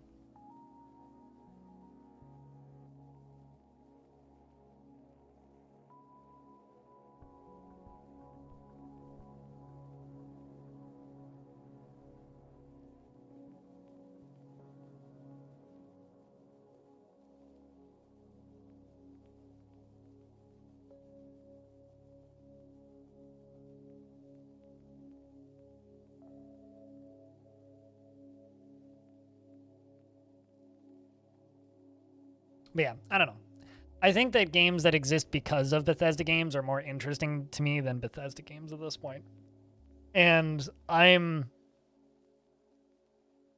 think I am the most cynical asshole that you'll ever encounter right now when it comes to my opinion on the likelihood of Starfield being any good. I am very much in the camp of, I think that game is going to suck. That is my take right now. It's probably a bad take, and probably most people disagree with me, but I think that game's going to be bad. At least initially. I think it's going to have a really rocky launch, because that gameplay that they released back in June looked bad. That's all I really have to say to that. It just looked bad. 50-50. I think it's, you know what, honestly, what I think is going to happen. Fallout 4 was your last, as in you're not going to buy Starfield. I think that Starfield is going to come out, have a really critically rough launch, and I think there will be a few stalwarts that defend it incredibly heavily. And I don't think it'll be as bad as like a Fallout 76 or something. I think that it'll be like a mixed response. Some people will love it, and a lot of people will hate it. And then within 3 years, everybody will have forgotten, the mod seed will have taken off, and it'll sell extremely well, regardless. I don't think it'll be Fallout 76 all over again. And the reason I don't think it'll be Fallout 76 all over again was because the reason people didn't like Fallout 76 wasn't because it was an open world survival crafting game. People didn't like it because it didn't have the things in it that make it Fallout, right? This is Starfield. This is a new game that is going to have quest lines. It's going to have like all of the stuff that you want in one of those games. So I don't think it's going to be Fallout 76 all over again. I don't think it's going to have like a 1 on Metacritic or anything. I do think it's going to, maybe get like a 60 on Metacritic. I think that some reviewers will be like, it's fantastic, and some people will be like, it fucking sucks. And I think that user reviews will be mixed based on like, oh, it's broken due to bugs, and there will be a lot of great bug compilations. So I don't know. I'm not gonna buy it. I'm not gonna play it. I don't really have any interest in it, so I'm like the worst person to ask about it. But that is my take on what I expect out of Starfield. Okay, I should just be able to give them all these. Turns out I can. Let's bring more stuff. Because stuff that can't be traded shows up red. Picks. Need to make 2 iron picks.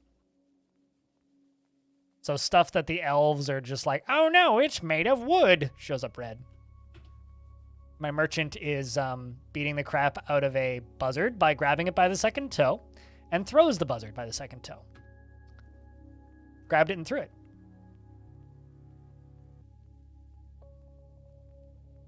You know, I'm going to say something that somebody said on Twitter a couple of years ago, Tygo.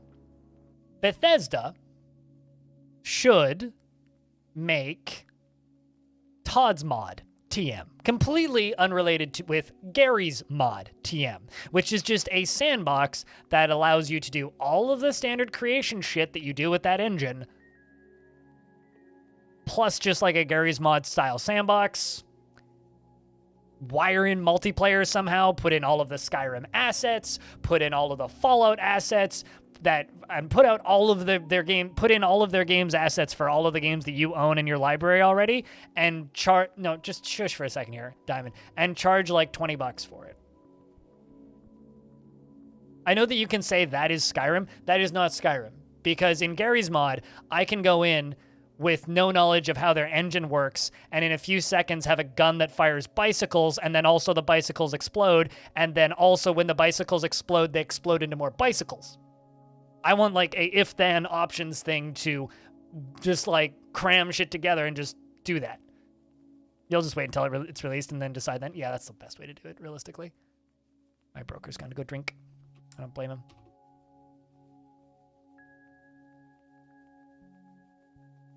But you doubt before? Why would they make a new engine? I mean, Call of Duty, up until Call of Duty Ghosts, ran on the same engine. Why would they make a new engine? We'll just keep patching it. Call of Duty ran on...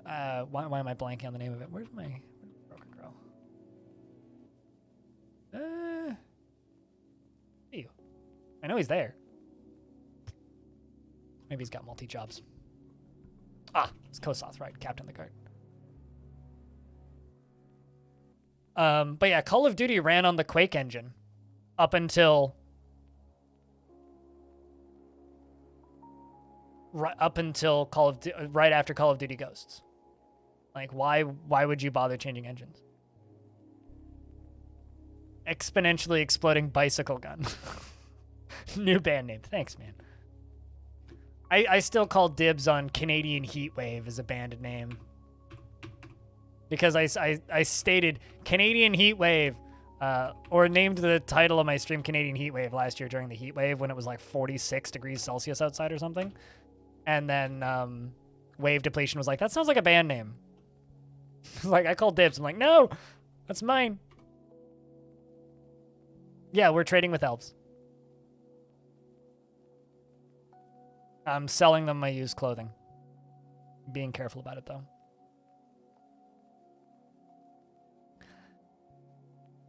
They'll maintain some sort of fan base. Oh, totally. Absolutely. I'm not... Here's the thing. I'm not worried about Bethesda maintaining a fan base. I just don't like that they make garbage games. I just wish their games were good. Ugh. They have so much promise, and then they just put out the most boring, bland, bullshit pieces of shit ever. And then I have to put fucking Thomas the Tank Engine into it to make it interesting. Now, if I can make a spaceship out of pieces of Thomas the Tank Engine, I'd be back in. So I'm all for those meme mods, man. Choo-choo, motherfuckers! I'm Thomas the Tank Engine, shooting baby Thomas the Tank Engines at other spaceships, and they scream in pain as they explode. Although, I will maintain that my favorite Fallout 4 mod that I ever saw... Hold on, where is it? Just let me mute this.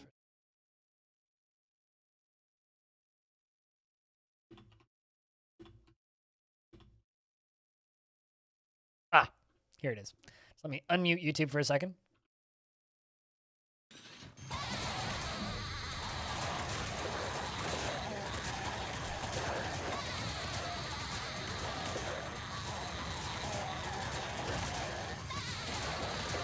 That's the best Fallout mod.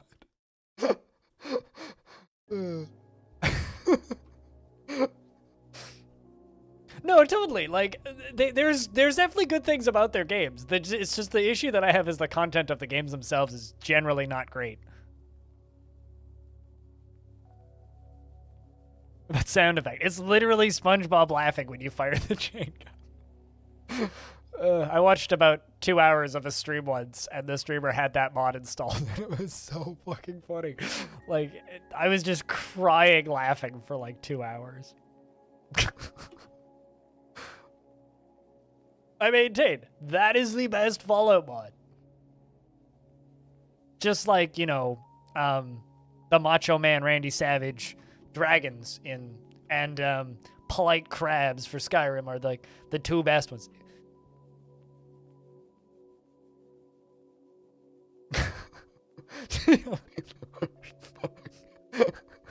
Okay.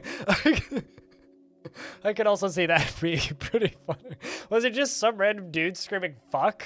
Like, what was it? Was there a variety of fucks, or was it just one fucks? One fuck.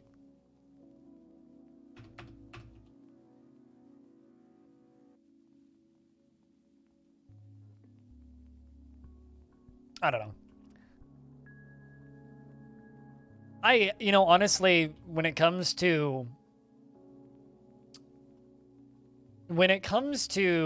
Bethesda franchise games, I'm jealous. I wish I could enjoy those games as much as half of their community does. Like, I'm so fucking jealous. Like, it's not even funny how jealous I am. I am extremely goddamn jealous of people who get to enjoy those games because I just find them so insufferably boring. And that's me who's losing there, not people who like those games.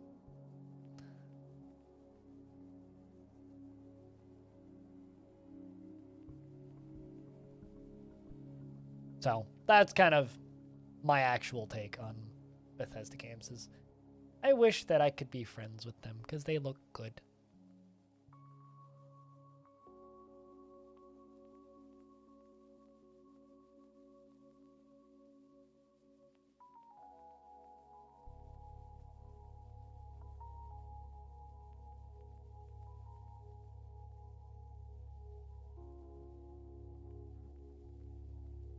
You used to like them a lot back when you used to like Minecraft?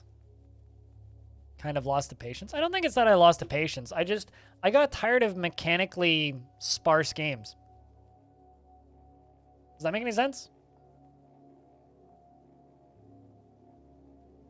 Like, I like mechanically dense games. I don't like mechanically sparse games.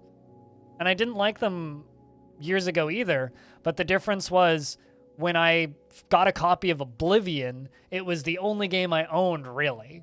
When I got a copy of Skyrim, it was the only game I owned, really. So all I could do for the next few years after getting a copy of Skyrim was play like 150 hours of Skyrim. Not because I loved that game, but because it was the game that I had. And now that I have how many games in my Steam library? 786 games in my Steam library. There's just so many games I'd rather play. You know? So many games I'd rather play. Speaking of games I'd rather play, this is a game that the embargo's not up until the 11th, but what day is the 11th? That's a Monday. I'll be playing some of this next week. This is a game to put on your wish list. Just gonna throw that out there. This game's pretty good. I don't know how much it's gonna cost, but pretty good.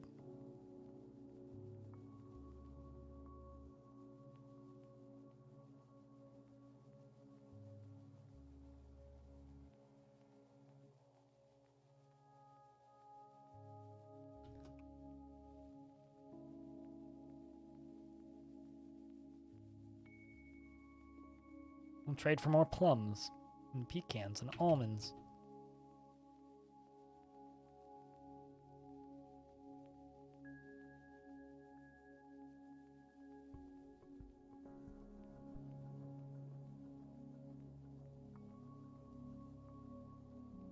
But, you know, when I was younger, I also used to just play the same first-person shooter for 1,000 hours a year. So. What's for dinner? Wait, what? I might need to go get lunch soon. I'm actually getting kind of hungry.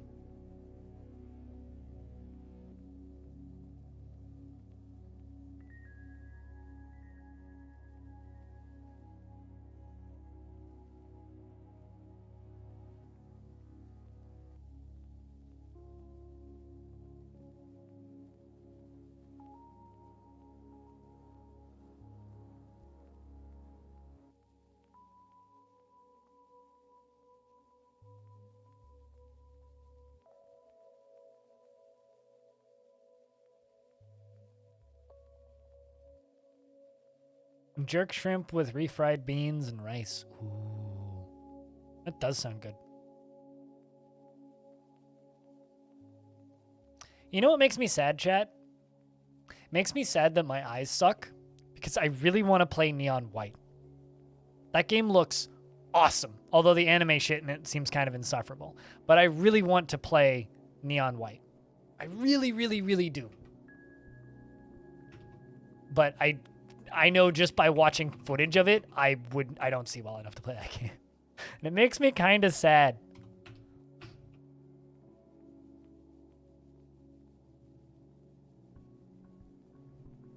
Because you need to, like, track yourself moving really quickly through a world, dodge shit, pick up stuff, and also cycle through cards. Yeah, I've listened to the soundtrack already, Mias. Well, I knew about the soundtrack for that game before that game was announced, I'll put it that way.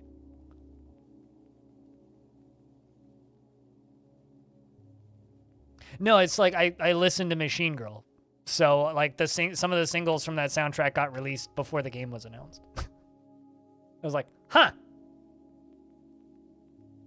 But yeah, it's a lot of really good, like, drum and bass and, like, high speed, like, spastic electronic music, which is good. I guess I will just simply play Donut County again and be sad. You know, actually, what I really, really want, what I truly... I'll tell you what I want, what I really, really want, chat. I want the fucking maniacs over at Mania Planet, Nadeo, to make Shoot Mania again, okay? But just make Neon White instead of making a PvP game. Because Shoot Mania failed, not because Shoot Mania wasn't fun mechanically. Shoot Mania failed because it was a PvP game. I want Neon White, but I want Neon White in a Trackmania style game where I can just build courses and then you just have 1,000 people on one map just trying to speedrun it. That's what I actually want. Because I look at Neon White and I'm like, oh my god, it's Trackmania but a first-person shooter! Holy shit! And also insufferably anime. I just wish that it was that, you know? But it's not. Sad.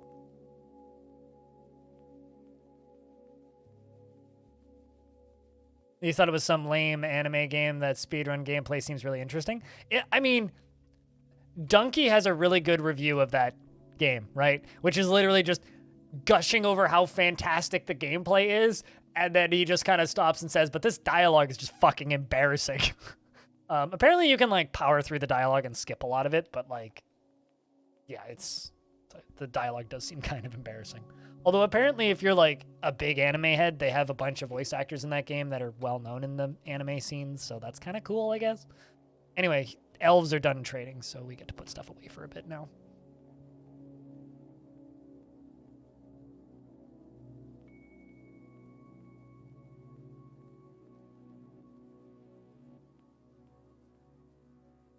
Yeah, it's hard to explain to people, Miasma, how much of a music nut I am until it's like, oh, you know,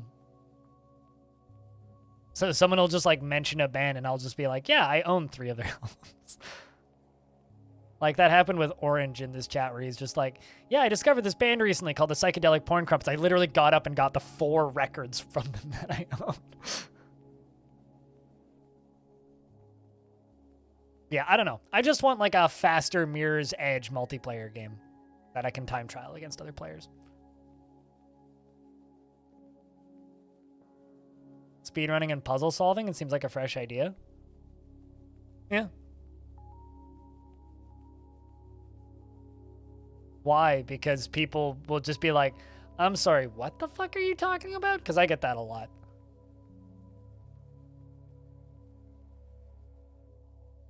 When I was over in Montreal, I can't remember how it came up, but we were sitting out on my sister and her husband's back patio and just like drinking beer and talking. And I can't even, like, he was talking about music theory and I was talking about something else, and somehow like music that I listened to came up as a topic, and I just mentioned King Gizzard and the Lizard Wizard, and Adam, who's my brother-in-law, just like looks at me and stops me and goes, hold up, that is the best band name I've ever heard. I'm like, haven't heard of King Gizzard? It's like, you're an opera singer, you should know about music. He's like, I work in music, I don't listen to music. Like, oh, okay, that checks out. It's like me saying I don't play video games, I work with video games. Like when sometimes people are like, hey Greg, do you want to play video games? I'm like, no. No, I don't. Really don't. Been working all day playing video games. Oh no, your life's so rough. Well, I don't know. Christ, people. Dumping items, throwing away bodies, yada, yada, yada.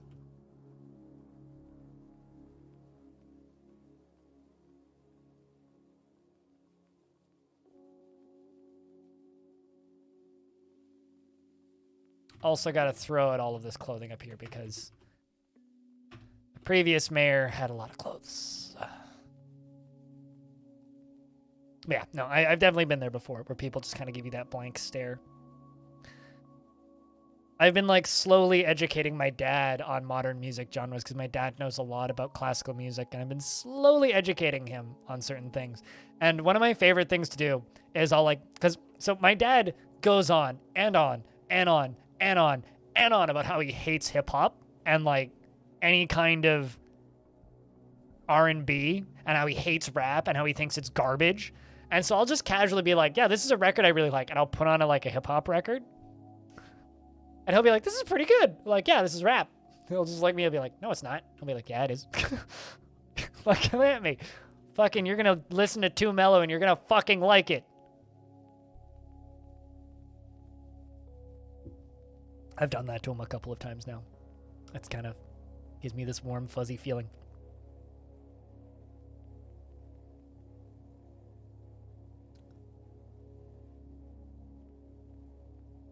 I mean, if you haven't heard of cattle decapitation, how do you even meddle? I mean, come on. I've only seen them twice.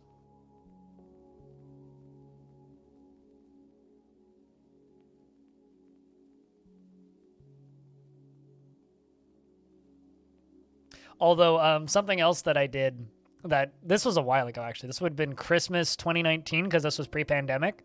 One of my cousins was playing Suicide Boys real loudly on his phone in one of the rooms kind of near the living room in my aunt's house during Christmas, right? Because we were all over at the whole family was over at my aunt's house. There's a tantruming dwarf up there. Who that? Oh, it's Bloodcat. Might need to remove Bloodcat from the fort. Let's see what you do. Anyway, he was playing Suicide Boys, and I walked in and I was like, why are you guys listening to Suicide Boys, guys? It's fucking Christmas. And my cousin Nick just looks at me and goes, you've heard of Suicide Boys? He's like, but you're old. I'm like, how old would I have been then? 26? I was like, I'm 26, dude. I'm not that old.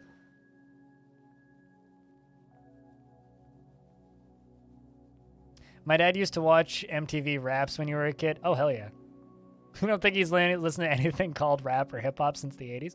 To be fair, 80s rap, S tier. Like 80s rap and hip-hop, S tier. It's kind of gone downhill a bit over the years.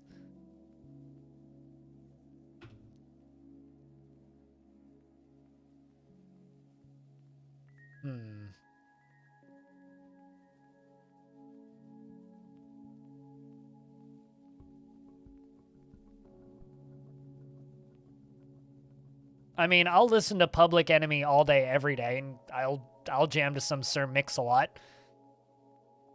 I like those first 2 Snoop Dogg albums, but like I don't listen to much current hip hop, I would say.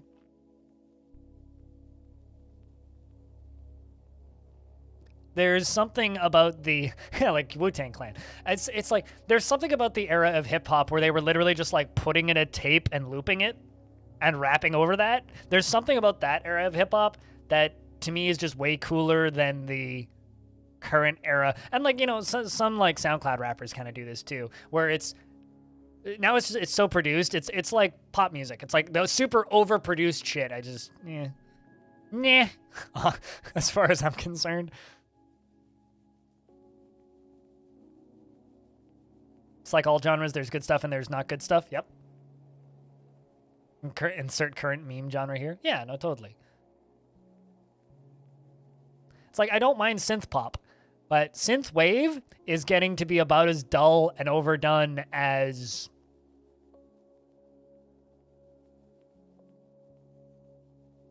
any pop music at this point.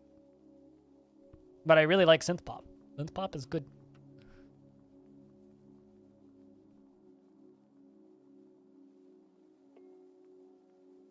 Although, I know nobody asked, but the thing that I've been jamming to the most recently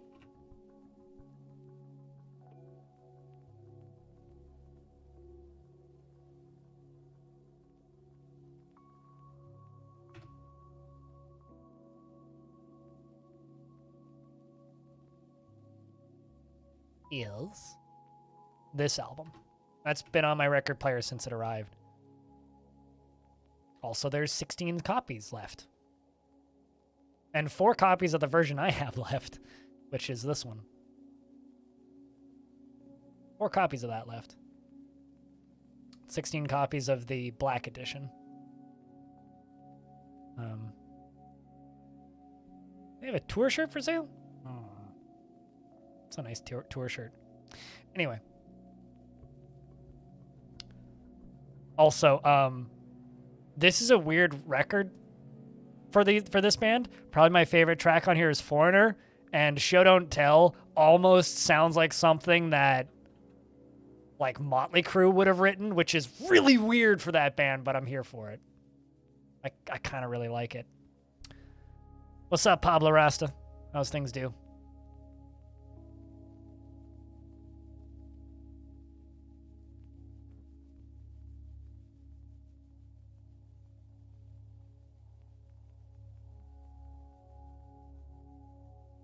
Like, somebody just pop open that Bandcamp link and give Show Don't Tell a listen and tell me if that doesn't sound like a song that Motley Crue could have written. Especially in the last chorus. It's like, oh my god, you're just like in like 80s glam like rock now. Almost. They just don't wear enough leather to really pull off the look. Good? Good to hear, man. Good to hear. We're just chilling with some Longdeath. I don't know what I'm going to do this evening. I've been kind of like between ideas for today. We'll figure something out, though. Keeps hiring these amazing women. It's so nice to work with that energy instead of the macho shit all the time. Oh, lovely. What do you mean by tree company? You mean like... What's a tree company? Because like my brain immediately goes to like Christmas trees. Then my brain goes to logging.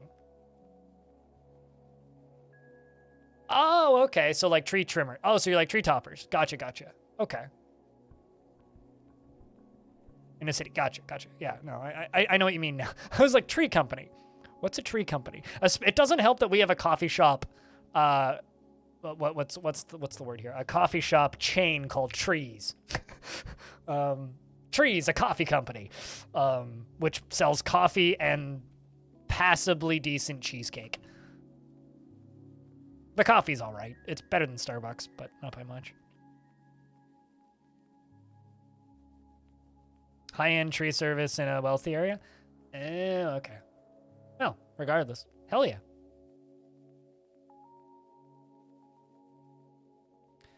As somebody who's had to work with a couple macho twit bags a couple of times, can understand that.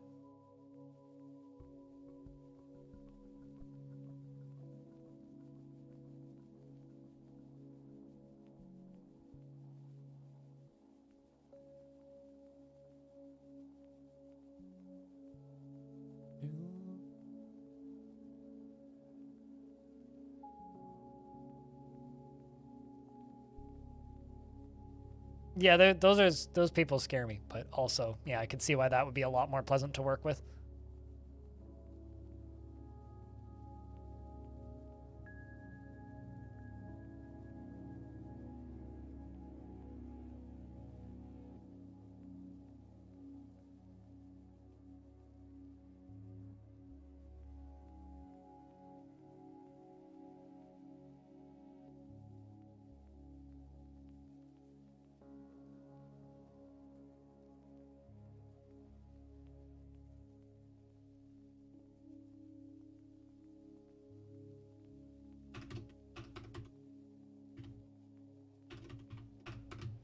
But yeah, I don't. I'll be honest. I don't know anything about tree removal, so sounds like an interesting job though. We're at war in Longdeath, Pablo, so we're trying to keep the fort alive while also how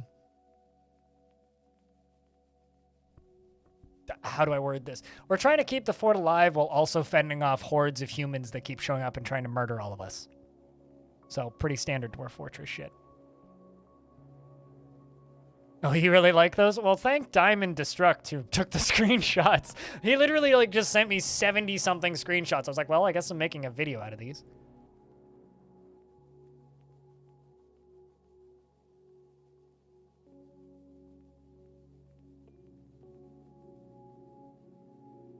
So all I can say, Diamond, is thanks for the $5 because that's about how much ad revenue that video's made me.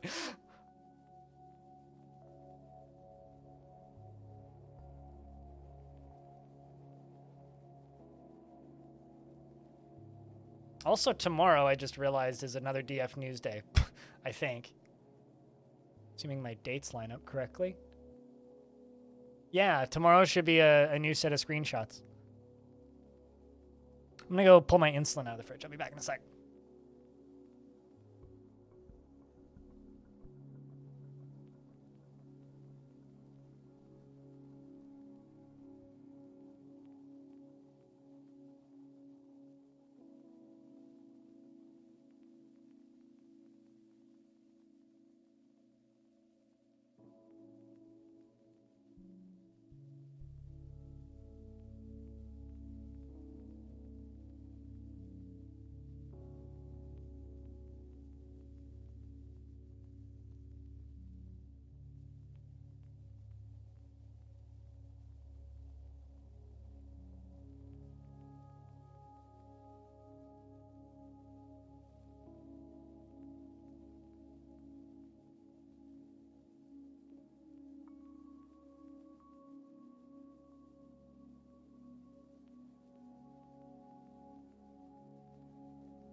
All right, done, done, done.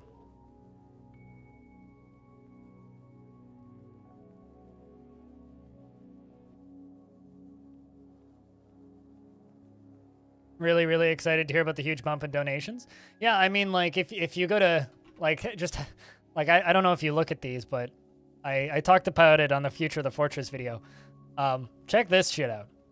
Like, February they did 10,000. March they did 10,000. April they did 10,000. And, like, I think it was March that I spoke with them, and they were like, yeah, money's a little rough, so less, even less, and just $24,000. Because, like, Kotaku put up an article that was just like, hey, you fucks, give Bay 12 Games money. Which was literally like the whole article. It was like, hey, Bay 12 Games, they've been making Dwarf Fortress. They're an indie darling. We love them. Give them money. It's possibly the best article that has been posted on Kotaku in the last 10 years. Let's see if I can find that article, actually.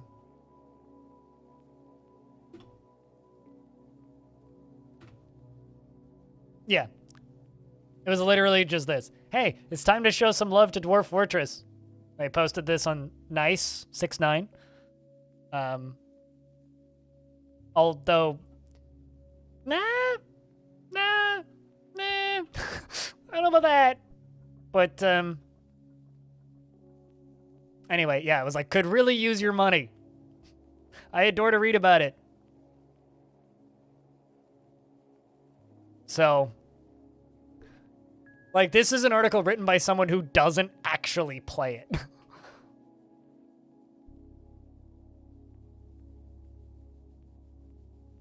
Yeah, and also the Bay 12 Games Patreon went from it was like $8,000 a month up to $11,000. So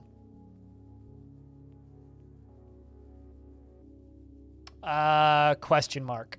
But currently no.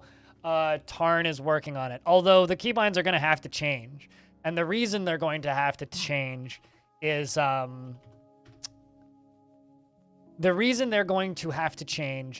because it's, well, like, things are going to be bound to WASD, and you can't multi-bind things. So certain key bindings will have to change, but Tarn has accepted and understands the fact that the majority of the stalwart longtime player base wants to be able to play the game entirely with keyboard.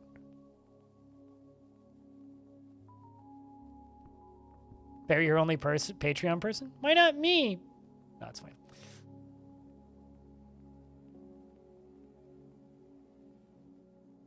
You're broke? I'm blind. Nah. Hi, Broke. How are you? It's fine. Don't worry about it.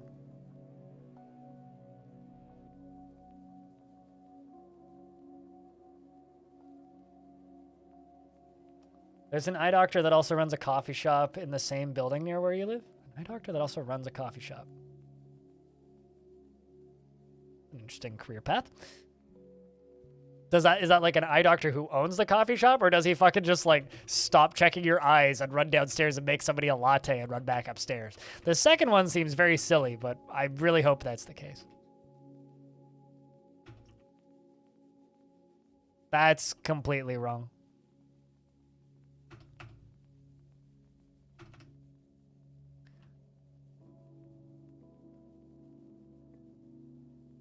If that was the case, though. LASIK changed your world? Well,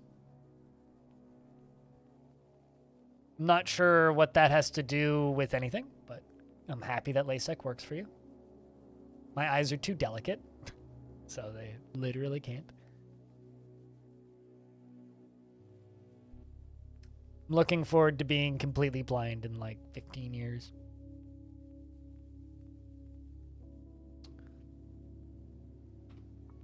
Broke so many of my fucking windows. Oh my god, really? Got a vandalism charge.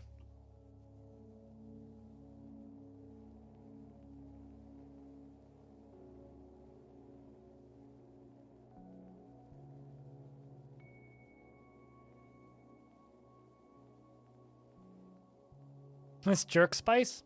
You good? Is your face on fire?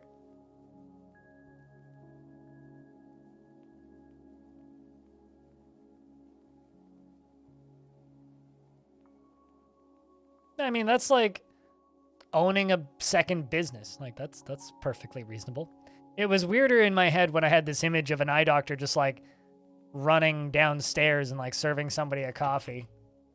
That was weirder. But I mean, if it's just somebody who owns two businesses and they just happen to be in the same building, yeah, that makes a lot of sense. Pretty common, actually. My ex's old boss owned a coffee shop and also was a executive chef at a restaurant in downtown. He owned a coffee shop as like a fun side project.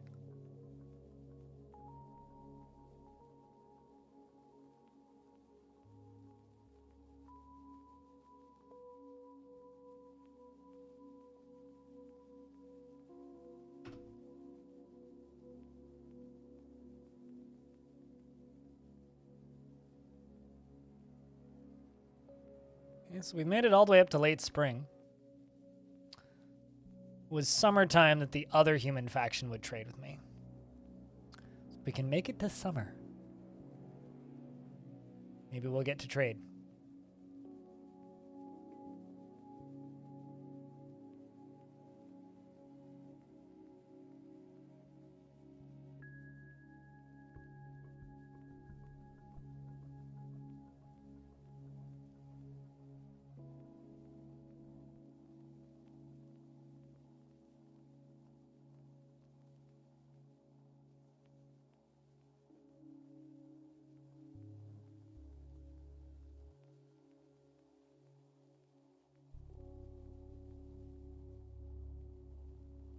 And the game is saving.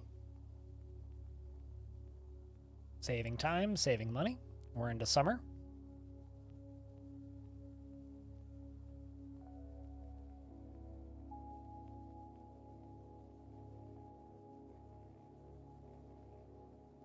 Perfectly scalp tingling levels of heat. I listened to a podcast, a food pod. It's more of a food and weed podcast, but it's generally a food podcast. And they went to a convention in San Diego. That was a hot sauce convention. And hearing them talk about all these different types of hot sauces made me want some spicy food. And I don't really have anything spicy in my house right now.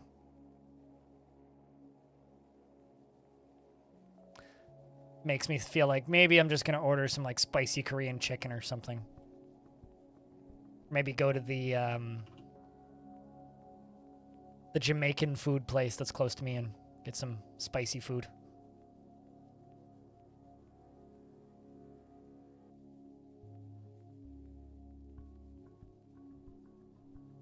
Although I can't handle super duper spicy food. It has to be like pretty mild for me. Like there's a curry place that's pretty close to me that does pretty damn good like red and green curries, Indian curry. And if I'm ordering spicy curry from them, they do on a scale of 1 to 10, I get a 3. And that's more than enough for me. That's maybe even a little too hot for me. I'm pretty soft when it comes to spicy food.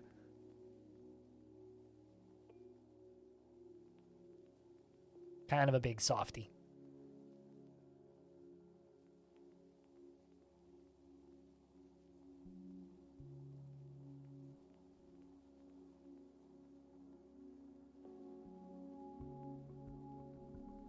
Eat it how you like it?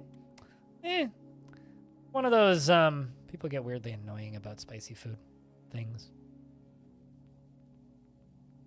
All right, well, tossing all these bodies. So many bodies.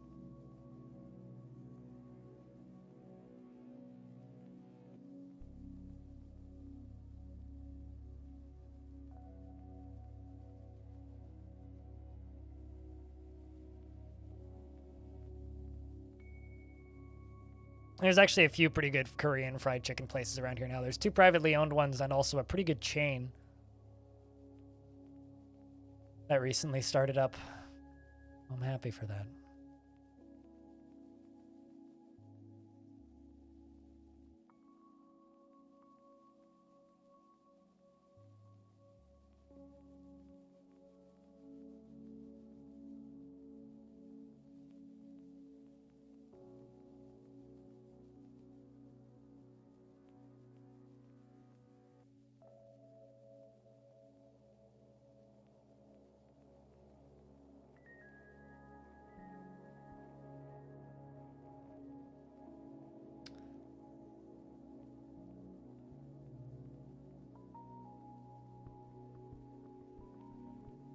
Man, I feel like every time I look at Twitter, I just see another person who just came back from a convention who's now sick.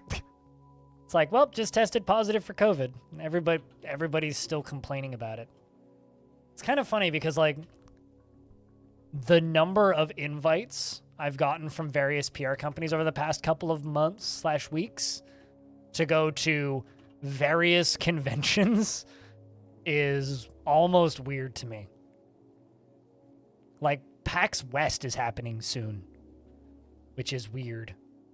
In like 2 months or something. TwitchCon EU is happening in like just a week, basically. Like when is TwitchCon EU? TwitchCon EU.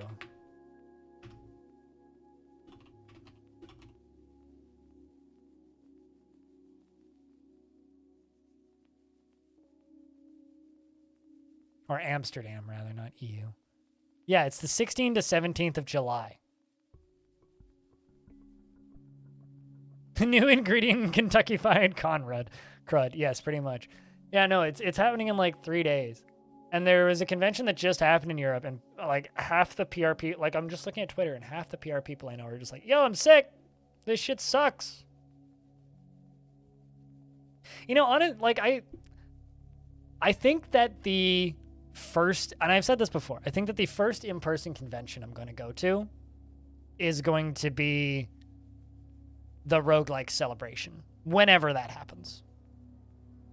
Unless I get invited by Kit Fox to go to a, like, video game thing. Come get a virus for free? Yeah. So I think I'm just going to chill on conventions for a couple of years. Like, there's... Like, you know, I'm not afraid of traveling, right? Like, I just went to Montreal. Spent quite a bit of time in Montreal. Spent a lot of time around a lot of people in Montreal. Didn't get sick. But that's because, like, the most people I was maybe in a room with was maybe like 20 to 30 at a time in like a restaurant or something. But going to a convention, it's like you're in a room with just like 10,000 people. Like every single convention I've ever been to in the past, I got sick with a cold or something. And this is like, at this point, COVID is just like a really shitty cold from what I can tell from like everybody who's gotten it is like, oh, it's just a really long lasting crappy cold. Assuming you're vaccinated. And it's just like, looking at them now, it's like, man, I don't see how this is worth it. It's like, go to a convention, just get really sick. It's like, just fuck, if you want me to play your video game, just send me an email, it's fine. I'll stay home, thanks. It's safer over here. I'll do my networking by just simply growing a YouTube channel so people just find me organically. Which seems to be working. I think something that would make me go to a convention, though, is if Kit Fox was like, hey, we need you to do Dwarf Fortress things. Then I'd go. Outside of that, I think I'm just going to stay home for a while.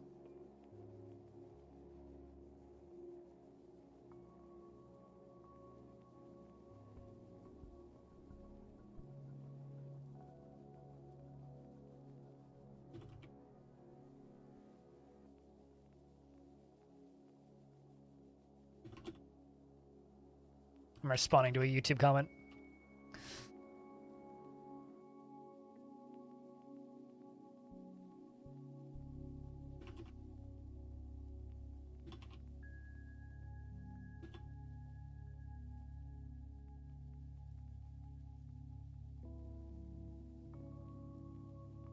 Speaking of traders, Amon Abo, or Amon Ado has arrived. The humans from the faction that's not at war with me.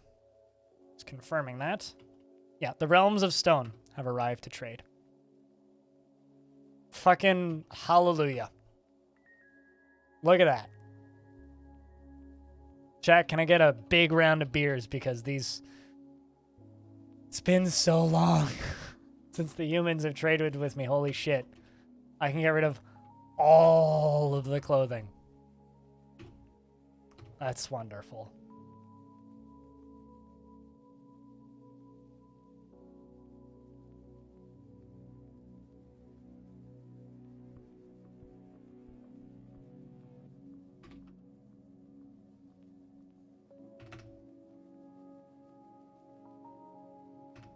Also, my king wants 1 crutch and 2 picks.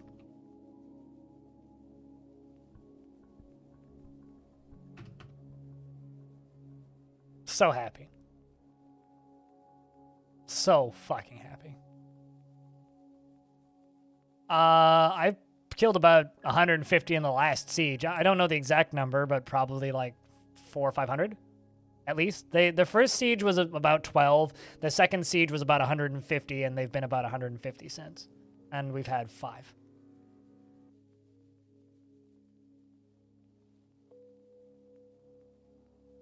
Oh, for fuck's sake.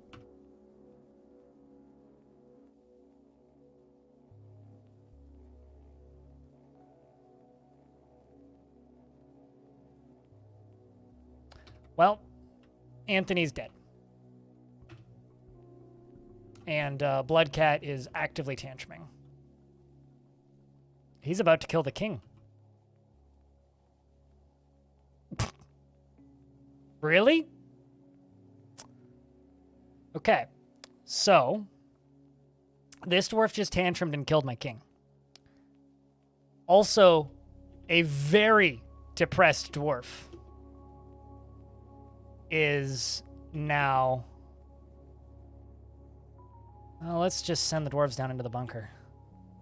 A very depressed dwarf is now my king.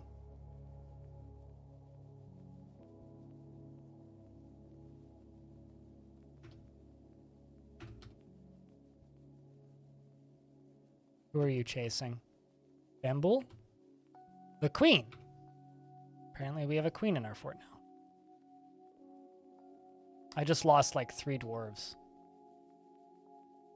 Yeah, I lost Anthony. Radio Free Olive has... No, it's not a cascade, my dude. This is one dwarf tantruming.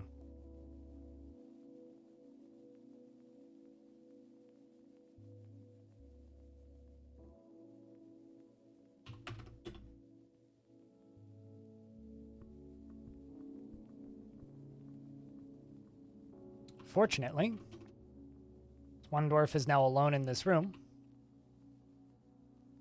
This is going to take a second and be kind of a pain to unlock, but I think he's alone in here.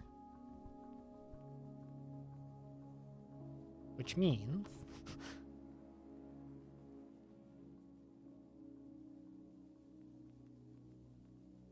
this dwarf, we're going to put him in prison and starve him to death, I think.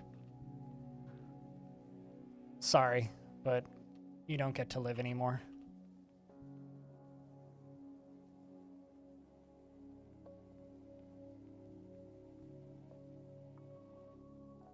Oh shit, there's a dwarf in here. Get out of there, Tygo.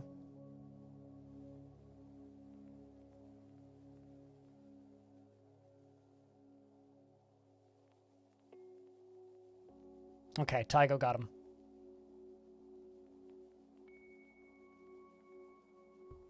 Shoutouts to Tygo. Tygo is a fucking hero. Turn on the squad for a second. I didn't tell him to kill him. I just knew that Tygo was a better soldier than he was. So, let's hope that that doesn't cascade, because that might.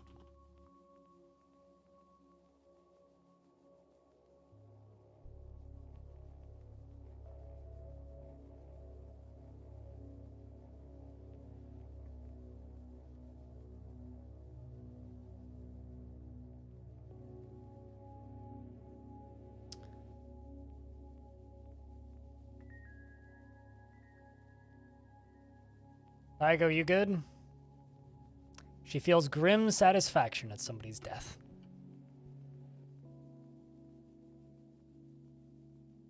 So, we now have a king, or a new king in the fortress, who also happens to be extremely depressed. So that'll be interesting. Chat, can I get Long Live the King for the brand new king, Radio Free Olive? And we also have his wife in the fortress, who's the queen. Which is kind of interesting. I'm not kinging you. If you're trying to ask to be the king, king's already named, my dude. So, I'm not sure how I could do that.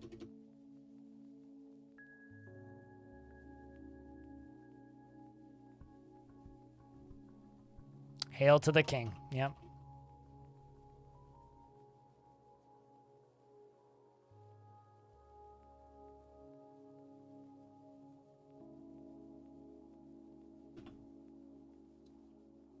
Doesn't matter. You asked a question and I denied it.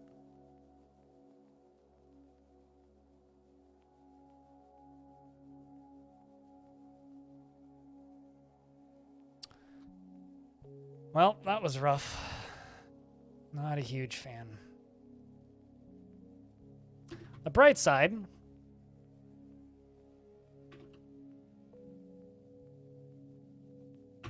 I can sell a lot of crutches.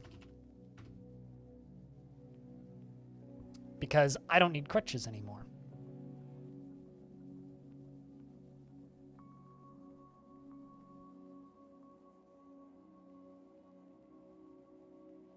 The king is in fact dead. No.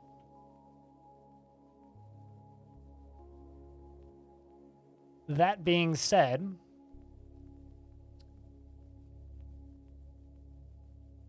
there's also a queen in the fort now. We have a queen consort,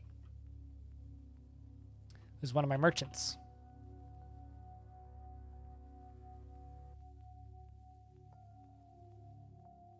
Do you think that the new king will be hanging out for a while? What do you mean by that? I mean, he's only 103 years old, so it could be like up to 50 years. I'm just kind of pissed that I lost Massive and Anthony. Those are both good dwarves. Pain.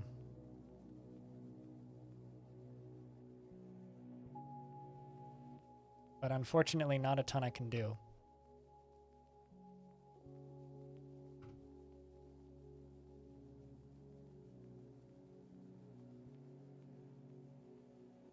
Good morning, Raz. How are you? We just had a pretty silly event happen. We had a ex-military dwarf tantrum and kill a dwarf and the king. Until Tygoswar was able to put him down. Good thing he's a high master dwarf. So Bloodcat 17 is going to run down in the history of the notorious ones. It's a damn shame. On the bright side, I can now sell crutches. So, and no longer need to make crutches. What's my new king gonna ask me to make?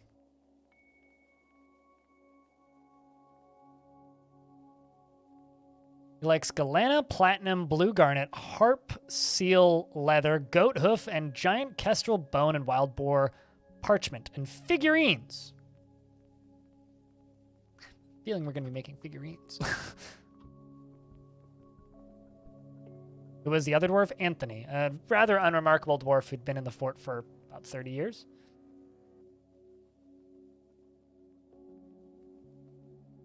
Also, if anybody wants to look up histories on any of these dwarves, under this command, Longdeath, you can download the save file from DFFD. So you could just run through all of the legends and look these dwarves up if you want. I have to figurine out what he likes. No, it's fine. That's a very me level of joke.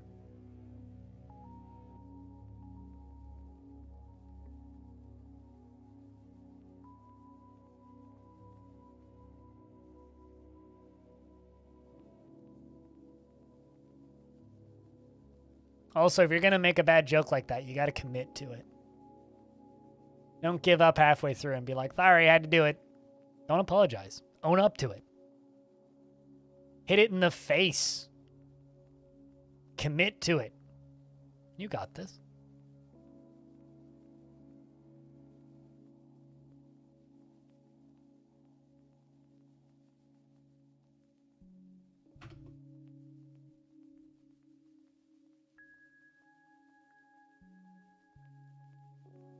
Buy Electrum and Rose Gold.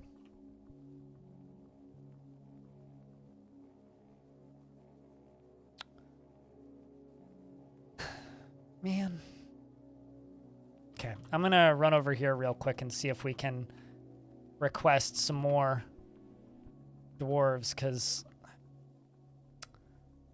this shit's kind of tough.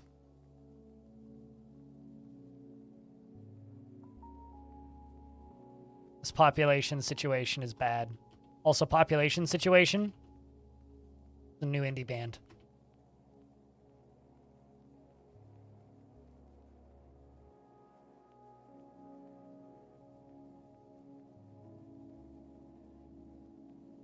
Book Dyke. I don't know, that's a funny name to me.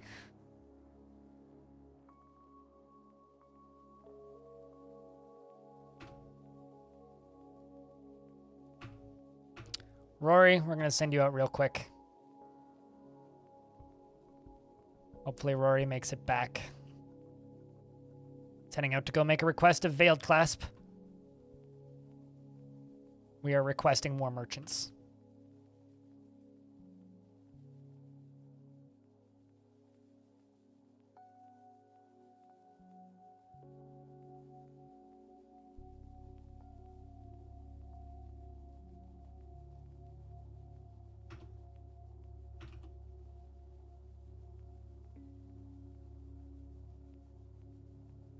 And I'm just kind of hoping that he'll bring back a bunch.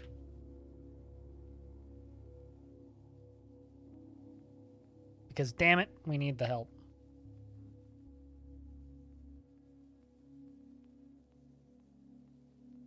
Especially the help with making babies.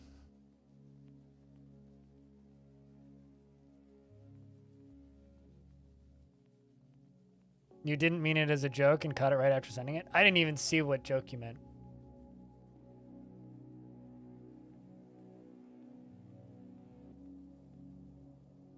I mean, that's fine. Appreciate the comment, but it's fine.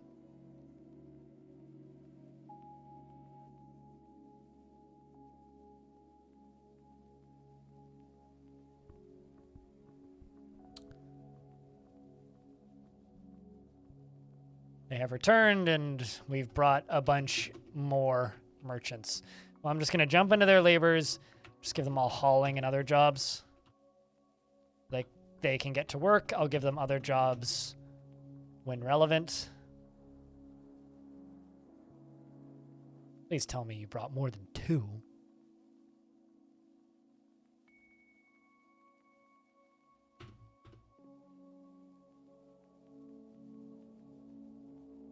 I think you literally just brought 2. Brilliant. Well, time to send them back out.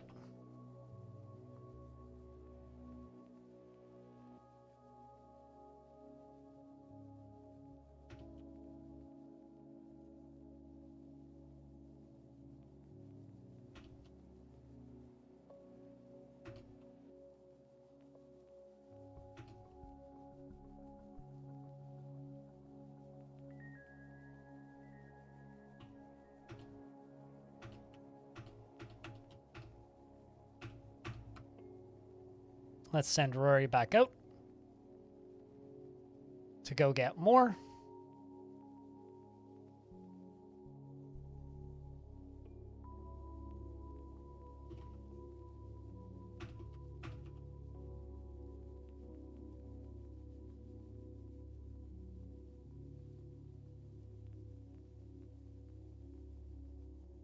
But yeah, no, I'd say that you're good, Mark.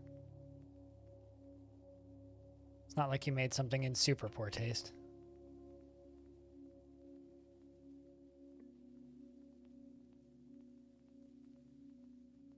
There we go.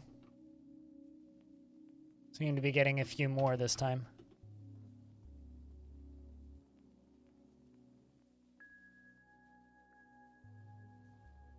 Including one I apparently expelled previously. Going to expel you a second time as soon as your spouse is present.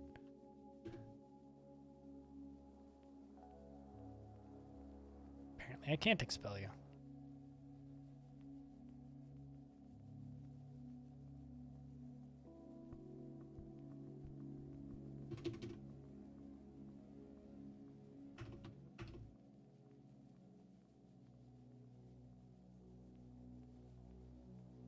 Send you back to... Okay. Take your spouse. You two head back out. Wow, another one. We'll see if you can handle it.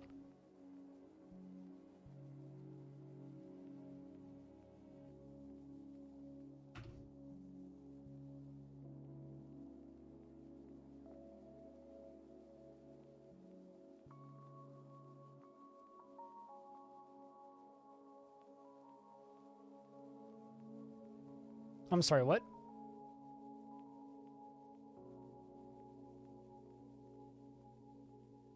Did I lose another dwarf?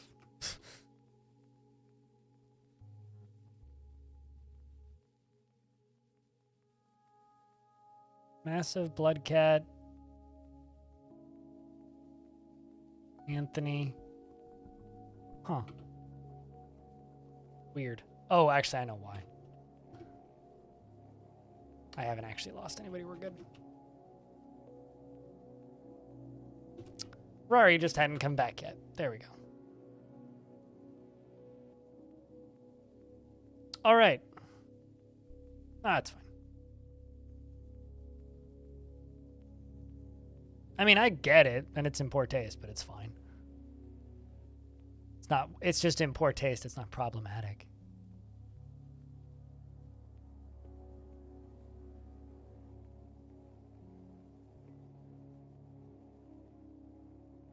All right, so we now have a whole bunch of new arrivals to the fort.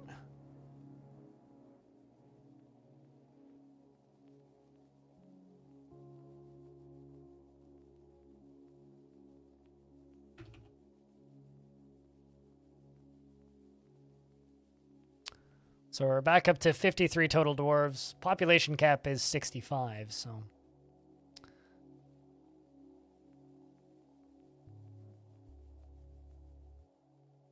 So many of these dwarves are just clearing shit out. It's... man.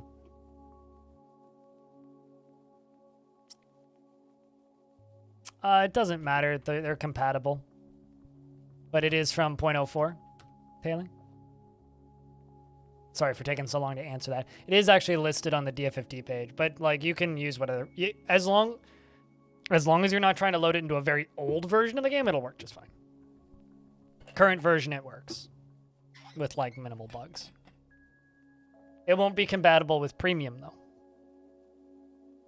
Because Tarn is changing a lot of how certain jobs work. But you can absolutely like load it up and retire the fortress and poke around in legends and do whatever you want with it.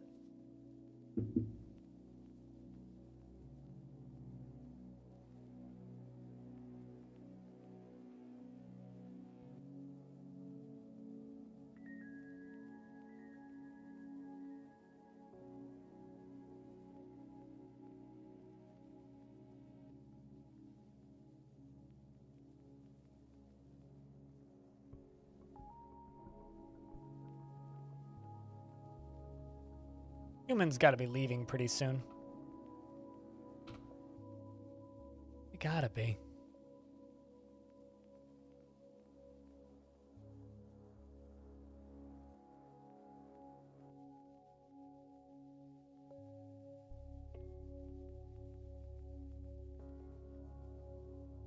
Okay, you.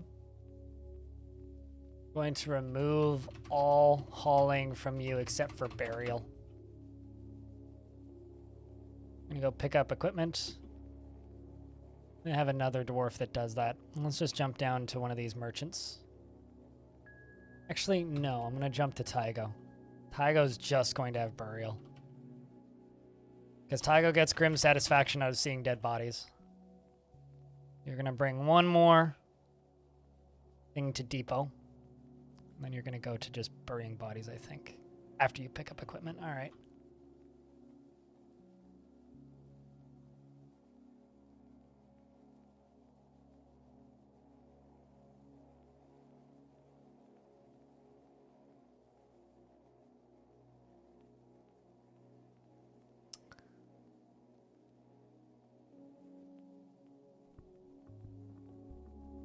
I wonder what equipment you're picking up.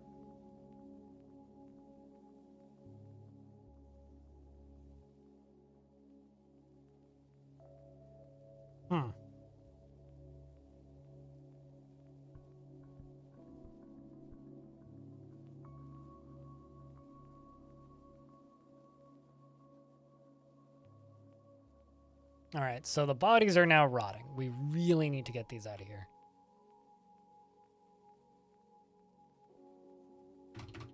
I have enough coffins. There you go. Place items and tombs. Just get these out of here.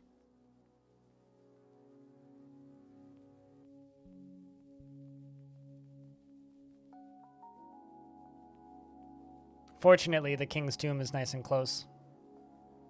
I also need to build another tomb for the current king, as well as a second tomb for the queen's coffin.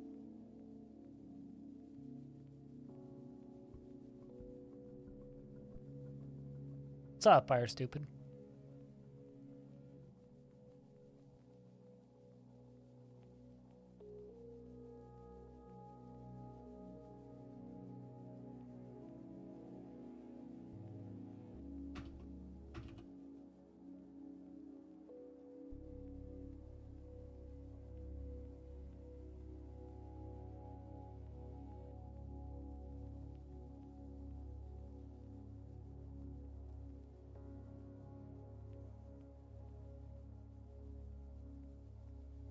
Although, to be fair, the king was kind of getting up there and going to die soon anyway. He was in the 150s, I think. 150s, 160s, something like that. Can't remember his exact age, but King Massive has been the king of the fortress for quite some time. It just sucks. More than anything. It just sucks.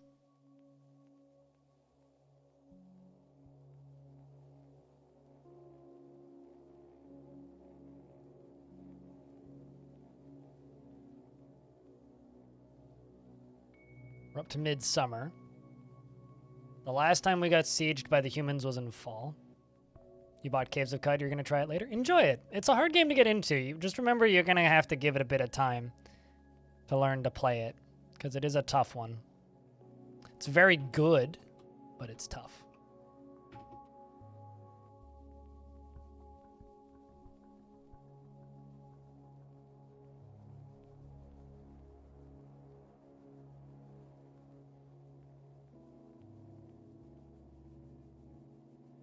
Like, it is very good.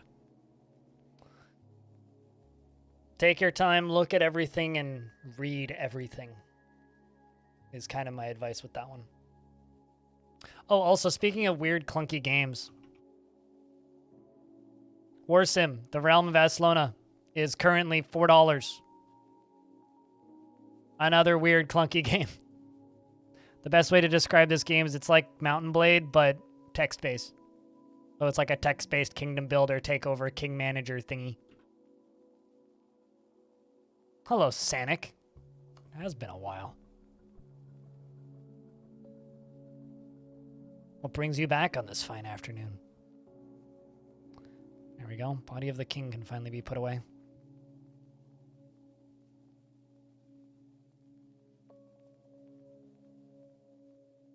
Is it handy to have dedicated carrier dwarves? It can be. Not mandatory, though. There's a lot of things in Dwarf Fortress that can be helpful that aren't super needed.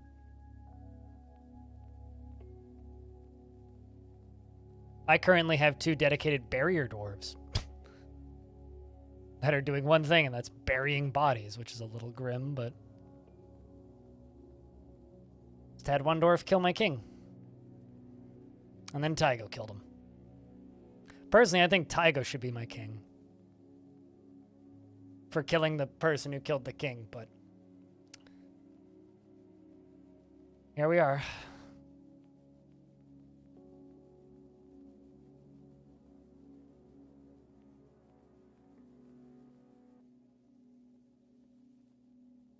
All hail the Kingslayer? No, not the Kingslayer. Okay. One dwarf killed the king, and then one of my military dwarves killed that dwarf. So we ain't hailing the Kingslayer. Fuck the Kingslayer. Our previous king was great. Mandated many crutches and many picks. Very important things for dwarves.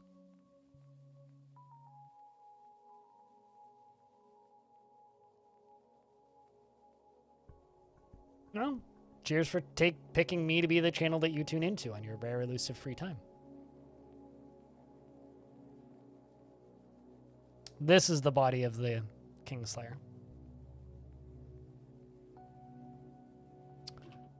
The humans have embarked back on their journey. Got a lot of equipment and stuff to put away.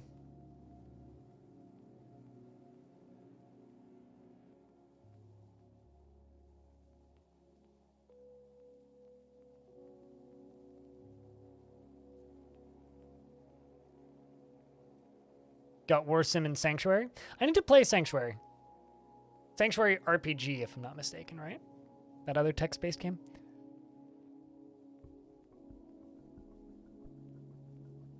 Allegedly, if you stud beds with the material that they want, you can make that happen, Diamond. But tedious, to put it simply.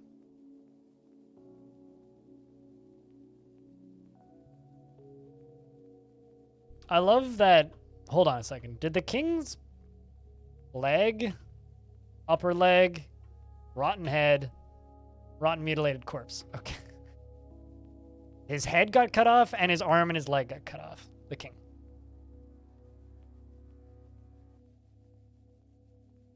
Yeah, I own Sanctuary. I bought it for like $1 not too long ago. Just never picked it up beyond that point.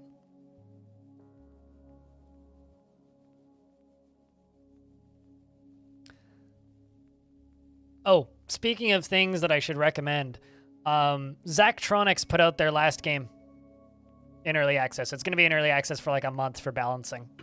This game. Last Call, BBS. It's $20. Zachtronics' last puzzle game.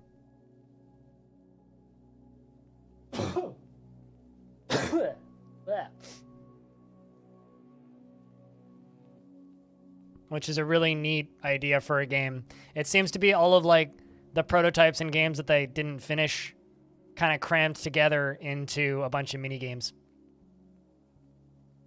Is kind of what it seems like. I really want to play Dungeons and Diagrams.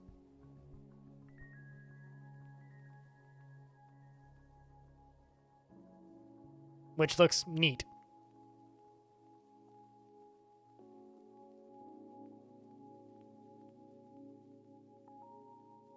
But Zachtronics games always break my brains, so I don't know if I would like it very much.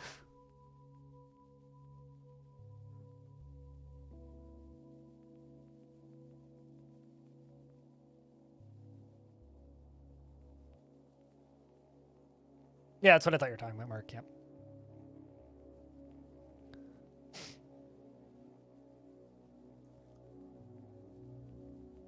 Well, at least we've got all these bodies put away. Stuff's getting put away left and right. We were able to do a good amount of trading, though, which is definitely an improvement.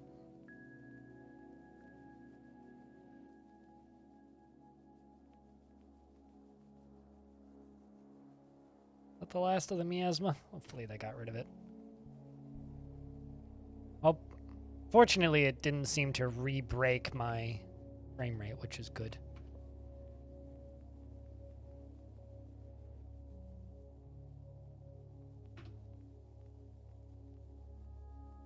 The real shame here is I didn't really get the opportunity to imprison that dwarf, who deserved more time in prison, but oh well. It was better than letting him kill Taiga, which was going to happen.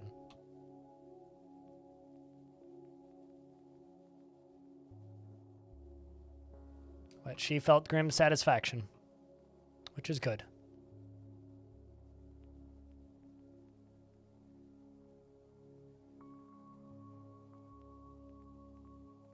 Never seen it referred to as a Metroidvania. Thought that game was more of, you know, I'm not even going to bother. But sounds neat. Yeah, I have absolutely no interest in that game, but they're making a sequel to it, so it must have been decent. The only Star Wars game that I think I would ever play again would be Star Wars Dark Forces 2, which is a very nostalgic game for me.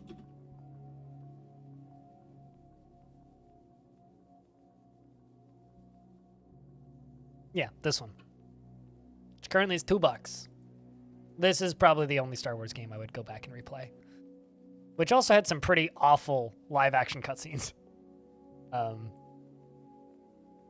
Yeah.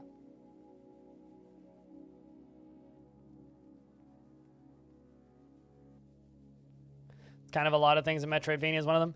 To me, it's not a Metroidvania unless it's like a platformer. But that's also just me. If it's not like a 2D side-scrolling platformer, there's kind of something else. They're more just action adventure games then that just happen to have backtracking. Like to me, a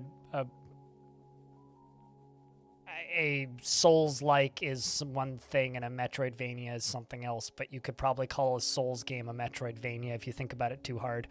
Speaking of thinking about things too hard, what up, Arch? Nothing.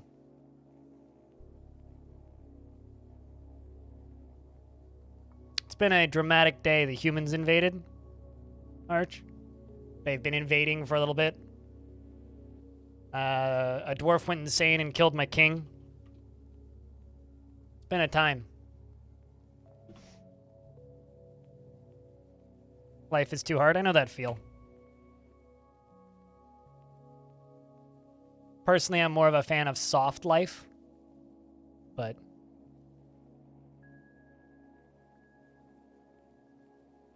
as a style of game, not a genre. To me, a Metroidvania is a platformer with kind of an open area with incremental upgrades and specific colored doors that can be opened by specific upgrades.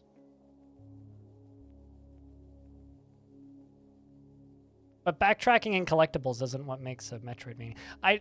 This is, okay, I don't like Metroidvanias. I think they fucking suck. So I'm not going to argue with you what a Metroidvania is because it's not a hill I care to die on. Call whatever the fuck you want. Have fun. I'm going to drink my coffee.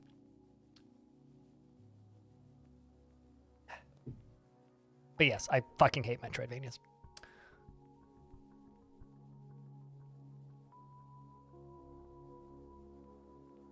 To me, saying a game that has backtracking and collectibles is a Metroidvania is like saying that roguelikes that are real-time are still roguelikes. No, they're not. Quit it. Yeah, because they're bad games. Of course I hate them. Just like I hate card games, because they're also terrible games for terrible people. I'm definitely serious about everything I'm saying right now. YouTube comments are on fire.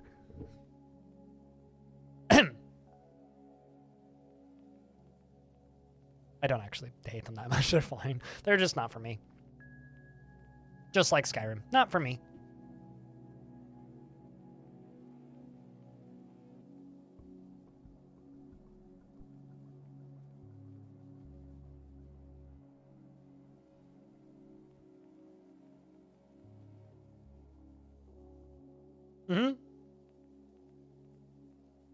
I'm trying to end the subject, Merc. What part of I don't fucking care do you not get? I don't want to argue with you because hard disagree. Hard disagree. Because there's lots of different types of games that have that are not Metroidvanias.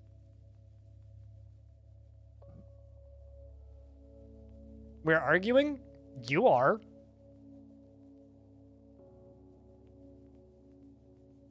I don't want to talk about this anymore because I disagree. So is Legend of Zelda a Metroidvania then?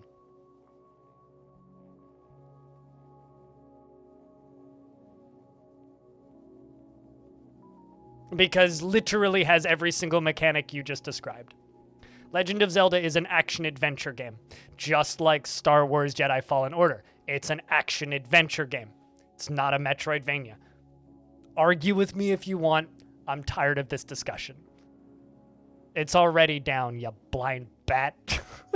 Can't you see my hair's down? I realize I need a brighter light. My light's dying, okay? I have to keep it on the dim setting because that's the only setting it doesn't blink on, which makes my eyes want to bleed. It's too dark? You're too dark. Just like this video game.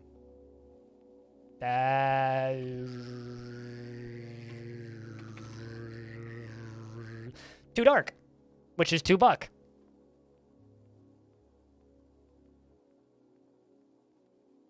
See?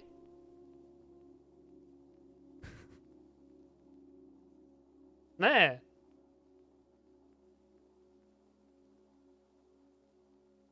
How's the New Zealand winter? You surviving, sir?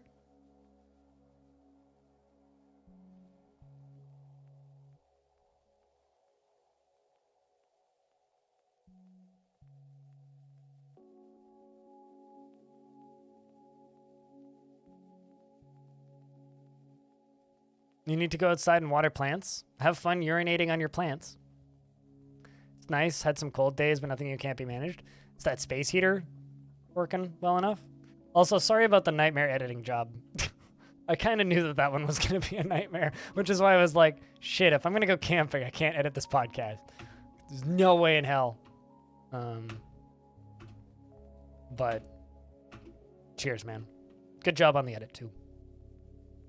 Arch edited the most recent episode of the Halcyon Frequency podcast. So.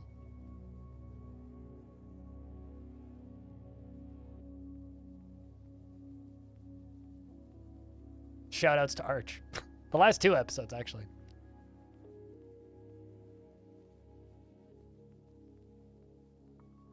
Which means I have to get back to working on the podcast starting next week, I think. Because I've made too many other people do too much work for me.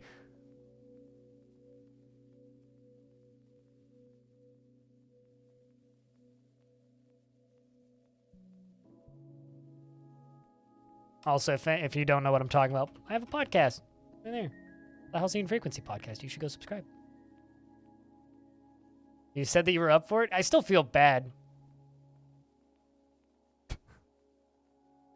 To be fair, I still feel bad because I kind of gave you the worst one. God, this is a depressed king. Gonna be fun to manage. All right, let's dig you a tomb. Not because I'm gonna make you live in it right now, but because all good kings need a tomb. And this one is no exception. Trial by fire? I mean, I haven't thrown you in a pit of lava yet. If you want me to, I can. It seems a bit harsh, though.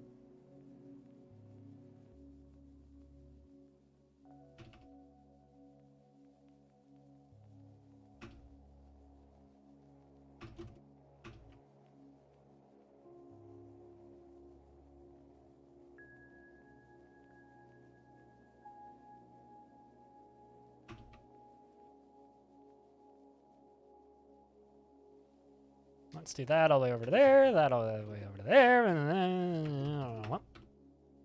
And that'll be the next king. Tomb. Already listened to every episode? Hell yeah!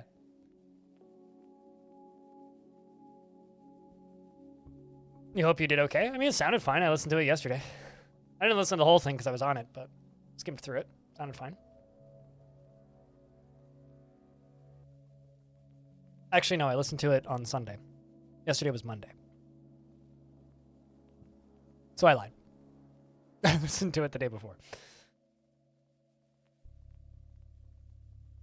Whoa. I love it when YouTube does this. This is the YouTube algorithm working its magic. Thumbs up. Shoutouts, chat, to the YouTube algorithm. For those of you who cross their fingers and say, hey, all hail the YouTube algorithm. Thank you, chat, for sacrificing 15 goats this week, because clearly it's working. I love seeing those, like, sheer cliffs going up. Those are good. Hey, Peter. It's good to see you.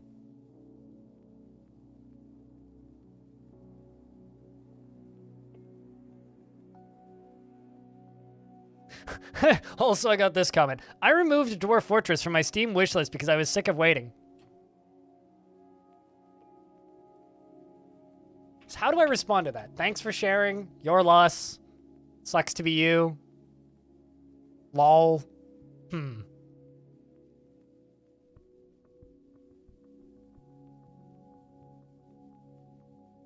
You forgot to sacrifice your goat this morning? Should sacrifice one then.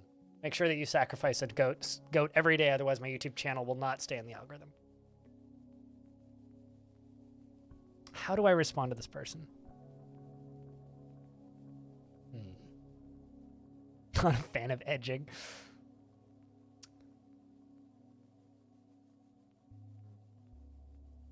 Well, that's one wish that's not happening. Well.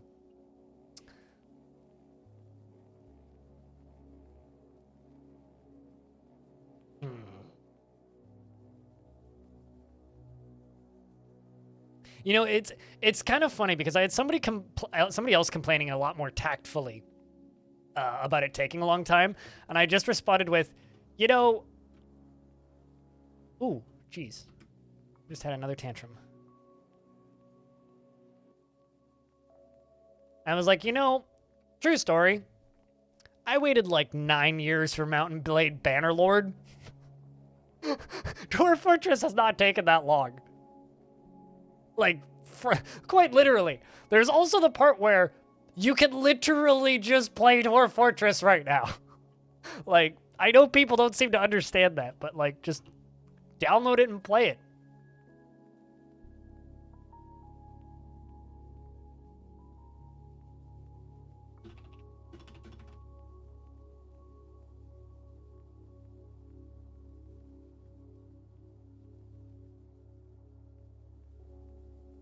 I just think that that's funny. Also, thanks for the $2. IR Stupid, who just super thanks the video.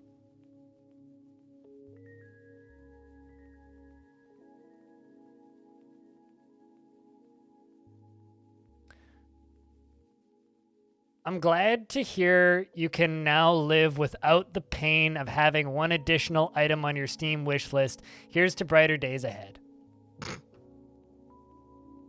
Fair. I mean, you can go comment on that person's comment yourself, because I already added. But I will say that is a better response than mine.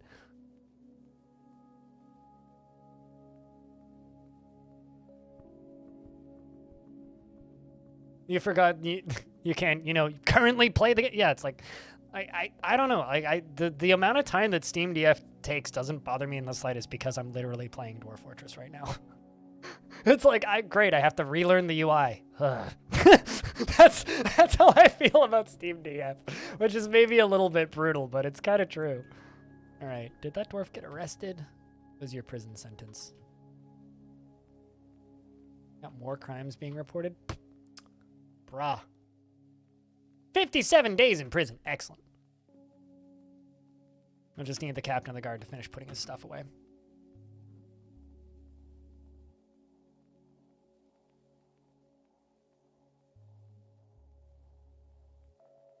We've got another dwarf coming over here to report another crime.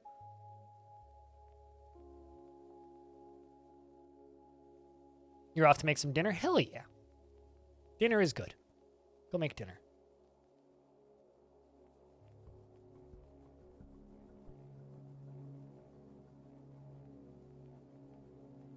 Saigon's doing surgery, it seems.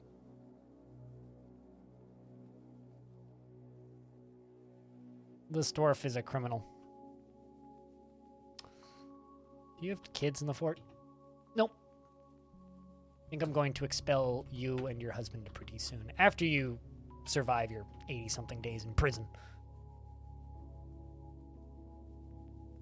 I wonder how the king feels about being a king.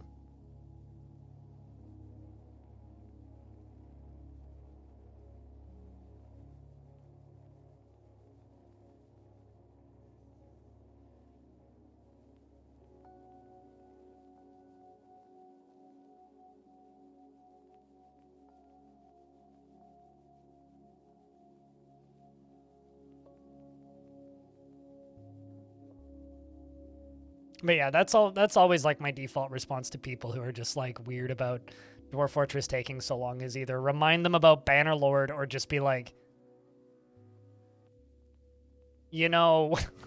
like do you want to talk, like, you know how long ago Starfield got announced? Like, when was Starfield announced? Starfield announcement. What was the original day that it was mentioned?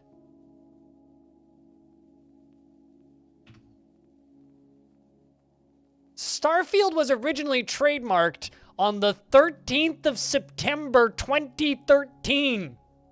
It's been almost 10 fucking years since Starfield was trademarked. Almost 10 years. We've been aware of that game's planned existence since 2013.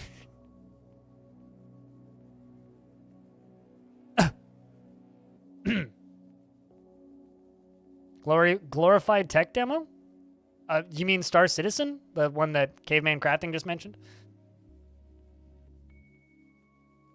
Which is also, like, free to play, by the way. You can, like, they have free weekends all the fucking time, and to buy the game to just play in their alphas is like $30. Like, playing Star Citizen is not an expensive, crazy thing anymore.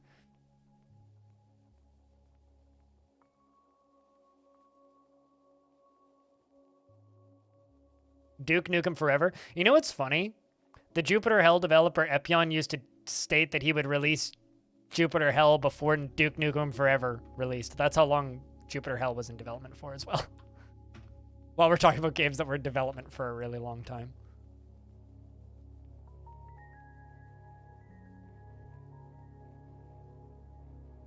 Yeah.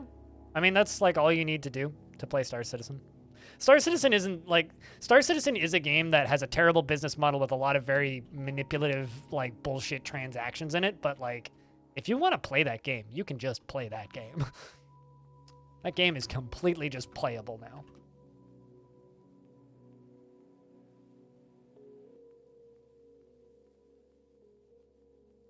I mean, Dwarf Fortress is a new and big IP, considering it's not fully released yet.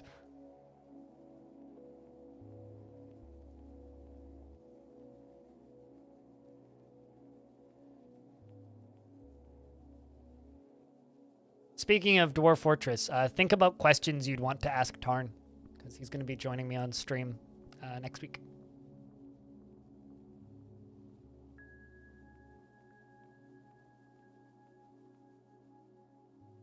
But what you been up to, caveman crafting? How's things? Also, Mr. Mac as well. Hello. Is he looking for a new cat? I mean, he commented about missing the kitty. I don't know if he's already on the hunt for a new pet. I'm not going to even mention scamps, to be completely honest. I think that that's a little mean.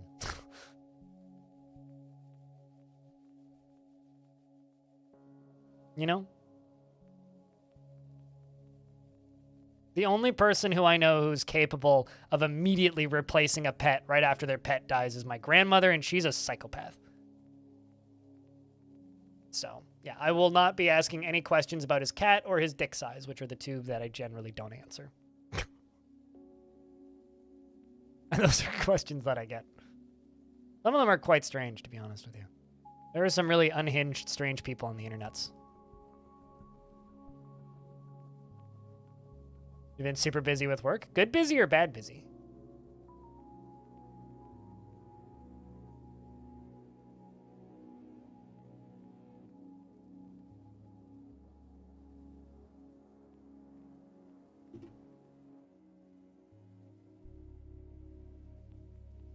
Good busy? Good to hear.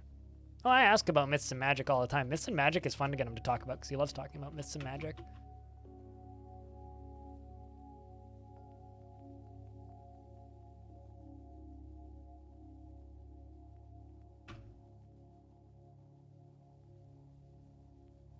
You knew this lady growing up that always replaced her dog with an identical dog when one passed? No time in between them? That's psychopathic. And as somebody who is who has less than normal amounts of empathy, that is crazy to me. Technically, DF already has multiple forms of magic, but Myths and Magic is a announced and coming soon update. By coming soon, I mean probably 2027.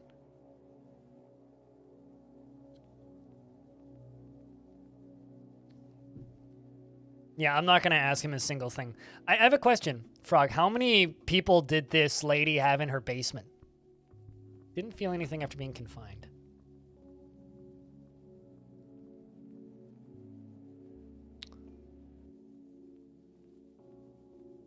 Like, in the walls specifically. Did she also own an abnormally large amount of freezers? Because I'm kind of suspect. The fact that it's like an identical dog. Like my grandma will, well, she doesn't anymore now because she's like almost 90 and getting a little loopy and can't take care of a dog anymore. But back when she took care of dogs, whenever her dog would die, she would replace it almost immediately with a similar breed. She had a very specific kind of like sheepdog border collie cross thing that she really likes. They hoarded stuff? Oh, there's definitely bodies underneath that.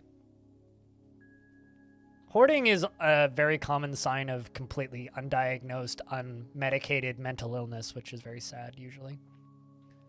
Hoarding scares me. There's this house pretty close to me, about 2 blocks up, and I walk behind it pretty frequently.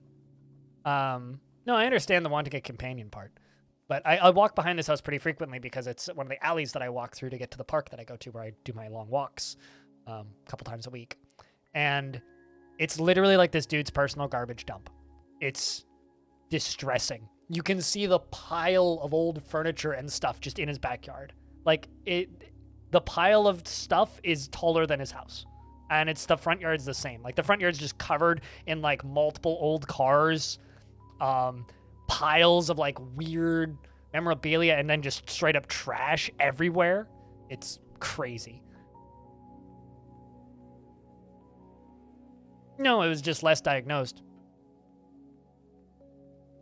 We had less ways of diagnosing and medicating it and all that jazz. Which is kind of horrifying in its own nightmarish way, but, you know. Let's make a old coffin sarcophagus. 2. One for the king and one for the queen.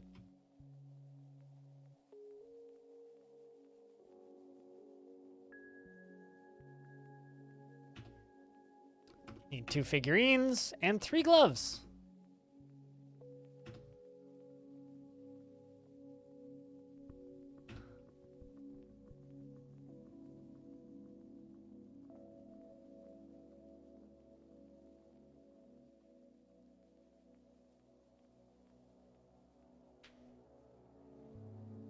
Yep. No, I hate the show Hoarders. I think that shows a problem.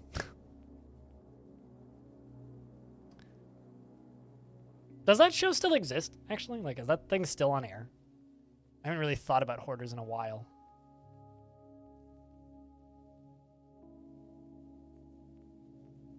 It does? Mm-hmm. But yeah, I agree. That's pretty unfortunate. That sucks.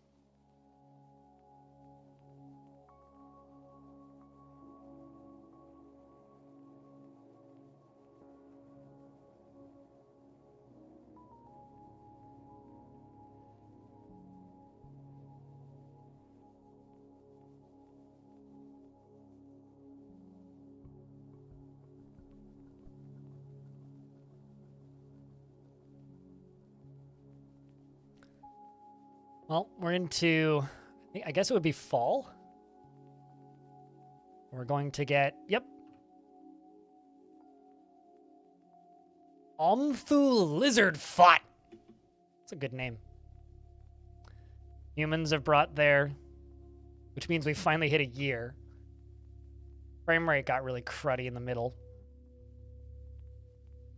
Do I have a job class called Wizard in Longdeath? So there's a story to that. Are you looking at Legends?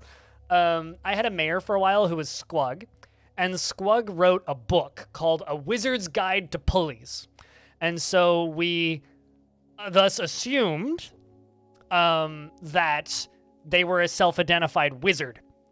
So you, underneath nicknames, if I find a dwarf I can show you, you gotta customize. There's a custom nickname and custom profession. We gave him the profession of wizard. What the fuck is a book? I don't know. Definitely not one of these. One of these? No idea.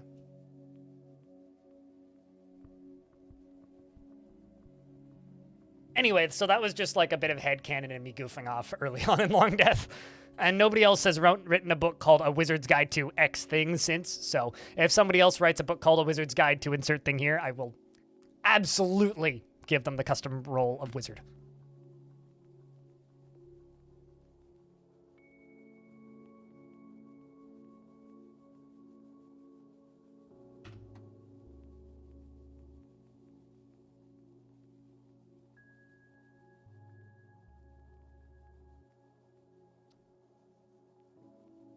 I love that the king is helping make his own mausoleum.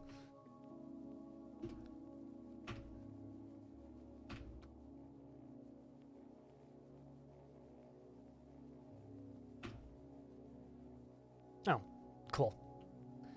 The guilt is unbearable. Well, that's unfortunate.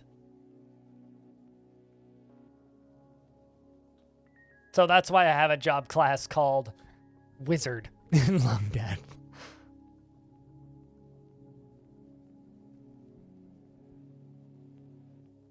You came across it briefly. You have no idea where you saw that. Gotcha.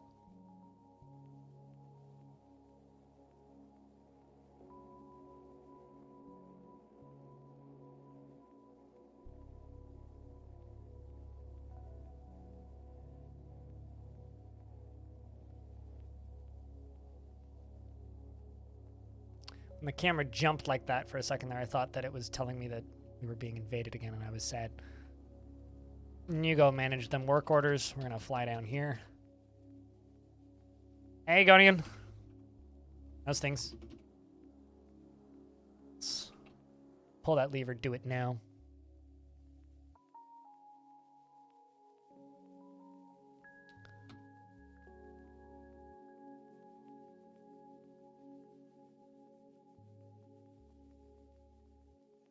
Things are significantly better than last time. Well, that's good to hear.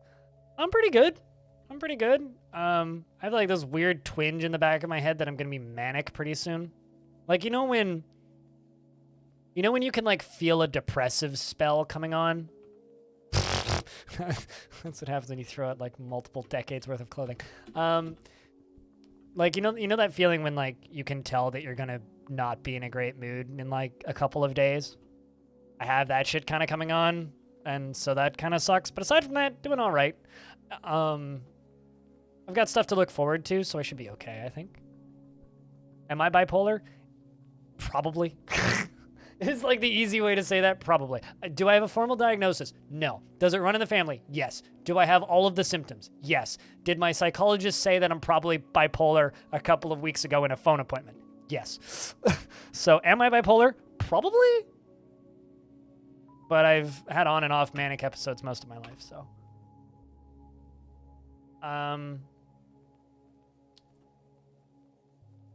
Let's drop that in.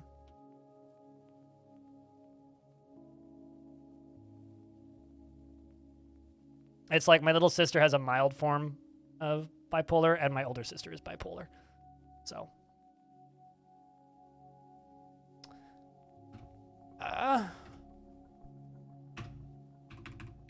That bull. There it is. Oop. Shout outs to that human for carrying a bull.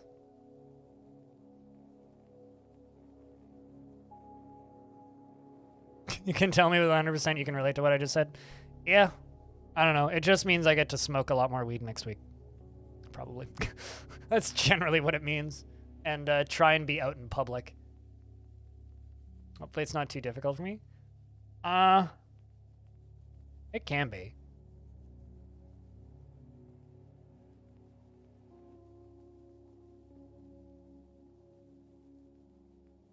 It can be.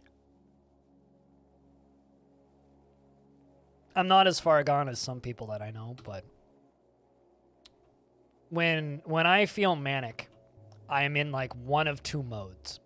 Either I completely organize my kitchen 4 times a day, or I'm in the corner banging my head against the wall drinking. Those are kind of the 2 modes that I have when I'm manic. And I also don't generally sleep very much. So we'll see.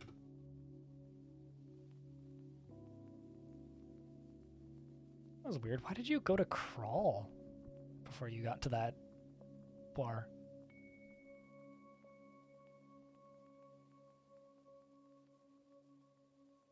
Yes. Yeah. One of one of those two. So, I don't know. Generally just distractions is like the best way for me to cope, which is usually just weed. Shut my brain off. Sit on the sofa for 4 hours. Eat potato chips. Come to. Oh God, brain's still bad. Smoke more weed. Sit on the sofa. Eat more potato chips.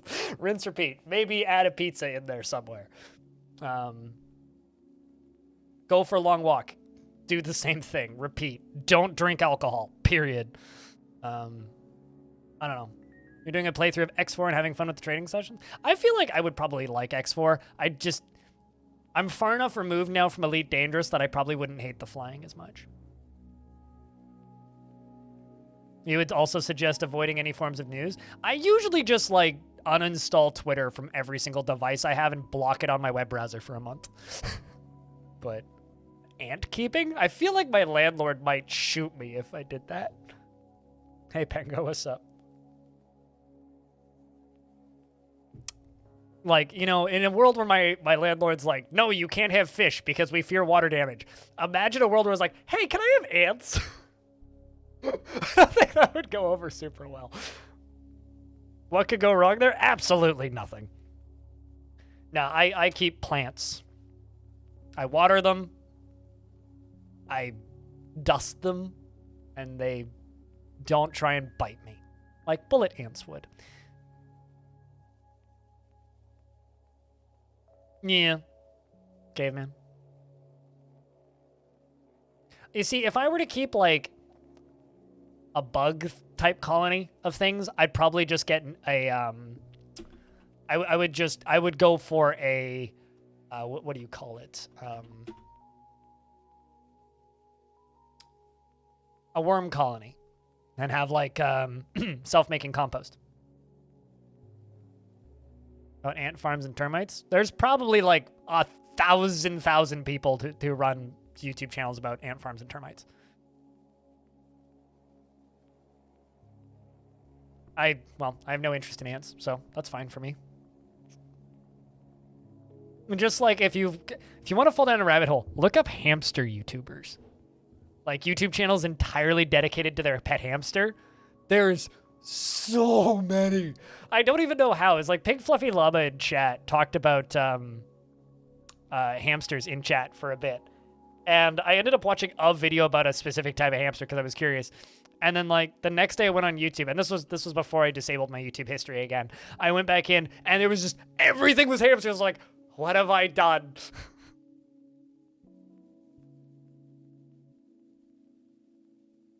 The sheer amount of time. See, at that point, I'd much rather watch Hot Wheels YouTubers. Because Hot Wheels YouTubers are fucking cool. Because it's like, here's just like, I made a Hot Wheels track. It goes around the top of my roof twice, and then through the entire house, and then back around to the start. And I have a pulley mechanism that, like, pulls it up into a tree to put it into it. So it's like, those things are cool. The third rail of YouTube. What's the third rail of YouTube? Although when you want to talk about the sheer amount of time to make a thing, I take your hamster mazes and I raise you Domino's YouTube channels that spend like 1,000 hours just building this stupidly intricate Domino's setup just to knock them all over. It's like, what a fucking waste of time. You just want a snack? I want a snack too, but I've got two problems with wanting a snack.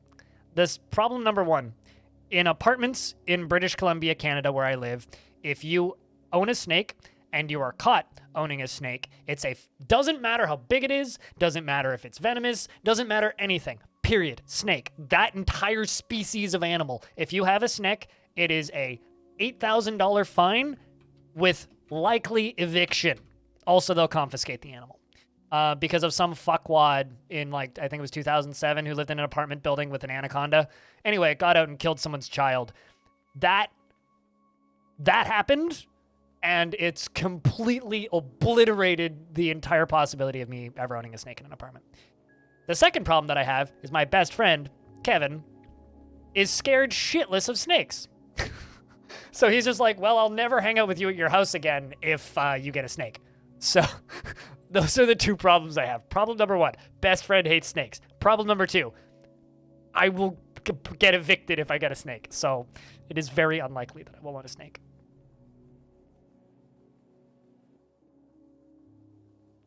You need a permit? What, to own a snake? I mean, at least that's just a permit. That's not too bad. Oh, doors forbidden. Duh. Get a landlord that likes snakes? It doesn't matter. That's not how the law works. I could get a landlord that likes heroin. I still can't legally sell heroin. I mean, if I moved into a house, or bought a house, or rented a house, I could get a snake. But then my friends still won't come over. So, there goes my evenings hanging out with my friend and listening to records. With a blunt. You know, there's one instance I can see for people to keep venomous snakes, and that's breeders who breed them to get the venom to make anti-venom. That I understand. But that's like, you know, being a dog breeder. no one should be allowed to keep venomous snakes, and no one should be able to keep a boa constrictor that's big enough to kill a human. Unless you're a trained handler. Period.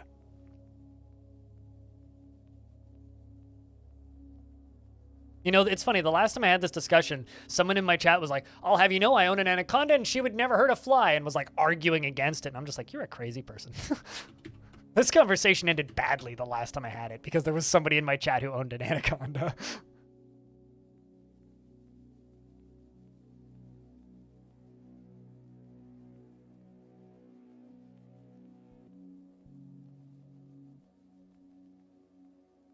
Yep, that sounds about right.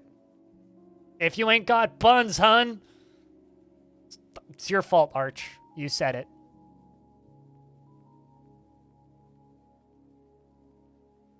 Because it's true. Is anaconda don't want none unless you ain't got unless you got buns, hun. Fucking mix a lot.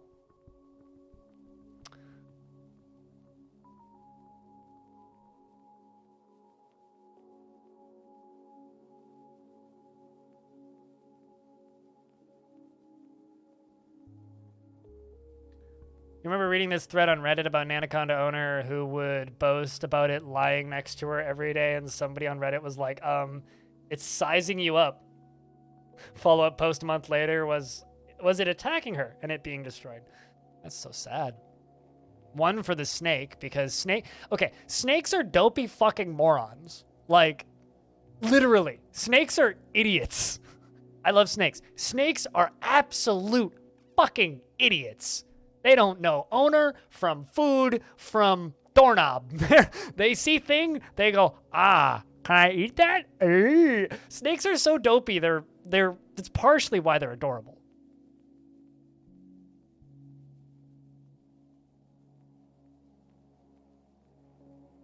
Oof, I just got a weird comment. How do I respond to this one? This person comments on my video saying, I feel like this guy would stand by and do nothing if somebody harassed his girlfriend. I literally broke a person's nose for harassing my ex. And she left me. What? Huh. How the fuck do I respond to that one?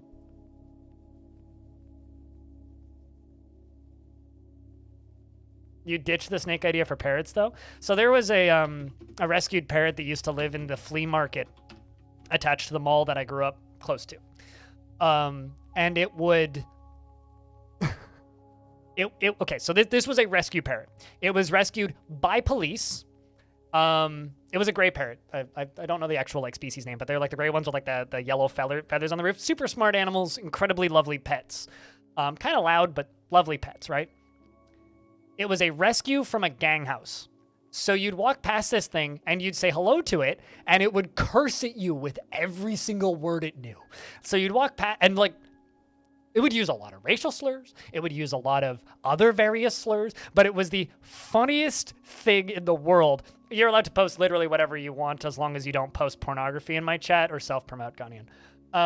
Anyway, me and my friend Ash would just go to this thing, and we would just sit on this sofa at the far end and just watch people walk up and go, oh, look, a parrot. Walk up to the parrot and be like, oh, hello. And it'd be like, fuck off. It's the funniest shit. It's so funny. We just sat there just laughing our ass off as this parrot would just curse at old ladies.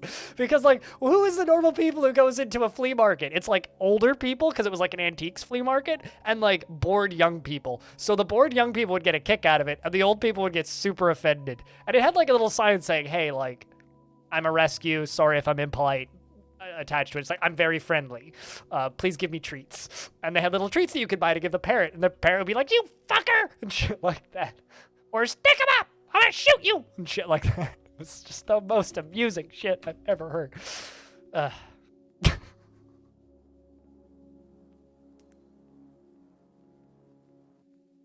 You sound like someone who dreams up scenarios with your non-existent partner which make you feel superior to others. Yeah, that seems like a good response. Thanks, Arch.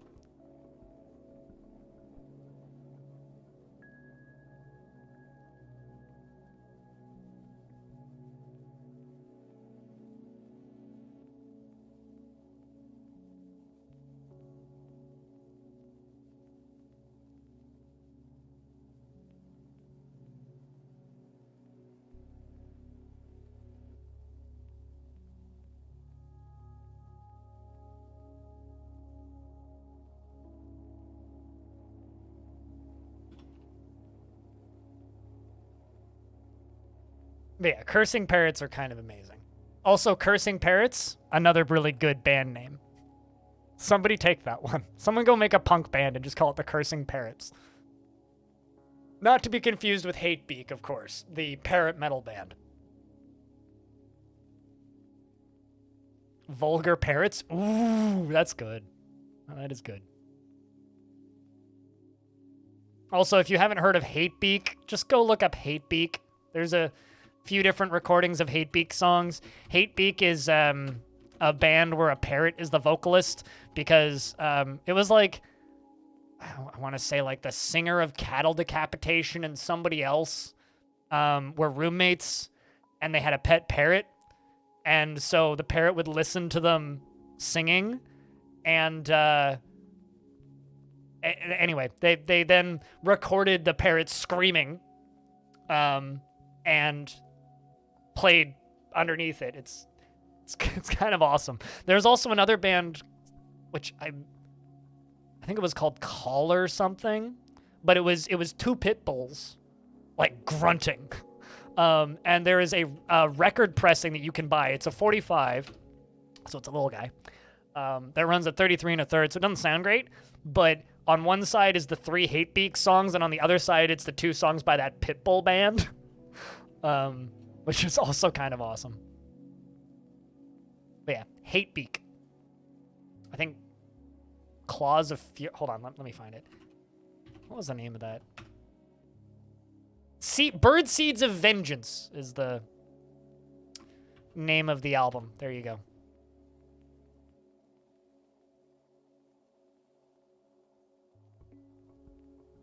They got a topic on YouTube. Hell yeah. Yeah. No, there's quite a few songs by Hatebeak, actually. There's quite a few. There's like 2 playlists. Birdhouse by the Cemetery and Number of the Beak are the 2 albums that they put out. So yeah, shoutouts to Hatebeak. Although one sad thing about Hatebeak is that they can't ever do live performances because it would be considered animal abuse. Because taking a bird on stage is not good for a bird.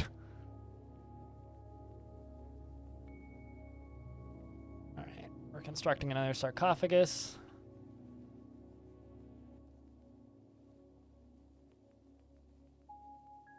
All right, that's it. I'm going to cancel those gold sarcophagus jobs because they're taking too long. King wants 3 figurines. Mayor wants 1 glove.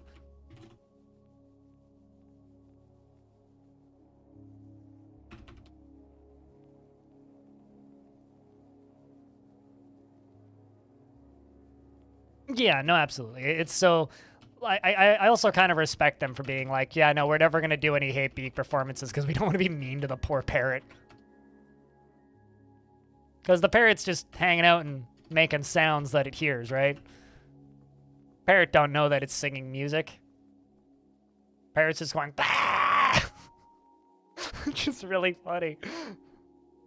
One of my favorite parrot videos that I've ever seen, though, is this person who put a Hot Pocket into the microwave. Push the 2-minute thing. Skips ahead. 3, 2, 1. Beep, beep, beep. Couple seconds silence. Beep, beep, beep, beep, beep. And then the camera just turns around and it's a parrot making the beeping sound. It's just like, you little fucker. That sounds fucking sick. It's pretty good. Oh no. The king is tantruming and toppling statues. Whatever shall we do? Can I put the king in prison?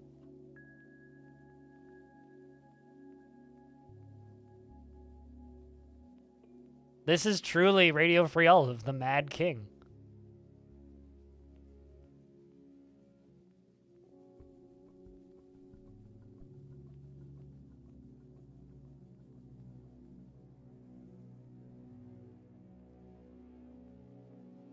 Fortunately, he's not particularly strong, so he can't do much. I'm curious if it'll actually let me put the king in prison, though. Like, will they report crimes committed by the king? God, that would actually be kind of awesome. Could you imagine just, like, Longdeath ends up being governed by an ancient, like, vampire or something? Be a lot of work, but fortunately he's not particularly strong, so I'm not too worried.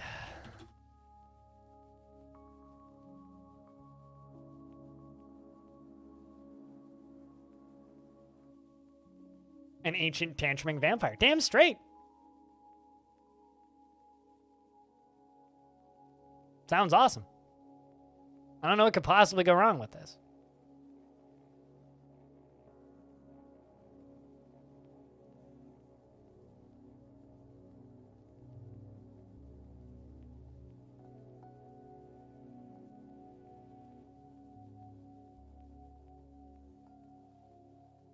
Also, seriously though, true story, I did break somebody's nose for harassing my ex. I also beat up a kid so bad I had to sign an apology letter who was picking on my little sister, so, you know. That person definitely got a very strange read from me. YouTube comments.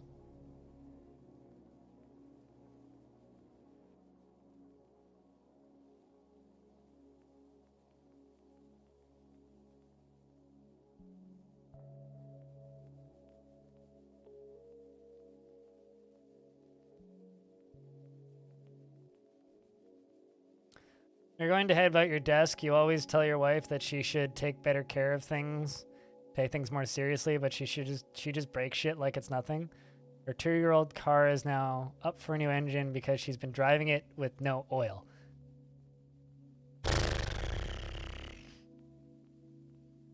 Well, fortunately, we're in an era of everything going electric, so those things don't have oil. Mechanic just called me. He's like, hey, you know that there's no oil in your wife's car, right? And I'm like, yep. That doesn't surprise you. Oh, God, I'm so sorry. That sucks. That's the worst kind of, like, couples problems, when it's just like, you just gotta help. I can't help. I can only help you help yourself so much. You gotta help yourself to a point. You know what I mean? That was always a problem I ran into with my ex, where it's just like, there was lots of things that it was just like, I just need you to file this paperwork, and then everything will be fine. Oh, no, that makes a lot of sense, yeah. That makes a lot of, that makes a lot of sense, actually.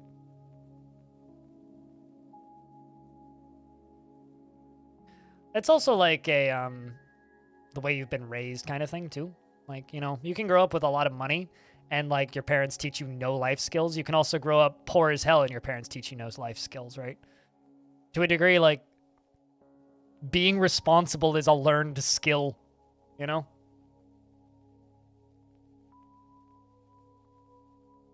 All right, make tomb. Tomb for king. Make tomb. Need to figure out who the queen is.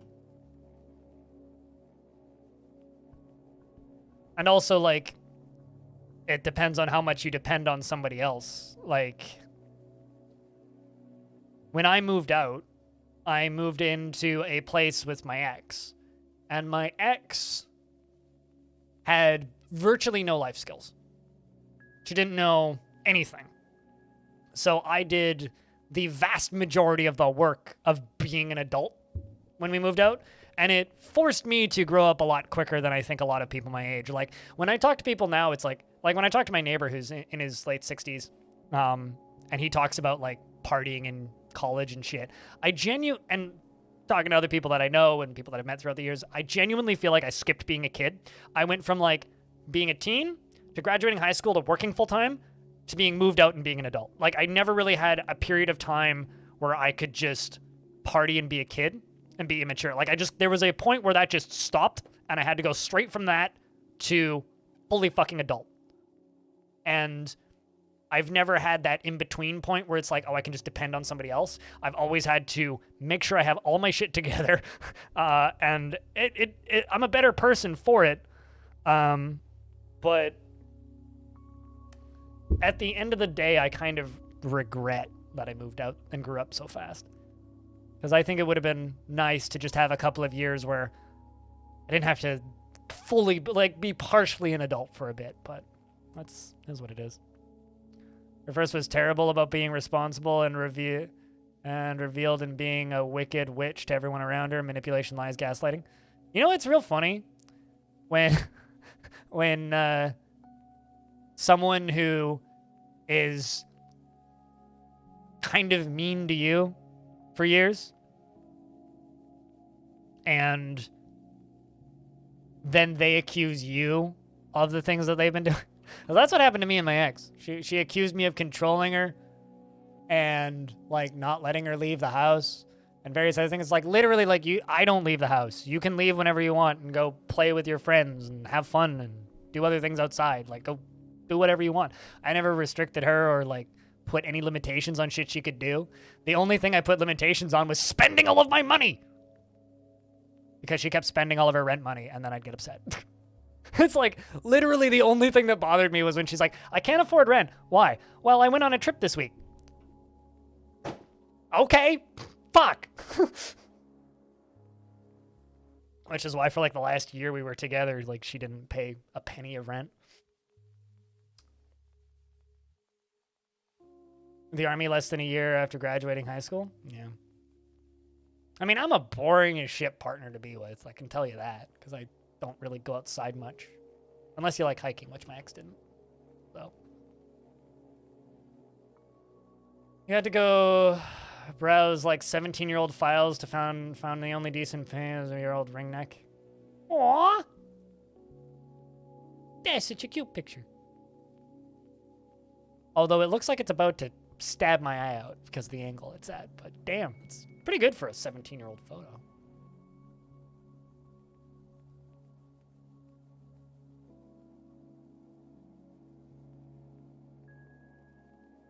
You got 2 years left for child support, and she used to have our kids support her too. Oh, really? 3 of 4 no longer talk to her. Yikes. Sorry. It sucks.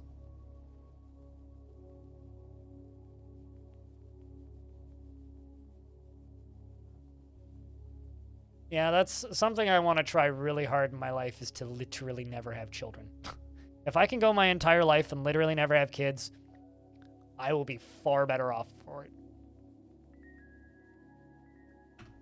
Mostly because the vast majority of the things wrong with me are genetic. So it's like, yeah, I don't want a kid to have my problems.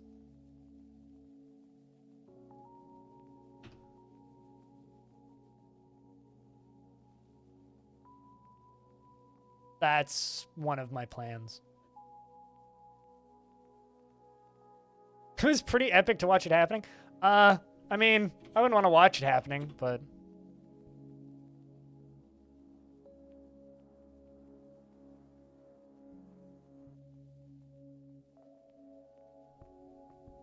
$1,600 USD a month, bought a house spot for her by her dad, and she can't manage to make ends meet. I don't often make $1,600 a month. Like, that's a good month for me.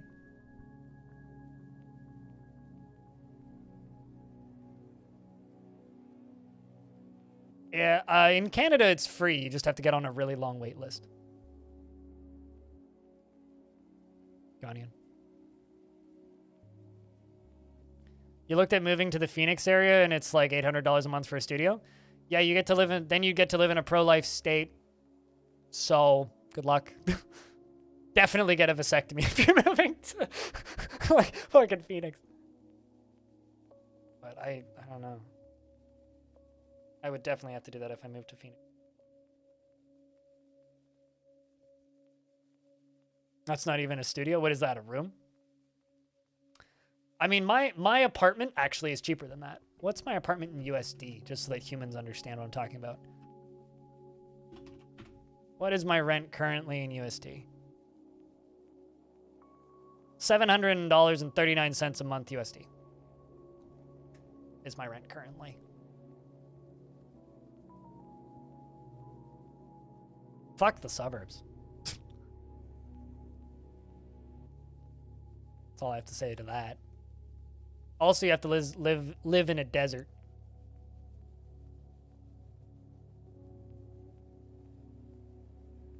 Yeah, I have no interest in going into Cali and also no interest in going to Arizona. Fuck both of those places. I'll stay in Canada, thanks.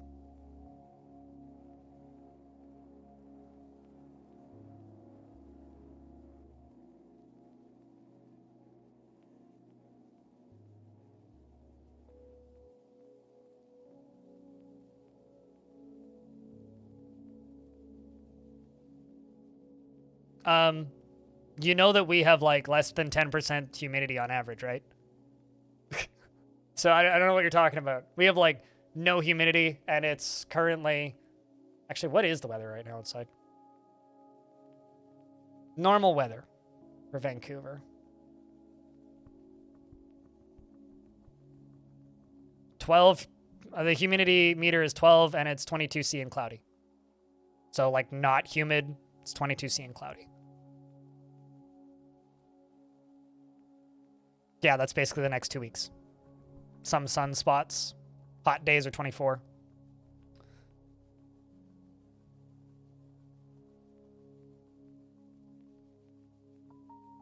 Oh, fair enough. Makes sense. But also, middle of summer here is about the same. We do have the occasional heat wave, but we're pretty much into summer weather now. It might get about 5 or 6 degrees hotter, but we never get any humidity up here.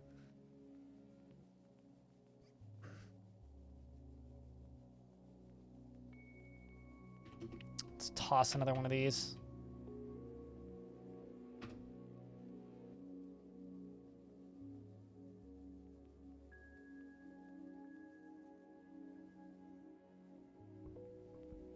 That's too hot for me already. In the winter, that's too hot for me.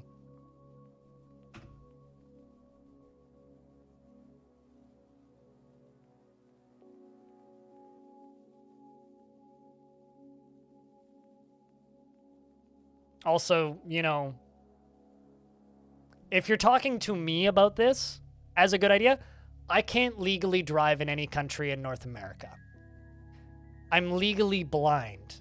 Nothing about going to the States or living in the States is appealing or good. Because the only thing I do going to the States is lose my health care. And I can't afford private health care as a self-employed person.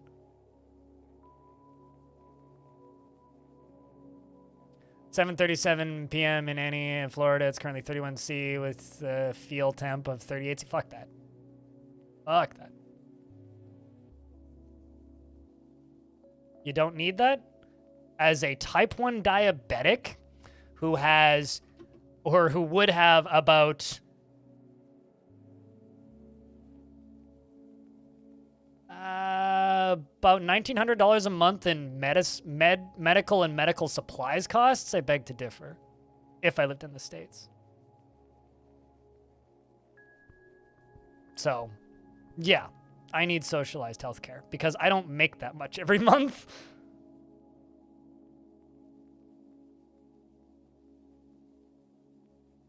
I fucking hate that video, Ghanaian. The number of times that video got sent to me, oof. Awful video. Fuck that video. Yo, let's mock disabilities and auto-tune them. That's cool.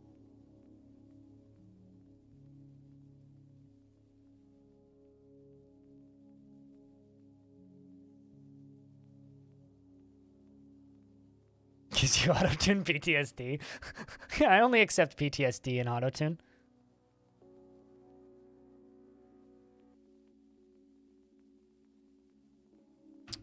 My mayor wants 3 more gloves.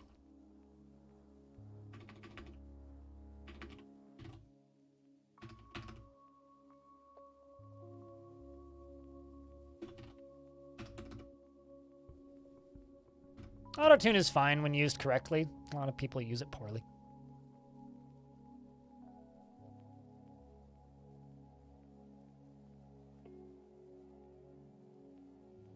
But yeah, no, if I lived in the States, I would be bankrupt and wouldn't be allowed to stream full-time anymore. I know someone who was a full-time streamer around my scale, making around the same amount of money that I made, got diagnosed with type 1 diabetes, had to quit streaming full-time because they had to go on to public health care. And in order to get onto public disability health care, they had to make, it was like less than 10 grand a year, which they were making like 4 times that, but they couldn't afford their monthly medical costs in any other way. So, yeah, you do need socialized healthcare if you're a type 1 diabetic. I would argue everyone needs socialized healthcare, but I digress. One ambulance trip in the States and I'd be bankrupt. I'm not exactly living high over here. Like, I do okay, but if I didn't live in Canada, I wouldn't be able to do this full time.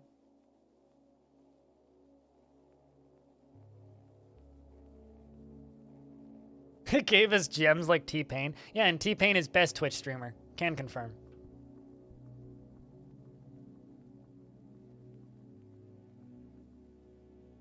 Hmm?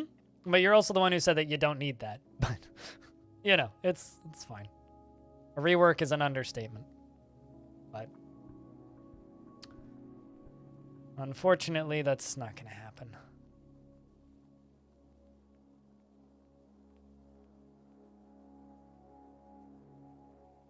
If you guys can't even keep basic human rights straight, I don't think that you can also, you know, rework a healthcare system. I have my doubts. But, you know, instead, here's a really good itch.io bundle where you can buy like 300 games. Hey, Wilmer.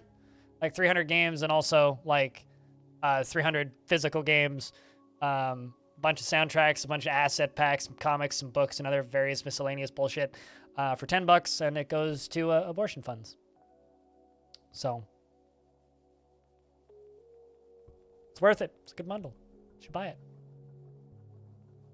$10. It's a damn good deal. Some games you may already own, some you definitely don't. Hack is incredible and worth the price of admission. Plenty of really good games in here.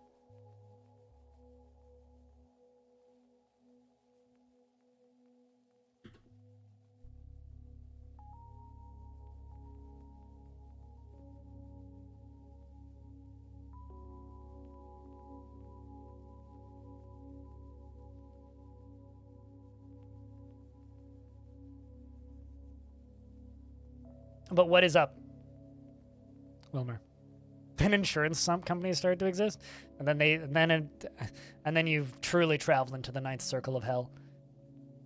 But I don't know. Sorry, I try to do my best to not like natter on about my opinions on America while streaming, but sometimes it happens. My fault. Don't mind me.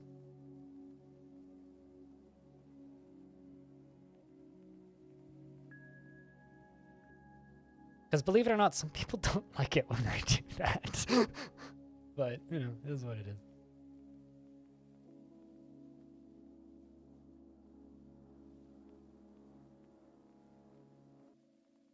Just remember, treat other people with respect. Basing an entire country on being selfish never ends well for anybody.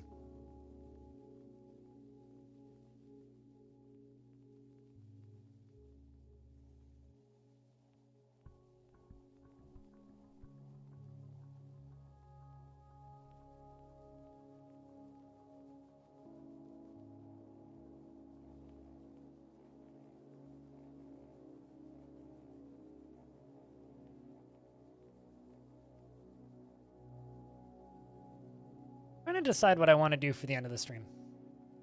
I can't. Merchant fighting. English, where are you?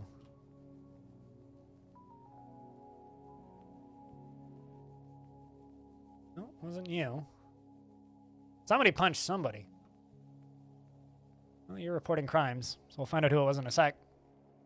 Speaking of in a sec, I'll be back in a sec.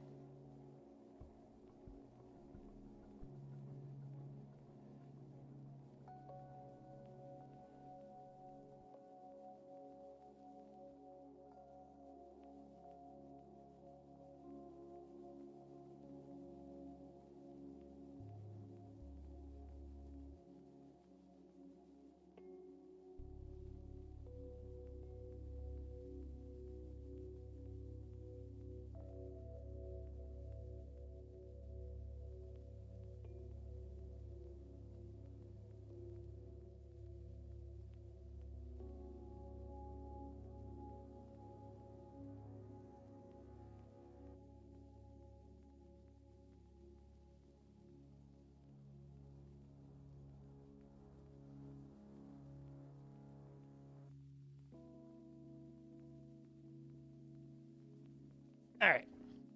You love civil political discussions. You know that there's always at least one person who ruins it. Well, it isn't at least one person that ruins it. The problem is, like, this VOD's gonna go up on YouTube, right? If somebody watches it in a week, the issue is just people in YouTube comments for me generally. It's like I have absolutely no problems with just like talking about my politics, right? Like I'm a fucking Canadian socialist, but there is a point where people just use it as a mechanism to insult me, and it's just kind of painful. It's not that I have anything against talking about them. I really don't. I just not fun. Although I'm currently bracing for YouTube to have a collective shit its pants from a few very specific asinine shitheads in the next few days, because tomorrow I'm uploading a video titled Ukrainian Defense Force Tactics about a fundraiser game that's $2 on Steam, which you should go buy. It's pretty good. Money goes towards Come Back Alive. And then I'm also going to be posting a post about that itch bundle, which is an abortion fund. That's going to be a fun week of comments. So, you know, we'll be good. We'll be fine. But like, if people can watch a video where I don't say anything political for the entirety of the video, and then like someone just insults me for no reason, it's like, ooh, you should see what happens when I do that. Like the one time that I said that I stated like that I support Ukraine, holy fuck, that was a lot of death threats in about 3 days. Like I lost count at about 20. They all got like moderated out by YouTube's autofilter, but Jesus. You're sick, but it's not corona. It's just a summer sickness. Got you. Slept with a fan on you overnight and awoke with a sore throat. I mean, keep in mind that like everybody's getting sick right now. Partially just because a lot of people have been inside for a while and your immune system's weak. Which just makes sense. Thanks for the 75 cents. Cheers, man. First notification of money in 6 hours.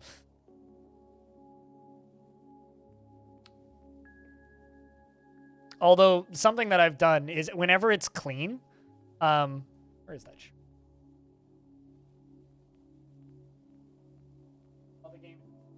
Whenever it's clean, and I did laundry yesterday, so it didn't make it into either of my videos. But whenever it's clean, and I do videos that have my face in them, I wear this shirt. Speaking of good bands, you like good music, you like metal, Wallflowers is a great album.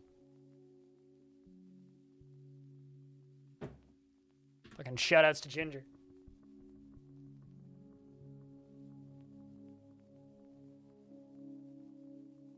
I bought one of those, I bought that shirt because they put out a tweet that literally said, we're selling a pro-Ukrainian variant of our album merch.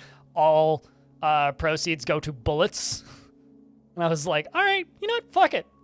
You got me, guys. I will buy a t-shirt. My dad bought one too.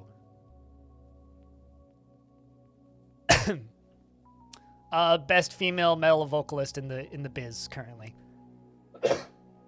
It's like her and I would personally state that Spirit Box is a close second. Freedom Seeds, sure. Or Lake City Quiet Pills. Speaking of weird deep internet cuts. Also, we're back in early winter and the humans didn't attack us this year, which is kind of cool.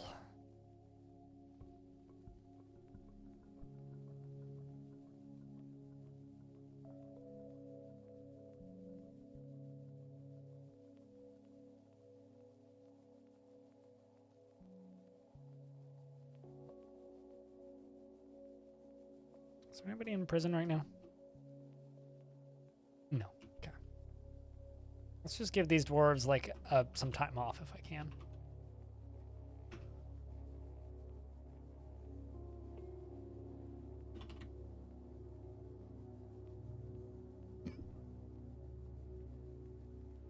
Yeah, Ginger is fantastic. Big fan of Ginger. I've seen them twice. The second time I saw them, though, it was one of the first shows I saw after the pandemic stuff started to calm down. But the problem was their drummer got sick and wasn't allowed across the border because he was stuck in isolation. So when I saw them without a drummer playing with a drum track, playing with the drum track from a show 2 nights before, because apparently they record every single one of their shows. So they played with their own drum track recorded live 2 nights before, which was kind of okay, but they couldn't play an encore because of that. But the funny thing was there was supposed to be 2 openers, right? One of them was Suicide Silence, and then the other one was a band that I don't actually remember the name of. The band that I don't remember the name of, I don't remember the name of them because they all got sick. And none of them were allowed into Canada. So instead, Suicide Silence comes on stage, and for those of you who don't know Suicide Silence, they're just like really loud, angry, like edgy teen metal, basically. Like they have a song called like "You Can't Fucking Stop Me," and like literally you could just stand stationary and scream "fuck" every 2 seconds, and you're probably singing half of their lyrics. They're very much a like edgy kid band that I listened to in like 2007 a whole bunch. Or maybe not 2000, probably like 2009 was when I listened to them the most. But their vocalist died a number of years ago, and their new vocalist is pretty fucking good. And they put on a fucking fantastic show, and they were just like, so we have no opener, and we're supposed to play second, so instead of doing a 45-minute set, we have 2.5 hours. We're just gonna play some old shit. And so they played their whole first album, they played the whole second album, they played most of their third album, and a bunch of unreleased stuff. It's kind of great. You weren't expecting those vocals from Ginger? Like I said, best female vocalist in the industry. She's fantastic. Absolutely fantastic. Some stamina? Hell yeah, it was. I mean, here, I'm gonna give you a I'm gonna give you a wonderful lady screaming loudly. That's my local Vancouver Island kids. I've actually met most of them. I met one of them at an anime convention on Vancouver Island a number of years ago. That's how small that world is.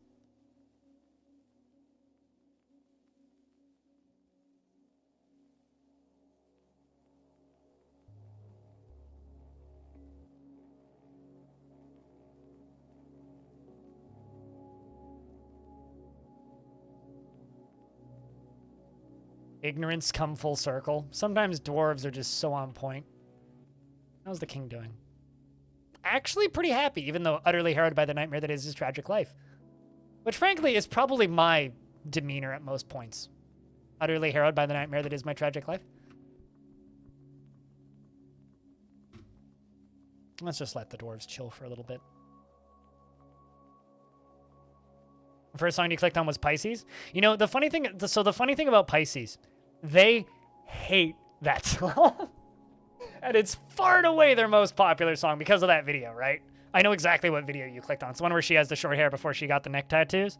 It's like, Pisces just starts off so calm, but like whenever like she plays that song live, she's like, I fucking hate this song. It's so goddamn hard.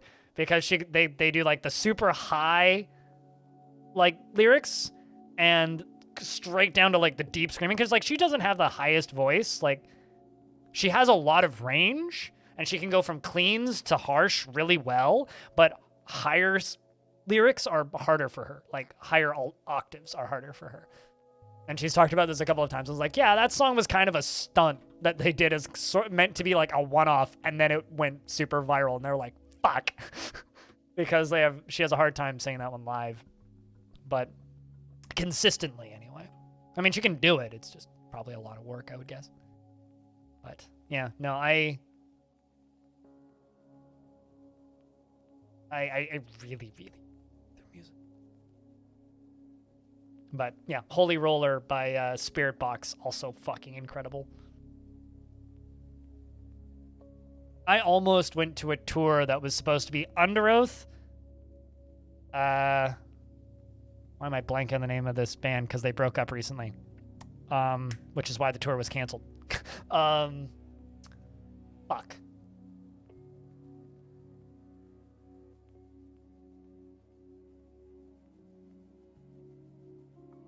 A friend of mine would kill me not knowing this.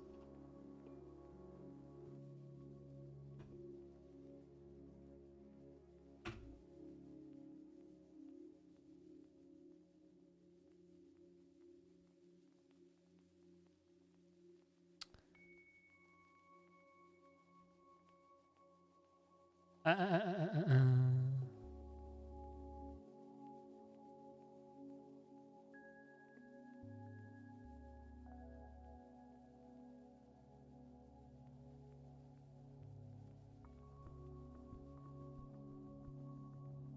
Time I Die, that was it. It was supposed to be Under Oath, Every Time I Die, and Spirit Box was supposed to be a tour that I was supposed to go to.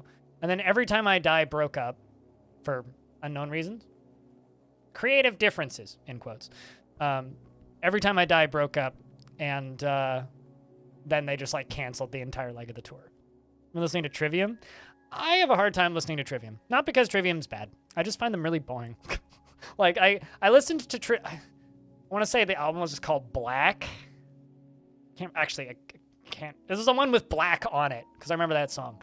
I listened to that album a shit ton, and now they just, I don't know. They just kind of bounce off me. They don't really do it. They don't do it for me anymore. I don't know. They're fine. Kind of for the same reason I don't listen to Disturbed anymore. They're fine. I probably listen to more Disturbed now than I do Trivium.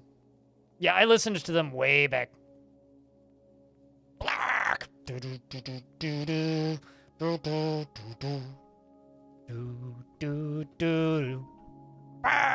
just remind me of work. Because I used to work with somebody who really liked Trivium. And so we would just listen to the music that people liked at work. And because of that, I was like, it just kind of became insufferable after a bit.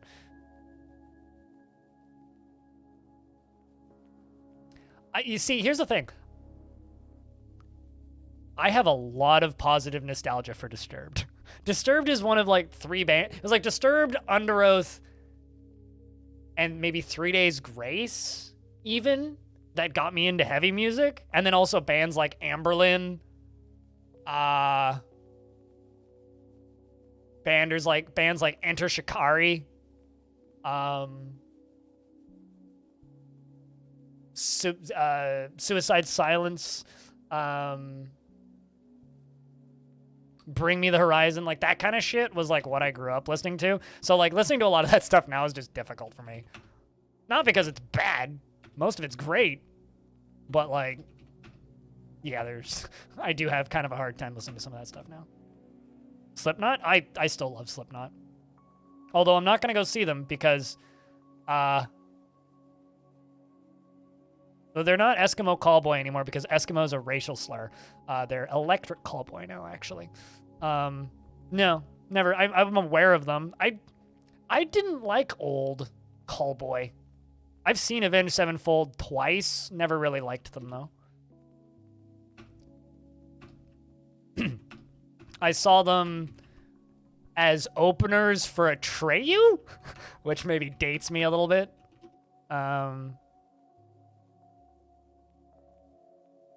That word is a slur. It's not now a slur. It's been a slur for the past, like ever. So, if you ever meet an indigenous Inuit person, do not call them an Eskimo.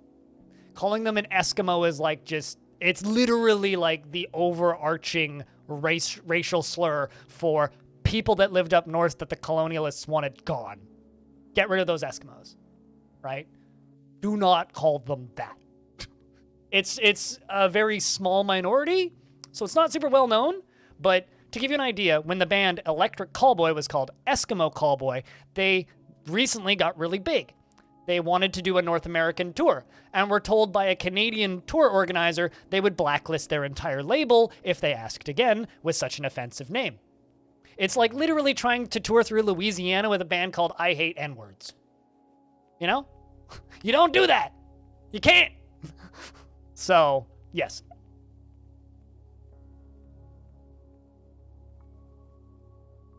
You just don't do that. It's not that it's now. It has been for a long time.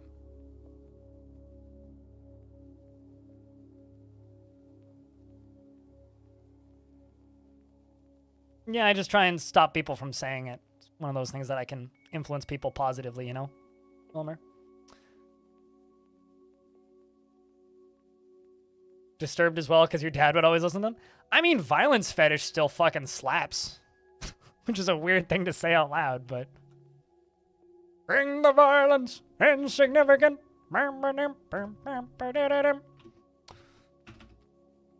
Bunch of songs on Indestructible are still fucking great. Like, you learned something new today? Everybody learns something all the time. The only reason I know that it's a slur is because I'm from Western Canada, though. But, like, I remember it was maybe about 15 years ago, there was signs popping up at, like, public pools.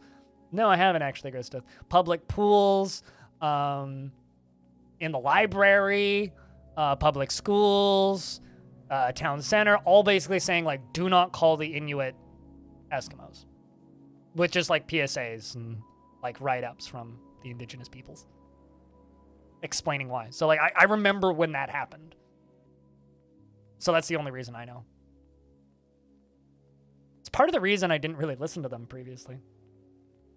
Is there any relation to baby metal, Krista? Because I hate baby metal.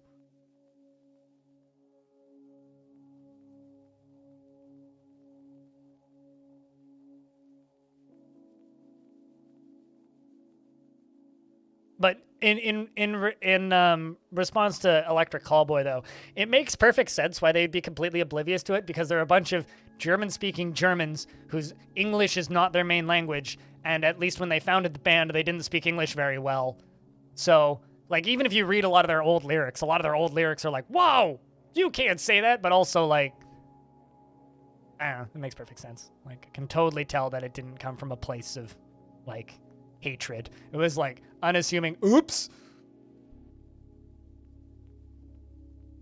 Oh, that band. Yes, I have. And no, I'm good. I know who you're talking about then. Yeah, no thank you, I'm good. Not a huge fan of mixing death metal and J-pop. Just doesn't work for me. Doesn't do it for me. I'd rather just listen to J-metal. Like, I'll listen to Maximum the Hormone all day, but like, I don't need to like mix pop music and metal. It doesn't work for me.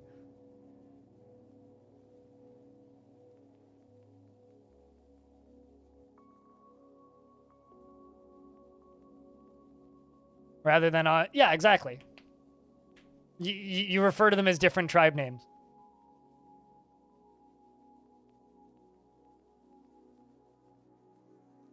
Yeah, no, I mean, I know a lot of those from around here too. Like, you pretty quickly pick... If you live in an area with a lot of indigenous peoples, you pretty quickly pick up what groups they're from.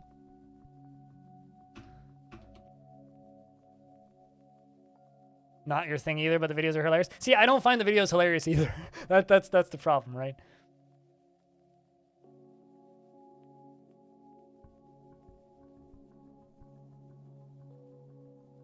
No, it's not, Pango.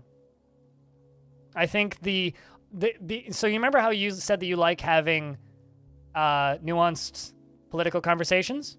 Do some research for about 30 minutes and then come back and we can talk about this. Otherwise, there's really no point. Because if you're going to degenerate it down that far, and if you are that poorly educated on the subject, the only thing I can say to you is please just go educate yourself. Because I'm not a educated teacher on the subject. I just know the basics and I understand why. And if you can't understand why calling somebody the same thing that the colonialists that literally murdered their peoples called them is mean, then your brain needs to be rewired. So I recommend you go do your own research. Don't ask me about it.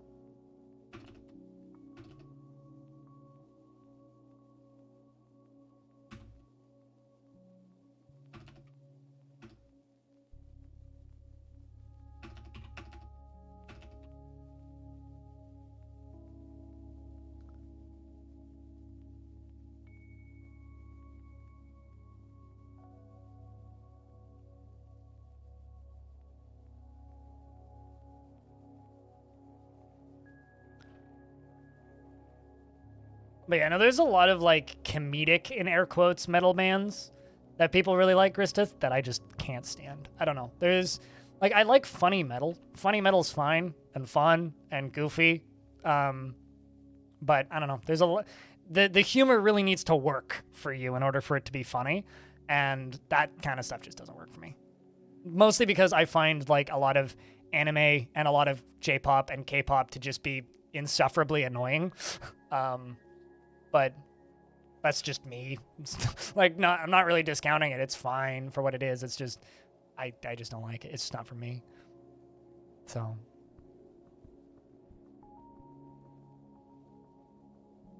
Trying to just do this safely.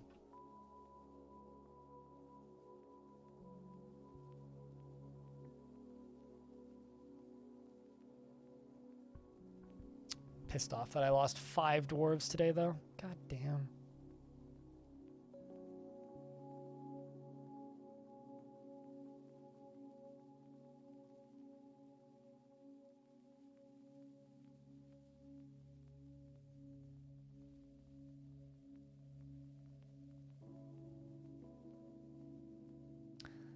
Yeah, can we, like, change the subject, Orange?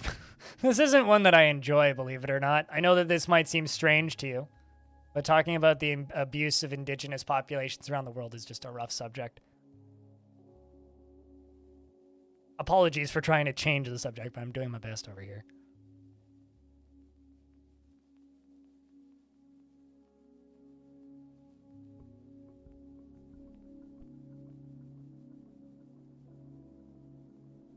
I will say, on a more funny note, that the reason ExxonMobil is called ExxonMobil is because ESSO-Mobil is a swear word in like 4 languages. ESSO. E-S-S-O. It's not a slur or anything, it's just a curse word. Well, keep it in your own web browser. I don't need your rabbit hole. Thanks.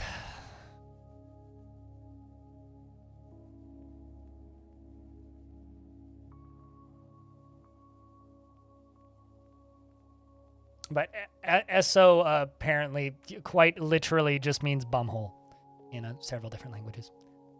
Which is funny because they're still called ESO in Canada. Like, I guess we don't care. Which is kind of funny. But yeah, ExxonMobil used to be called ESSO-Mobil. And the reason they changed it to Exxon from ESSO is because Exxon is the closest thing to ESSO. That wasn't a curse word in any language. I mean, it suits them, frankly. Frankly, I think we should also call Shell Mobile Butthole Mobile.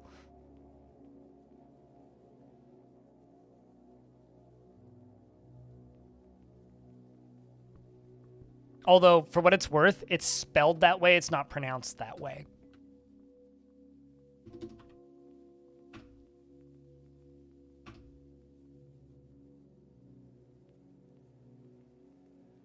We need more curse word companies? I mean, what, just like more innuendo names? Well, I mean, we already have Microsoft. You know, they didn't call them Massive Hard for a reason, I guess.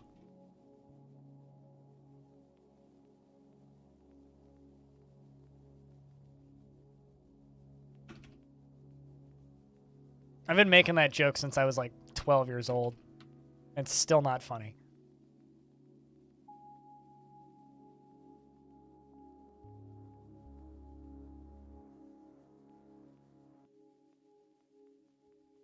Linux Master Race. I mean, it's like their lead competitors called themselves Apple. I mean, it's like, this is like you had fucking Microsoft and then Apple. Why couldn't they have been more creative? What do you make? We make software. Apple certainly doesn't make apple juice. They would make iJuice, which is... Oh no, hold on, I gotta leave. It's just the tears of their employees at Foxconn. And a weird penguin. Well, yeah. Naturally. Speaking of weird penguin, that weird penguin is coming to Steam. Hold up. What was the name of that penguin platformer? Hold on. Linux Penguin Platformer. What was the name of it? Super Tux, that was it. Yeah, Super Tux. Isn't that on Steam? Super Tux.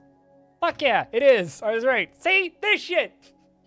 played the shit out of this when I was like a child. Hey, Bill Tetley, what's up, dude? I'm literally playing DF in ASCII right now, believe it or not. Was it a Flash game? No, it was just a pack-in Linux game. Like, it was packed in with a bunch of, like, Ubuntu and a few other things. So every time I installed Ubuntu, it would have SuperTux, some version of SuperTux installed, and it's now just free on Steam. But yeah, this is literally ASCII right now. All tile sets look identical to me. This is also ASCII. This is vanilla ASCII, and like I can play like this. There's no problem. Dwarf Fortress just looks like Dwarf Fortress. I only use a tile set because it makes things easier for the people watching.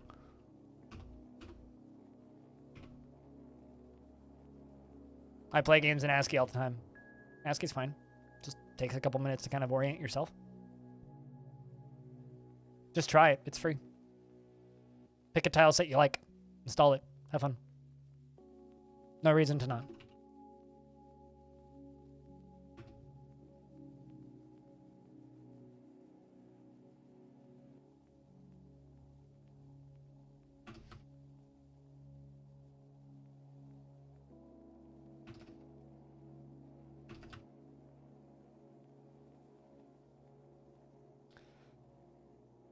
Man, no, SuperTux is basically like a Super Mario Brothers clone.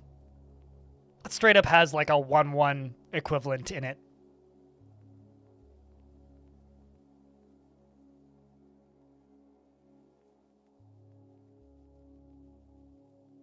If every single game that I ever streamed ran natively on Linux, I also too would use Linux. But not every game I play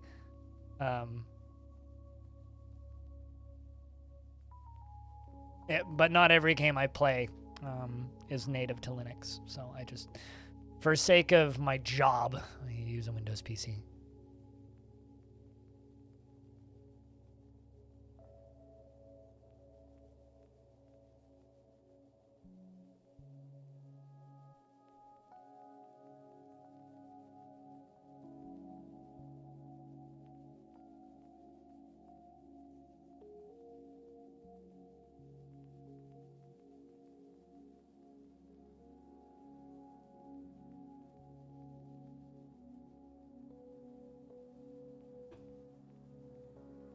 There's also some software that I use that isn't native to Linux, which is kind of annoying. Some stuff is, not everything though.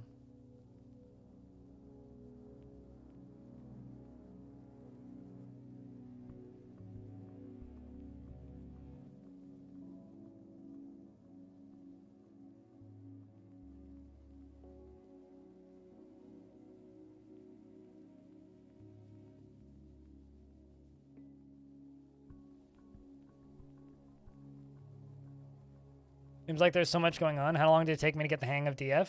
3 to 5 hours, maybe? You need to remember that Dwarf Fortress is like... Okay, think about this for a second. Imagine you've never seen a 4X game before. You've never before in your entire life seen a 4X game before. And then suddenly somebody shows you endgame Civ. Is it going to look easy to understand and quick to pick up? Or is that going to look like an incomprehensible mess of icons and squares and hexes? Dwarf Fortress is exactly the same as that. The first time you look at it, it's like, what the fuck is this?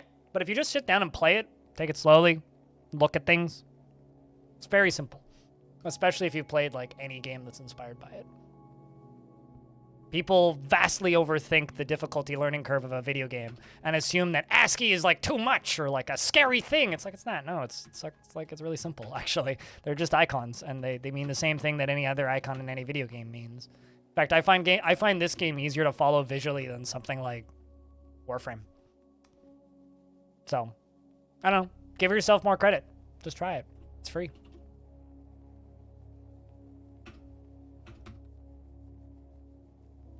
And it's like, the thing that I always tell people is like, oh, so you're talking in my Twitch chat. Cool. That means you have a computer. That means you have a keyboard. And that means you have a monitor. And you can read. And you can write. Because you can type. So, if you have all of those things, you can play Dwarf Fortress.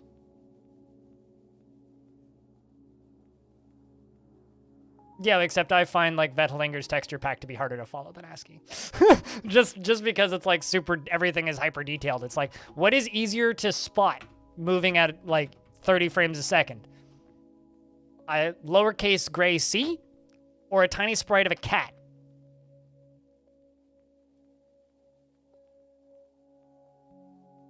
Fuck off, Pengo.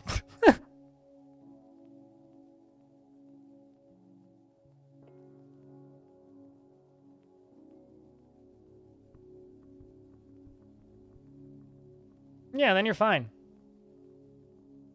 I mean, if you want to try like a more recent ASCII game that's very simple, play Warsim.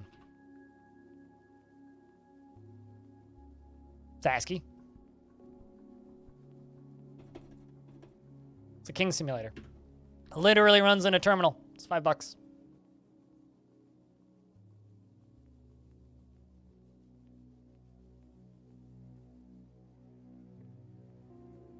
But yeah, Pengo, you're just being a contrarian for the sake of being a contrarian. Allow me to give somebody examples on why Dwarf Fortress isn't that difficult without being, like, just mean to me. Which is quite literally what you're doing. Alright. If you're here to just be a contrarian, that's a real good way to get timed out. Just a heads up. Because the way you get timed out in this chat is annoying me. And you're doing a very good job of that, so congrats.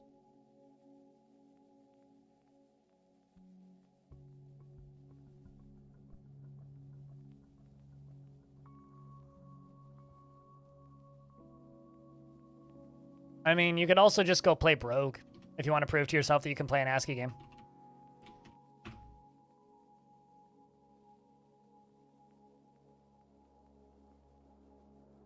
One of the best traditional roguelikes available for free right now. Also, some of the most beautiful ASCII I've ever seen, maybe ever. Absolutely gorgeous looking.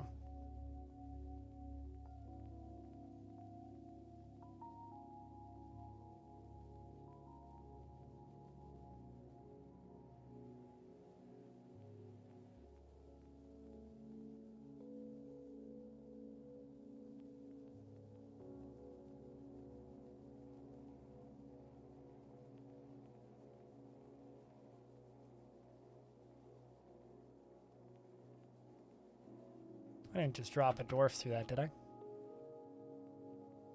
No. Okay.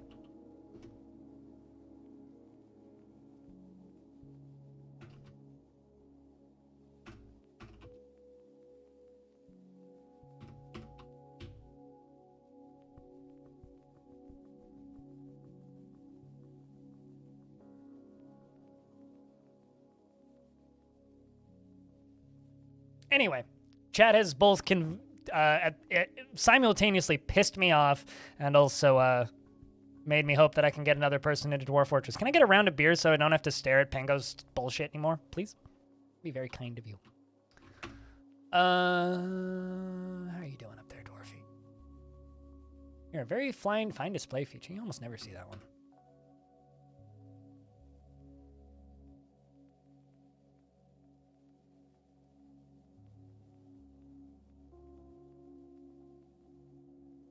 Yep, that too. It's a very, like, kind of what Calthor just said. Because you can just, like... It's very easy to just keep repeating until you figure it out. If you just take the time to read every single UI element, like, the game's not difficult at all. Just ignore that mini-map, because it's useless. Like, literally, that's the one thing about the DF UI. I'm like, yeah, that's just... Yet, I know one person who insists that the minimap in DF is very useful, so I guess more power to him.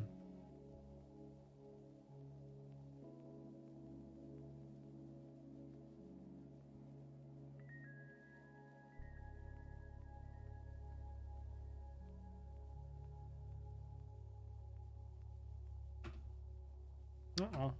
Got a merchant who's tantruming. Frog for hire, why are you tantruming?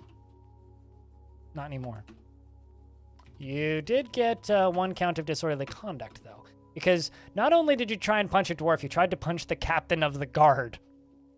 It's a real good way to get a crime against you. Currently no sentence pending, though.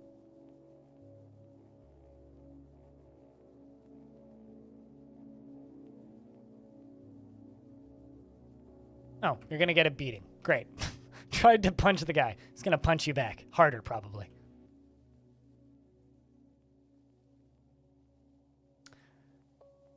Trying to decide what I want to play for the evening today. You started playing DF to understand your videos and Krug Smash's stories better? Really?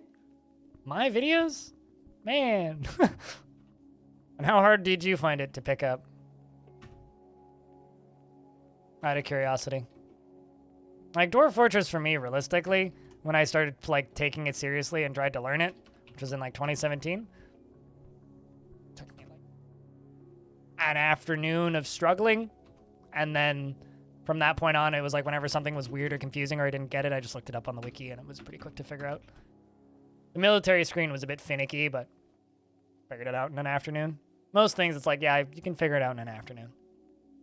There's very few things in Dwarf Fortress that's, like, impenetrably difficult.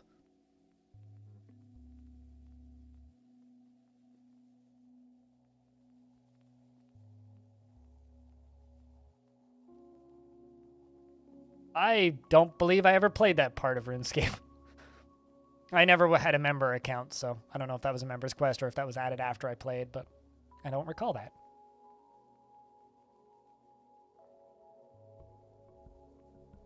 It was easy, but you're not a good reader. You play a lot making drawings with caves. Yeah, yeah. I mean, that's fair enough. Yeah, that would be why I never saw it then. I had 1 month of membership once. I feel like I'm a slow learner, but I'm also a fast learner in some situations. I'm a fast learner if somebody shows me how to do a thing. I'm a slow learner if I have to read it and figure it out myself.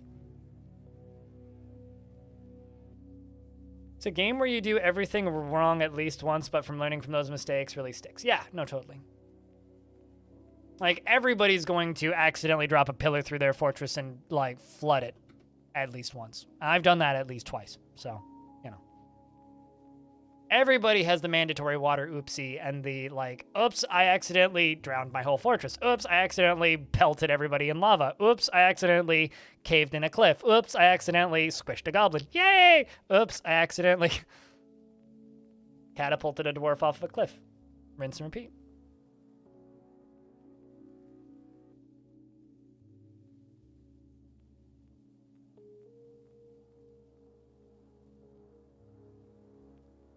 Yeah, no, it's like when you first see this screen, it's like, although my favorite fun fact about the military screen is that it already has mouse support. Like, I'm not joking. Like, parts of this screen have fully functional mouse support. Like, I just disbanded a squad I don't need anymore. This is vanilla Dwarf Fortress. And it has fucking mouse support. Like, look at this shit. It all works. It's bizarre.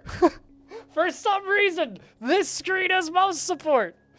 It's so strange. Also, did you know that, like, in Dwarf Fortress, if I say go down to here, you can dig with the mouse? Doot, doot, doot, doot. You can absolutely do that. Not sure why you'd want to, but you can. No, you won't be sleeping tonight? Why? Because Dwarf Fortress has mouse support in some menus for some reason? Oh, also, the mouse support only works within the default resolution. That's another funny thing about vanilla Dwarf Fortress. So there's mouse support for designating until there, but not for the bottom half of the screen. So, like, I can click on all this shit. Let's say upstairs. There, see, upstairs. Up downstairs. You know, gather plants. That doesn't do anything. Up ramp. But, like, nothing past that. Which is Amazing. Anyway, Dwarf Fortress kind of had a very brief point where Tarn was like, hey, let's see if we can make my stuff work. And then just, like, didn't tell anybody.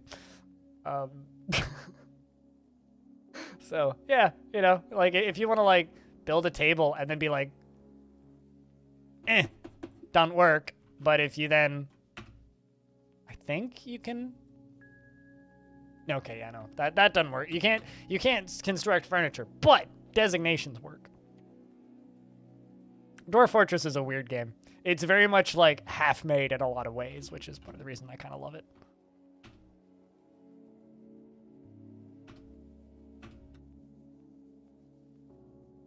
We're in early winter again. Mind-boggling? Yep. Anyway, hey, Disco. What's up, dude? Where's your dwarf? Disco the Third. Check out this. Oh, never mind. Well, anyway, you're still alive. You're 19. You're coming along. You narrowly dodged death. I was kind of thinking that you would have, like, a recent thought about it, but no. You narrowly dodged death. A scary human with a sword came running at you, and you jumped out of the way.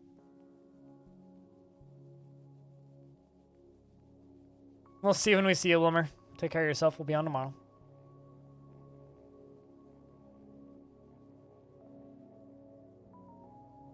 First time you heard someone describing it on YouTube, though, you thought that they were lying to you?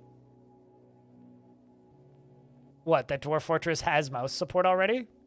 It's just nobody tells you? There's actually a few init files that you can tweak to make the mouse support work in the whole screen, too. And work in other menus. Are you headed out, Darren, or is that you saying hello? Oh, the game Dwarf Fortress in general. Ew. Well, I mean, so this is my favorite, like, almost conspiracy theorist level. I'm gonna take a bunch of string and, like, tack knots together. And that's... Dwarf Fortress is one of the main inspirations for Minecraft, right? Minecraft inspired a lot of games.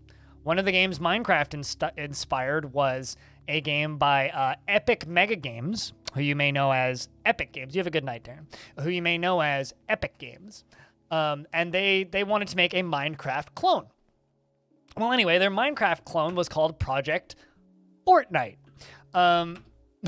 Minecraft also then partially pioneered the genre of Battle Royale games amidst the popularity of the book Battle Royale, as well as the Hunger Games films. Then Fortnite came out, not really as a Minecraft clone, more as like kind of this weird, unique mishmash of things, kind of making it its own unique tower defense thing, and it flopped horribly.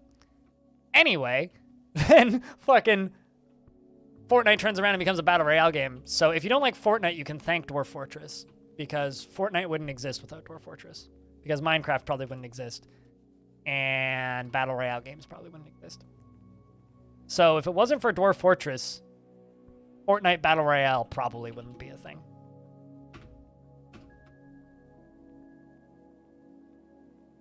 That's kind of mine. So basically, like the one of the few working metaverses in the world, Fortnite exists because of this.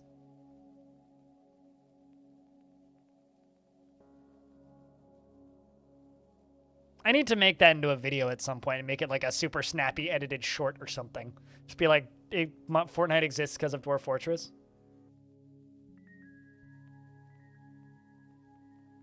Anyway.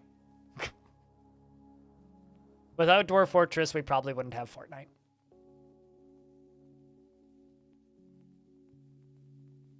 Without Dwarf Fortress, Drake would never have played Fortnite with Ninja. Yeah, so Ninja owes his fame to Zach and Tarn.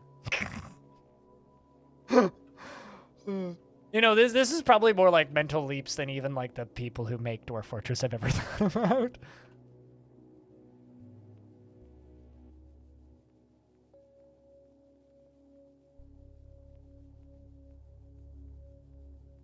Also, Tynan Sylvester wouldn't have sold any copies of his book.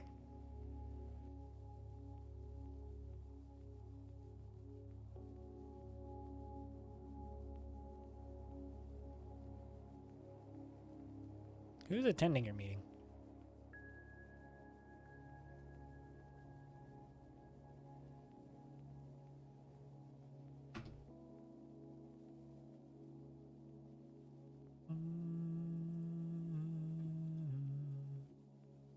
You're off to bed. You have a good night, Rolf.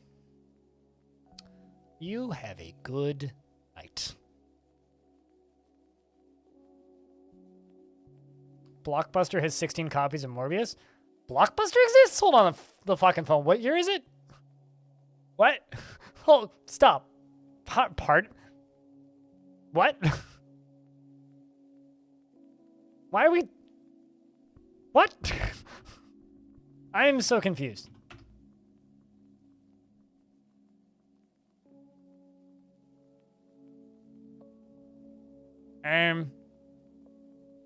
Not sure I agree with that.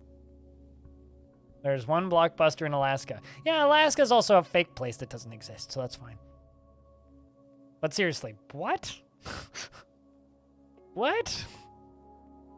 What? I'm so confused. You saw it on a Facebook post. So, you know the secret line of don't trust anything you read on Facebook ever?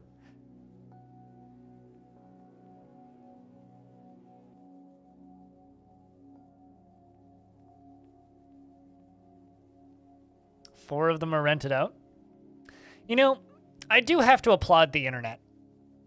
Because the whole Morbius, like, tale is maybe one of the best stories of a film flop I've ever seen. You know? Like, movie gets announced. Everybody goes, oh my god, that's going to be terrible. Movie comes out. Oh my god, it's terrible. Everybody makes fun of the movie and memes on the internet. And then movie gets taken out of theaters. People meme it harder because it got taken out of theaters. The production company sees it's being memed super hard on the internet and goes, hey, people love this movie, and they put it back in theaters, and then it flops even harder. It's so fucking funny. Like, I'm so amused by Morbius is bullshittery. I'm never going to see that movie, and I don't ever have to. But, man, V Rising needs an official Morbius DLC. And nobody should buy it.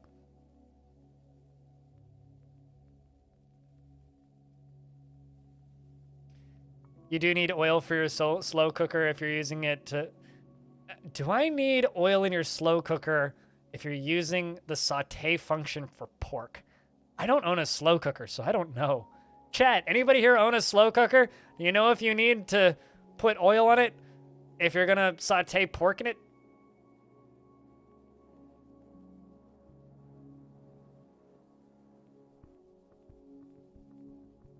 Shit, I mean, I don't have a big enough kitchen for a slow cooker. You would? I would feel like pork would probably have enough fat in it that you wouldn't, right? Apparently that one does.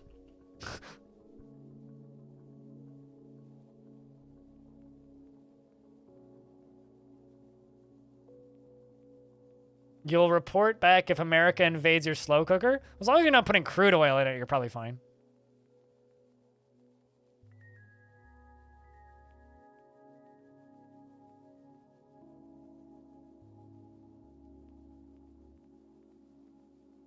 Speaking of Skillet, that's a band that I used to listen to when I was a child. Anybody here ever listen to Skillet? That was a band that I was allowed to listen to because they were Christian. Oy. Still have like one or two bangers, not gonna lie. One or two songs by Skillet still fucking slap, but... They were good for that one album was with that one song on it was pretty good for a minute. Just like, you know, other classics like Breakin' Benjamin from that same era.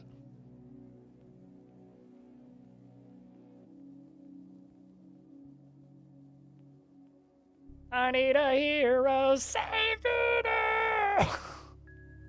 Yes. You like Breaking Benjamin still? Sure, but they had a flash in the pan fame about as quickly as Skillet. Although, I still listen to Anne Boleyn, so I Feel Good Drag slaps, okay? It's like the only song by Amberlynn I listen to. Courtesy of Halo 2. Well, I mean, it's just like 30 Seconds to Mars and Jared Leto from 30 Seconds to Mars owes the success of his entire band to Call of Duty montages. Like, Call of Duty trick shots and 30 Seconds to Mars are permanently fused in my brain. Because, what was the name of that song? This Is War, I think?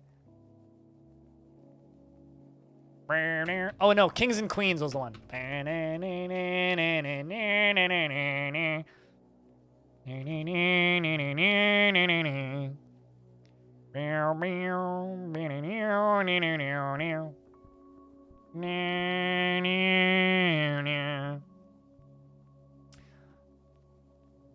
DMCA. Let the bodies hit the floor. I mean, we talked about this, like, I think it was Thursday last week. Let the bodies hit the floor and 009 Sound System's Dreamscape. Also, Click, Click, Boom. That's another song that's stuck in my brain forever. Yeah, I could see that. It's My Life by Bon Jovi's up there, too, for montage music. It's my life. Oh, shit, new noise. You know what's something that I was thinking about the other day? What the fuck are AWOL Nation up to? Like, sail. Da da da da da da da da da da da. Like, I feel like I haven't heard a AWOL Nation song in maybe a decade. What are they up to these days? Probably like putting out multiple albums a year, and I've never heard them before. Still remixing the same song? Probably, yeah. Hold on, I'm looking up AWOL Nation on Spotify right now. What is AWOL Nation up to? Okay, so 680 million plays on Spotify for sale. Apparently they're like huge. Still. Based on their plays on Spotify. They put out an album in 2022 with 11 songs in it. Okay, get this, okay? I'm gonna read. They did a song. There's a song on this album with Rise Against, and there's a song on this album with Beck. What the fuck has Beck been doing? Wow. Beck. That fucking Beck. B-E-C-K Beck. The loser Beck. Literally, it's that same Beck. This song. Eye in the Sky featuring Beck. This Beck. Wow. Okay, I know what I'm doing after stream. I'm listening to that album. What?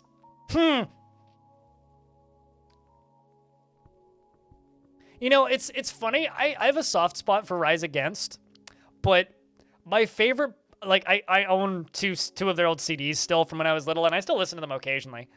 Specifically, Prayer for the Refugee it's a good album. Like that whole album is good. Suffer in the Witness, good album. But the thing that I really, oh yes, one thing that I really like about Rise Against is them and fucking Godsmack. Godsmack. Like the I Fucking Hate You band went on tour around North America, Africa, and a huge chunk of Asia, going from high school to high school, teaching fucking band practice. Literally, like, teaching kids to play guitar. Rise Against and Godsmack. And that just is the funniest thing in the world. Like, these fucking edgy ass, like, preteen legends just fucking teaching band practice is the funniest mental image to me. I just can't get over it. It's too goddamn funny. I love it. I also like Godsmack, by the way. Good. Because I fucking hate you. You're such a liar. But, you know.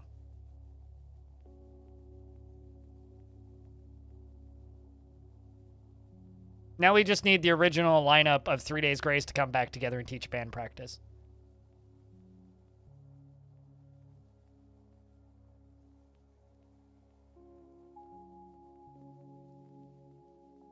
Called Godslap. Well, I mean, Godsmack is a band from like 2002. I mean, has Godsmack put out any music?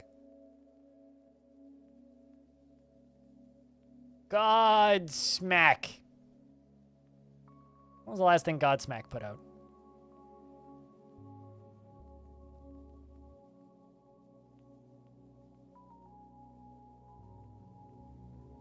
Apparently they put out an album in 2018.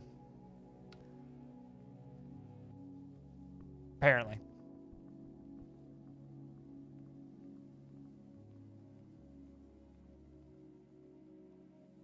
Apparently.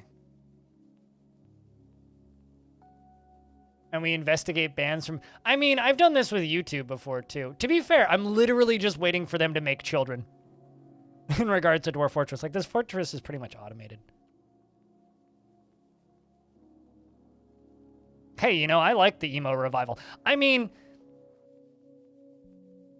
On the topic of bands that nobody's heard of, my favorite band of all time put out an album last year, and then their drummer died 6 months later.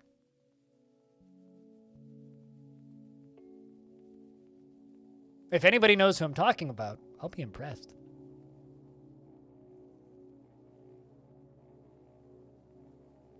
It was also their first album since...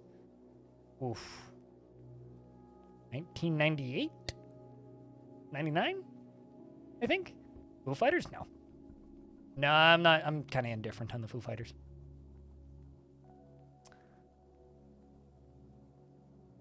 They put out an album in 1990. Hold on, I'm actually like fact checking this right now because I don't want to be wrong. They put out an album in 93, 95, and then 98. And then they put out an album in 2020. And then their drummer passed away. But no, it's this band. My favorite review or comment of this band is somebody who commented on the only live performances of them on YouTube, which was them on fucking Jimmy Kimmel, I think, or some night show. Actually, it might have been on SNL. Anyway, the one like decently recorded live performance of them in the 90s, and it's literally just like, wow, this band is Weezer if they had balls. Which is very, very funny to me because it's kind of true. No, it doesn't. Fog 2. Farming is not as in-depth in Dwarf Fortress as you want. Unfortunately. But yeah, no, Hum is fucking fantastic.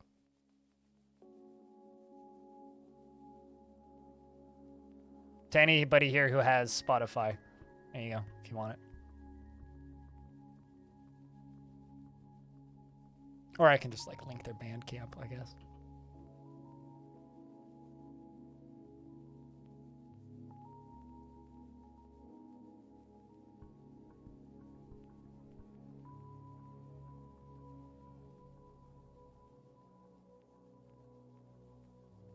Although it's only got their most recent album on Bandcamp, but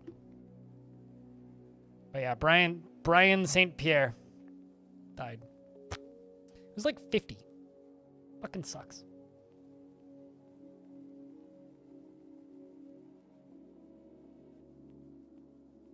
Yeah, they were one of those bands like got kind of screwed over by their label and like weren't able to afford to put out music because they weren't able to afford to live because they signed a bad contract when they were too young and didn't really think it through.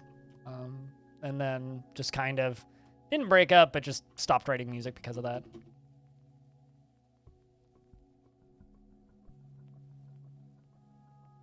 Yeah, he was quite young. It was a freak accident. It was like, or like a freak infection or something.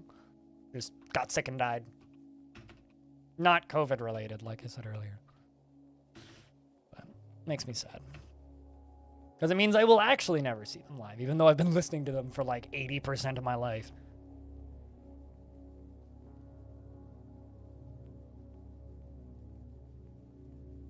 Speaking of weird bands I like, anybody else here really like Holy Fuck, or is that just me?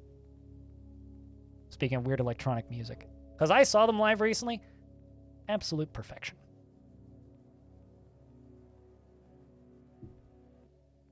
They played stuff off of their first album. They played stuff off of their current albums. It's great. Fantastic.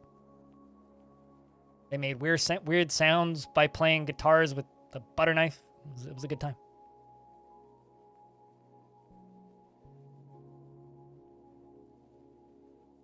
I've been listening to Holy Fuck since about 2008 because I downloaded the wrong song on LimeWire.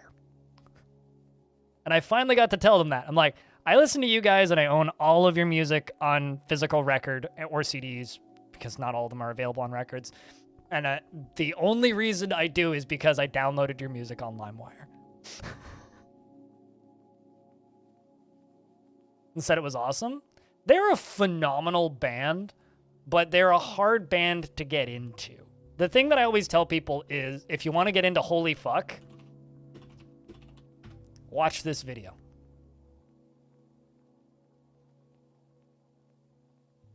Because that's like the era of music that was the easiest to get into that they did. And, you know, you get to actually like watch them play the music, which is what makes them so fucking cool. You know, like there's something about this band just being one giant fucking machine. 3 people just like playing music.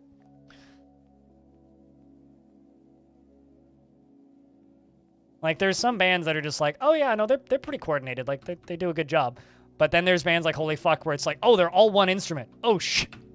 Like, everything is going through his keyboards. It's just kind of crazy. Do I listen to Ween? Not obsessively.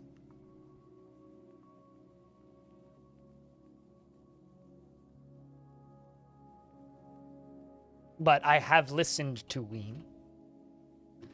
Like, if we're talking about that type of music, I'm more of a Fish guy, honestly.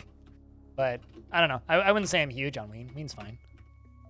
Don't have anything particularly against Ween.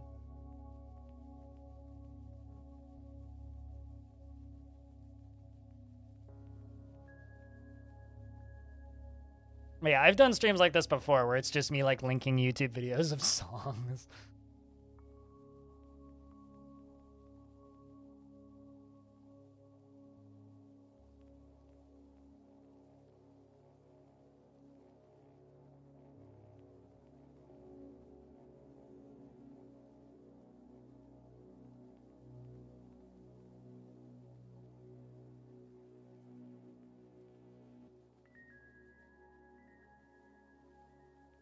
It doesn't ring a bell. RGs. So what, like King Gizzard type feel? Because that's when someone says avant-garde rock feel with really out there stream of consciousness vocal parts. Because that's what comes to mind.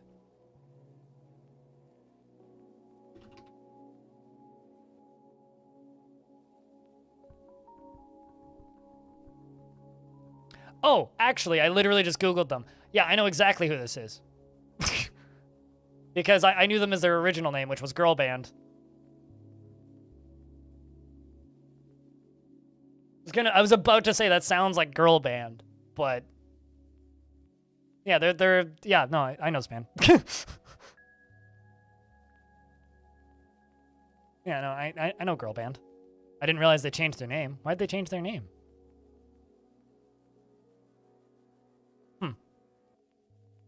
Odd. Yeah, I stumbled upon them originally because they toured with Lightning Bolt, which is a band that I like.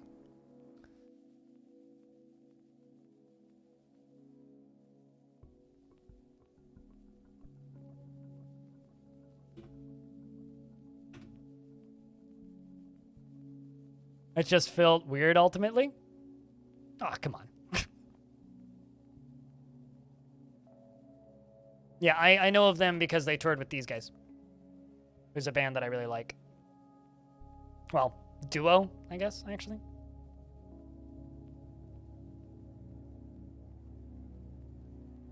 What, calling themselves girl band? Hey, man, if it worked for the bare naked ladies, it can work for girl band, okay? Did you know that half of Lightning Bolt is the mind behind this game?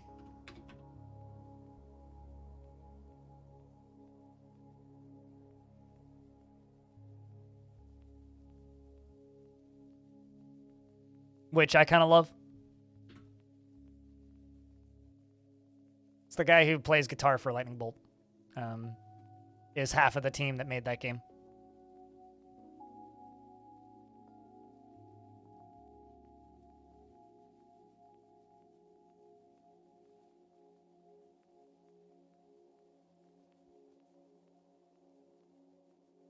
How far through winter are we? So we've managed to make it like an entire year almost without getting invaded. That's kind of cool. Yeah, that's weird that they changed their name. I didn't know that. But am familiar with them. So. I guess the question is now, chat, what do we do for the remainder of the stream? Kind of not feeling Starship Troopers. I'm kind of just tired, I'll be honest. Like, I'm pretty fucking beat. What do I want to do for the remainder of this stream?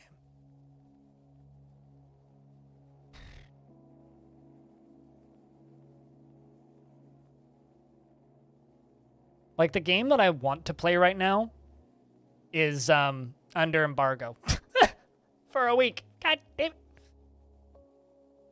So the game that I want to play is under embargo for a week. So I can't play it. Also, next week is going to be fun. So a couple games come out next week.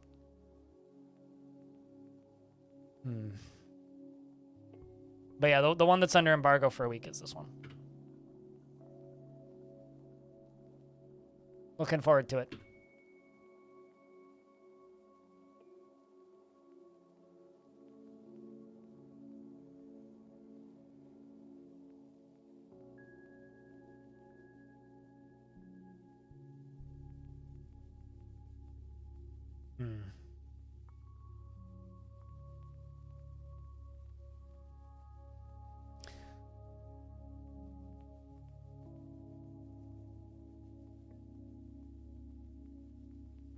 You're having Chinese pulled pork for dinner in 8 hours or pizza?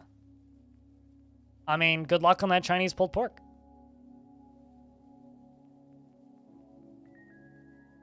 I'm sure it'll be fine.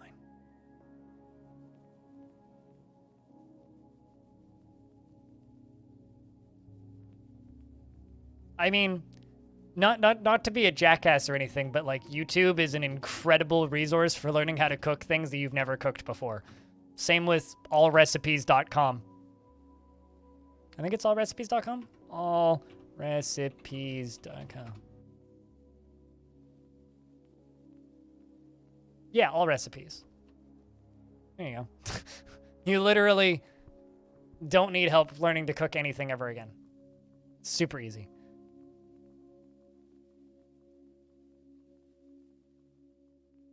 It's all just like right there. Be like, type in Chinese pulled pork slow cooker. Boom. You got 50 recipes. It's a great website.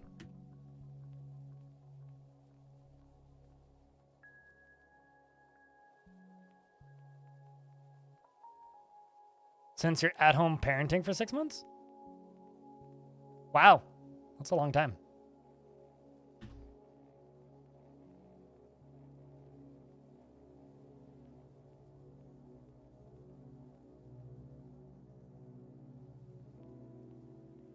Yeah, I don't know what I want to play, chat.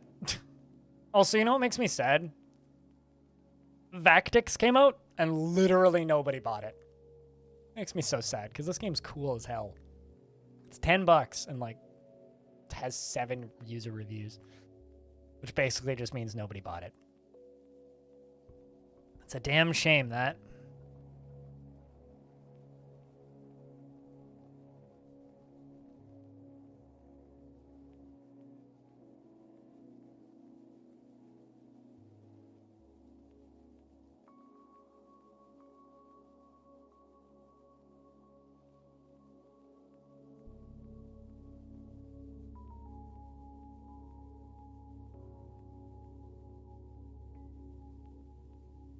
To get my blood pumping? No, I probably just need to eat lunch, and it's 6 p.m., and I haven't eaten since 7 o'clock in the morning. That's probably the reality. I just don't know what I want to play is the actual issue, and I'm like staring at my Steam list going, I don't know what I want to play for the evening. But no, I don't generally play high-octane games. Not on stream, anyway.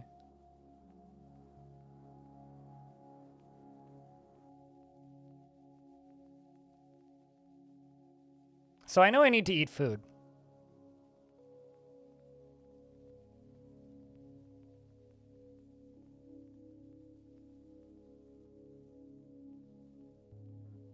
But aside from that, I'm just like scrolling down my Steam list going, what do I want to play? It's one of those, I have 10 billion games and I don't know what to play situations, you know?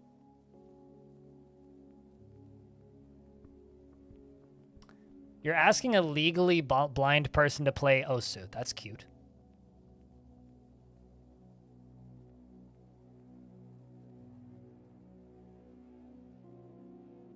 What the I'm stupid thing is funny? I like that you caught it. Most people just say it and then go, oh, whoop.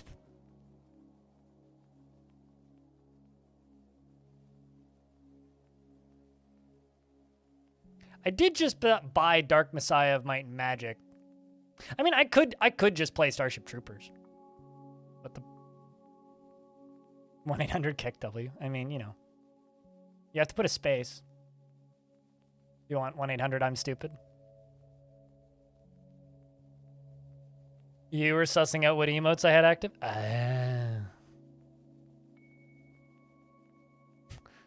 Found a way to be more stupid by screwing up the I'm stupid emote? Yeah, that'd do it. That would indeed do it.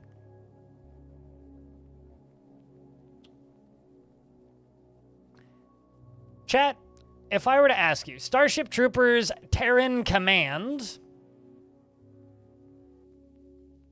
Hook 2, which is a very simple puzzle game,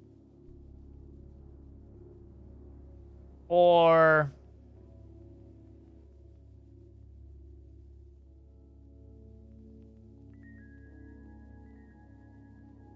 this is me scrolling through the rest of the games I own. Or 20 minutes to till dawn. Which one do you want? Those are kind of like the 3 games I'm feeling like playing right now. Also, by the way, the guy who made Hook 2. It's 3D now.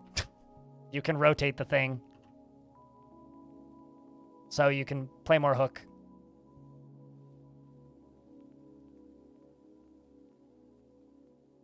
You're doing your part by voting for Starship Troopers. That's fair.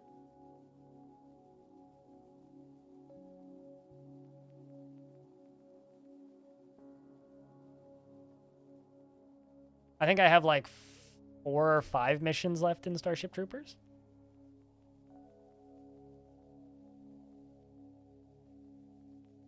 Star Wars Empire of War. Heh. I remember enjoying that game. I don't remember it being a very good RTS, though. I do remember enjoying that game, though. Like, I had fun with it.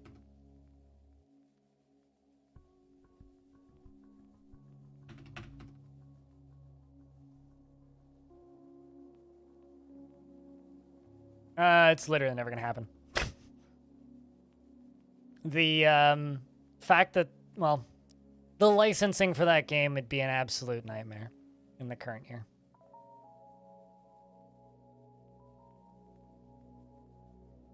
You'd get an Empire at War 2 and it would be a pay-to-win mobile game. So, I would just ask for a fan mod pack. I preferred the Star Wars game that was literally, I can never remember the name of it, but it was literally just a, it was the Age of Empires 2 engine, if I remember correctly.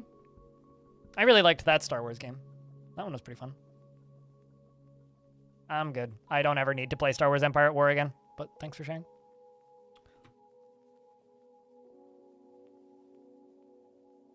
All right, chat. I'm going to save. And we're going to, well, I'm going to play you guys some music. And then we're going to go play some Starship Troopers because Ghanaian was the only person who responded to my call for help. And thus Ghanaian gets what they want. That's simple. That's it for Dwarves for the day. If you want to watch more Dwarves, I recommend going over to the YouTube channel where there's a fuckload of videos about Dwarves. And if you're sticking around, can I get a round of beers? That'd be cool. That was like 8 hours of Dwarves. Pretty good sesh. Well, 7.5. But we're gonna go play a couple more missions of Starship Troopers after I eat a sandwich because my tummy hungry. So I'm gonna, like I said, just wait for this to finish saving. Doop-a-doop-a-doop-doop-doop-doop-doop. There we go. We're gonna close this. I'm going to move us over to the correct directory.